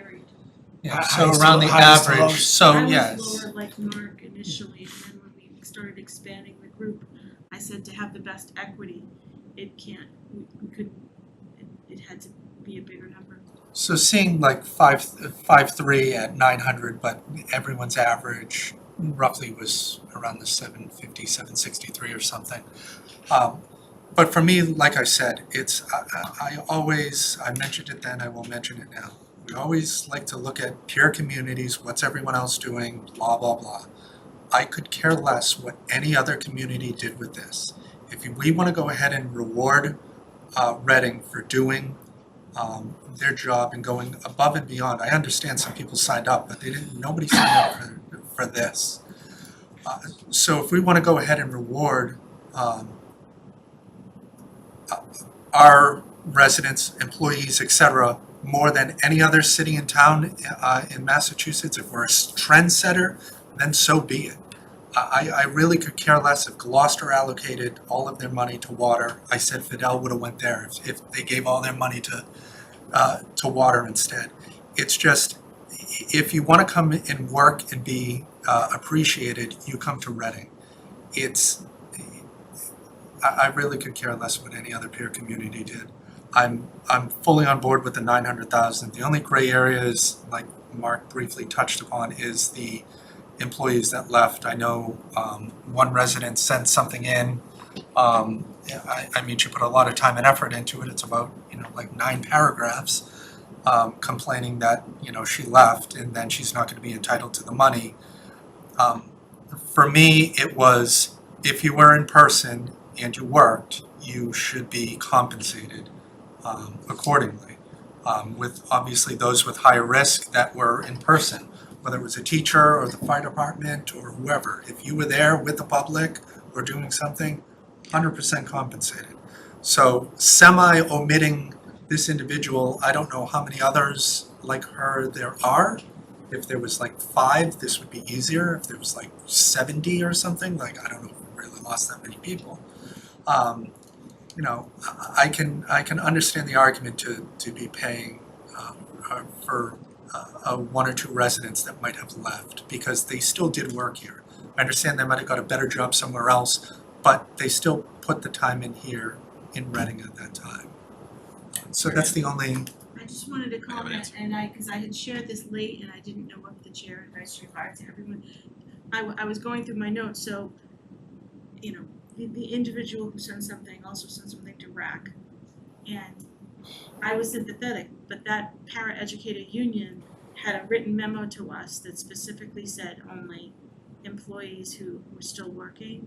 So we weren't negotiating with individual, we were taking, not negotiate, that isn't the word, taking requests from collective bargaining units. So we didn't know that the collective bargaining unit, in this case, it sounds like they weren't communicating with their members. But I told her, she reached out to me, I said, communicate to the select board, because you guys have the chance to change that if you want. I mean, that's, we didn't realize we only could go by what the unions were telling us, and I'm not dissing the unions. I don't know what their communications were. So this is a recommendation, but if you wanted to tweak the model, you wanted to tweak the amount, you're the select board, this is your problem.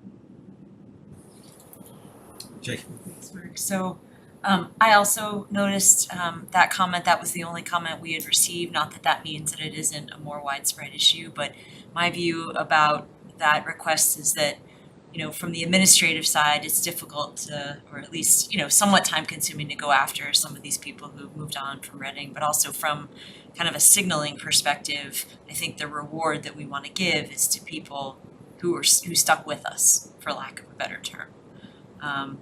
And so I'm comfortable sort of monitoring and seeing, you know, what comes up out of that, but otherwise, I think this model makes a lot of sense from the standpoint of, you know, lower income and higher contact staff getting, you know, a premium on the premium.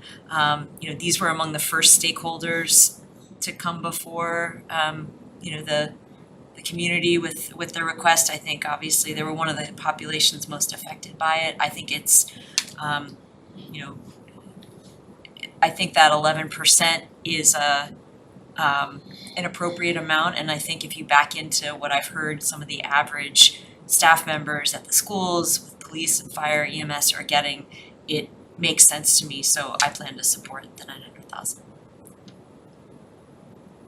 Karen, I think you're there, last voice. So I'm gonna say, it's a great report.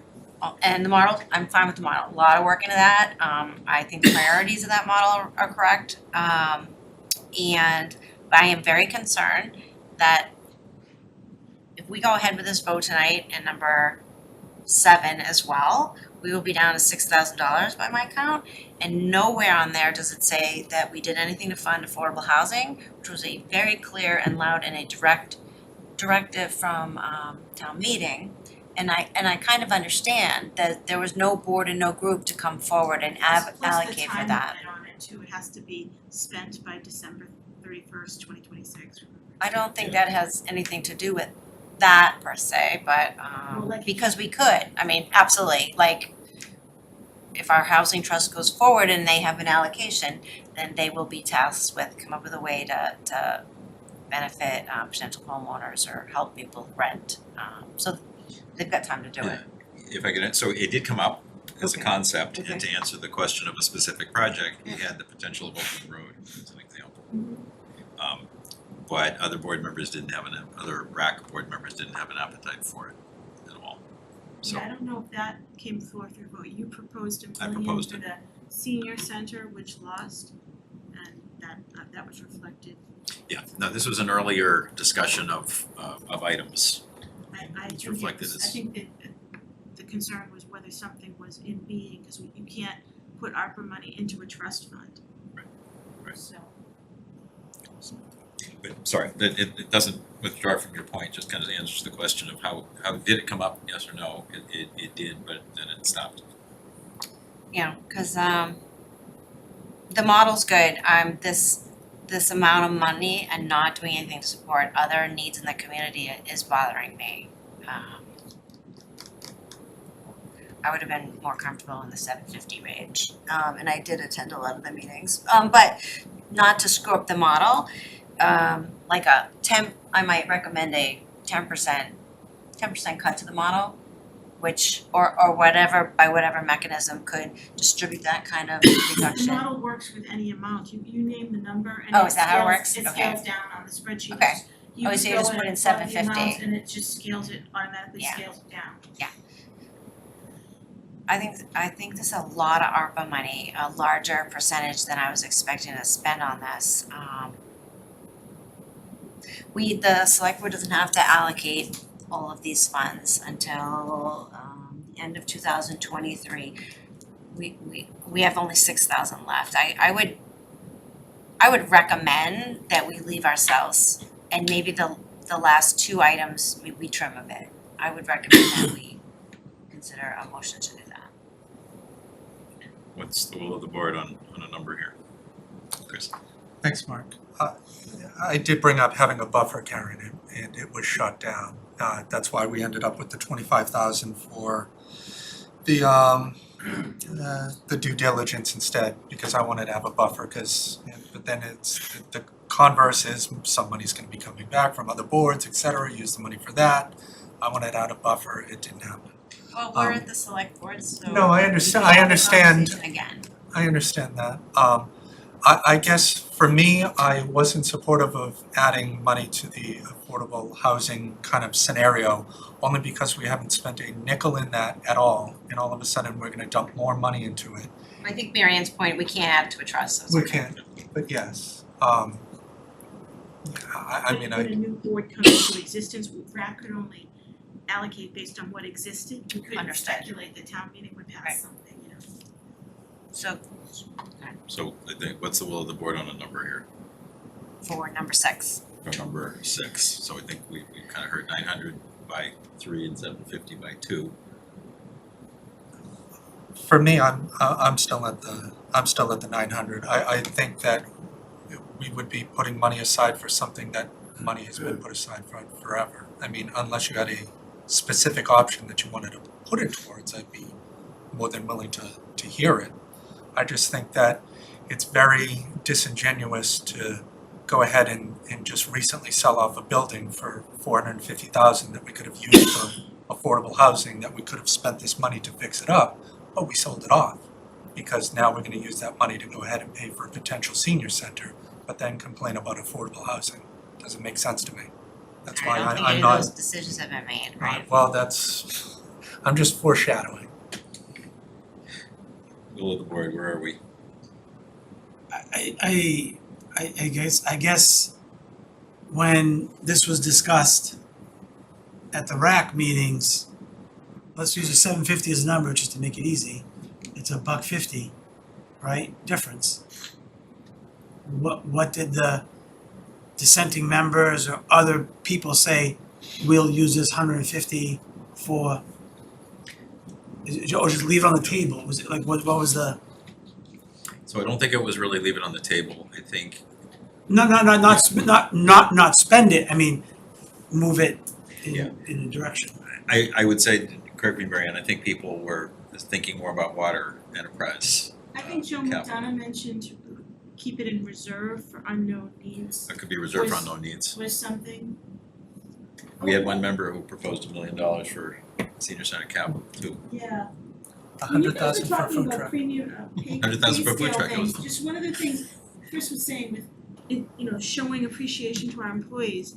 The whole pay classification thing, I was trying to follow that. Were you trying to bring up people's pay because we're paying our employees too little? Absolutely. So it seems like the premium pay is supporting that vein. Another I'm way gonna of showing. cut these you off, employees. Marianne, sorry. Anyway, so pick your number. I'm still at 9. Why don't we just say a number and no extra added onto it? I'm at 9. I'm at 9. Yeah, I'm at 9. So I think that's the will of the board, so that's the motion. Move to approve 900,000 in ARPA funds for premium pay as presented. Is there a second? Second. Thanks, Jackie. Any further discussion? Not appearing. All those in favor at 900,000, raise your hand. Those opposed? And motion carries 3-2. Last item, water enterprise support capital costs. Yes, and this was just kind of the leftover. I didn't think we even had the 6,000 left over, as Sarah was saying. We have on October 12th, 2022. 2022. The Reading Arbor Advisory Committee voted 8-0 to recommend to the select board to allocate $930,314 for water and sewer projects. And that was essentially the leftover money as computed on the fly by the members. And the water and sewer projects. Do you need to know the projects? There were 3 that Fidel could probably speak to off the top of his head while I look them up. Yeah, it's on the packet on Booster page Circle, one Booster seventy-three Station. as well, but yeah. 173. 173, page 173 of the packet. We're almost there. 173 out of Seaboard 182. Circle Booster Station, lead service removal station program, and downtown water main improvements. That was my shorthand. Yeah, I mean, the in summary, I went downstairs and I talked to engineering and I said, if you had money for water and sewer projects, how much would you need? And they laughed at me, right? I mean, obviously because our capital plan is built on years of replacement. I mean, the pipes that we are working on Main Street were built in 1890, right? So I mentioned to the board that we had yet another water main break on Walker's Brook on Wednesday of last week. I mean, and so I think any money that we spend on water or sewers is money that is very well invested and also defers cost from the enterprise in the water. On the sewer enterprise, we're doing fine. It's the water enterprise is the enterprise that is hurting. And to be clear, this is, it's for capital costs. It is for capital specific projects. projects. It's not for the reserve. Absolutely. You asked for 1.35 million, gave me the 930K. Chris? But I might just clarify, if you wanted to do these projects, they would pull the money from the water reserves. No. Or- So, let me make sure I've got it. No, we would pay for this as capital, not using the reserves. Probably a mix. Some we would bond. Otherwise, others we would fund out of retained earnings, which is the equivalent of free cash in the enterprise fund. So to the extent we spend this, it's less draw on them. Yeah, right, yeah. Coming from somewhere. But we can't allocate to a reserve fund. It has to be Right. project specific. This will be spent tomorrow. To the penny. Any further discussion on this one? All right, ready for a motion, please? Move to approve $930,314 in ARPA funds for the water enterprise support / capital cost as presented. Is there a second? Second. Thank you, Karen. Any discussion? None appearing. All those in favor, raise your hand. Opposed? We have 5-0. Let's just quickly do future agendas and let's postpone meeting minutes if people don't mind. 3 things on discuss future agendas. Paying class hearing.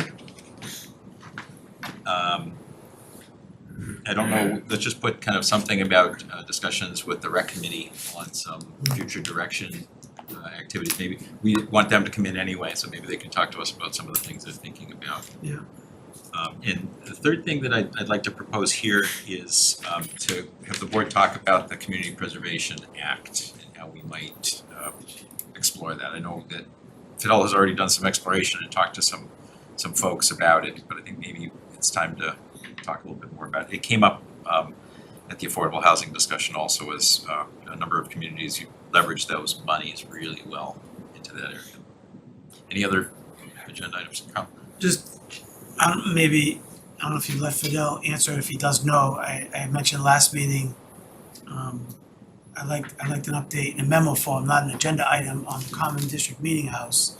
I walked by there again a couple days ago, and I should have took pictures.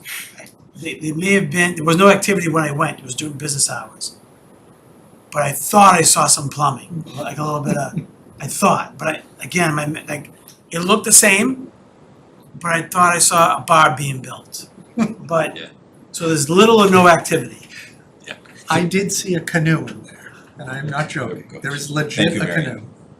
Can we, So I'm just, can it just, maybe a friendly suggestion, could it be before we get into liquor license hearings, we'd like to get updates on projects that are in process from the principals. Is that, yeah, it's maybe just, that's an agenda item that we could have and I feel understand bad what's for them, going I on. don't know what's going on, but it'd be nice to get, Public Kitchen's still delayed, it's October 22nd. 23rd, whatever today is. 25th. Yeah, 25th. Then they were supposed to be open. You know, everyone's struggling to do stuff, so I'm pretty sure they'll get open. They're getting towards the end, but. Any other agenda items? No, we just need to get the 186 Summer Ave on an agenda.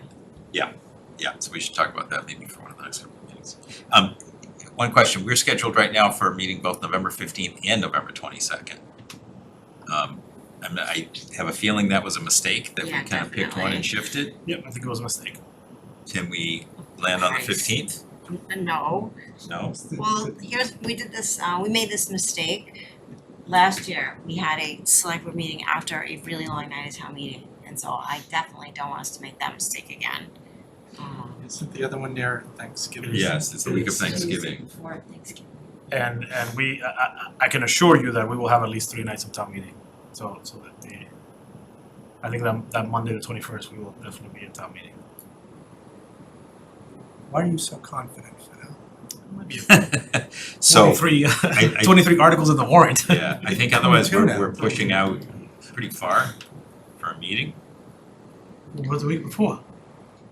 for us next week, It's election. What about the week? November 1st. The week before next You week. just said the 15th. No, how's that November 1st? Why not the 29th after Thanksgiving? The 8th is election day. Oh, yeah. I knew there was something. Yeah. Okay, so I was still right the week before, but it's just You are election right. day. It's Sorry, just that- you You were are wrong, correct. I was right. You are correct. Why Why don't not we have the a Wednesday meeting? Mix it up. I thought we had, so for some reason on my calendar, I have both the 15th and the 22nd. Actually, on a select board calendar, it has both. It does have both. I would suggest the 15th is the best bet, even though No, it's it gonna be. isn't. Well, 22nd is not good. I don't think we A can wait. month, yeah, we're going a month. Could we do it on the 16th? I mean, or the 1st? No, we have a forum on the 1st. Could we do it on the 9th and the 16th, or the 16th? I mean, we just did that. It was brutal, and it was like 4-hour meetings 2 nights in a row. It was too much. How does 9th or 16th work for others? The town manager Do didn't. November 9th, 16th? unfortunately not. No? I moved around some other night things with this schedule in mind, unfortunately. Sorry to say, Karen, I think we should hold the 15th. All right. Well, I'm probably gonna be doing that remotely then. All right? Does that work for others? 15th, yes. 15th? Yeah. 15th. So let's cancel the 22nd off the agenda. Okay, are we okay doing the minutes next meeting? I mean, It's only- compliance. Yeah, it's only one Did meeting, anyone all have right? any changes then? I haven't do. even looked at them. This was a Oh. giant agenda. Yeah, I Did you actually have need a that few whole changes. classification I thing? didn't have mean, any. Not much, but there's a little. Alright, well, we have a policy that we're not supposed to do anything significant up to 10:30, so we kind of already broke that. So if folks are okay hanging till the next meeting for the Yeah. minutes, let's do it. Okay, let's entertain the final motion of the evening. Motion to adjourn. Is there a second? Second. All those in favor? Opposed? 5-0. Excuse me.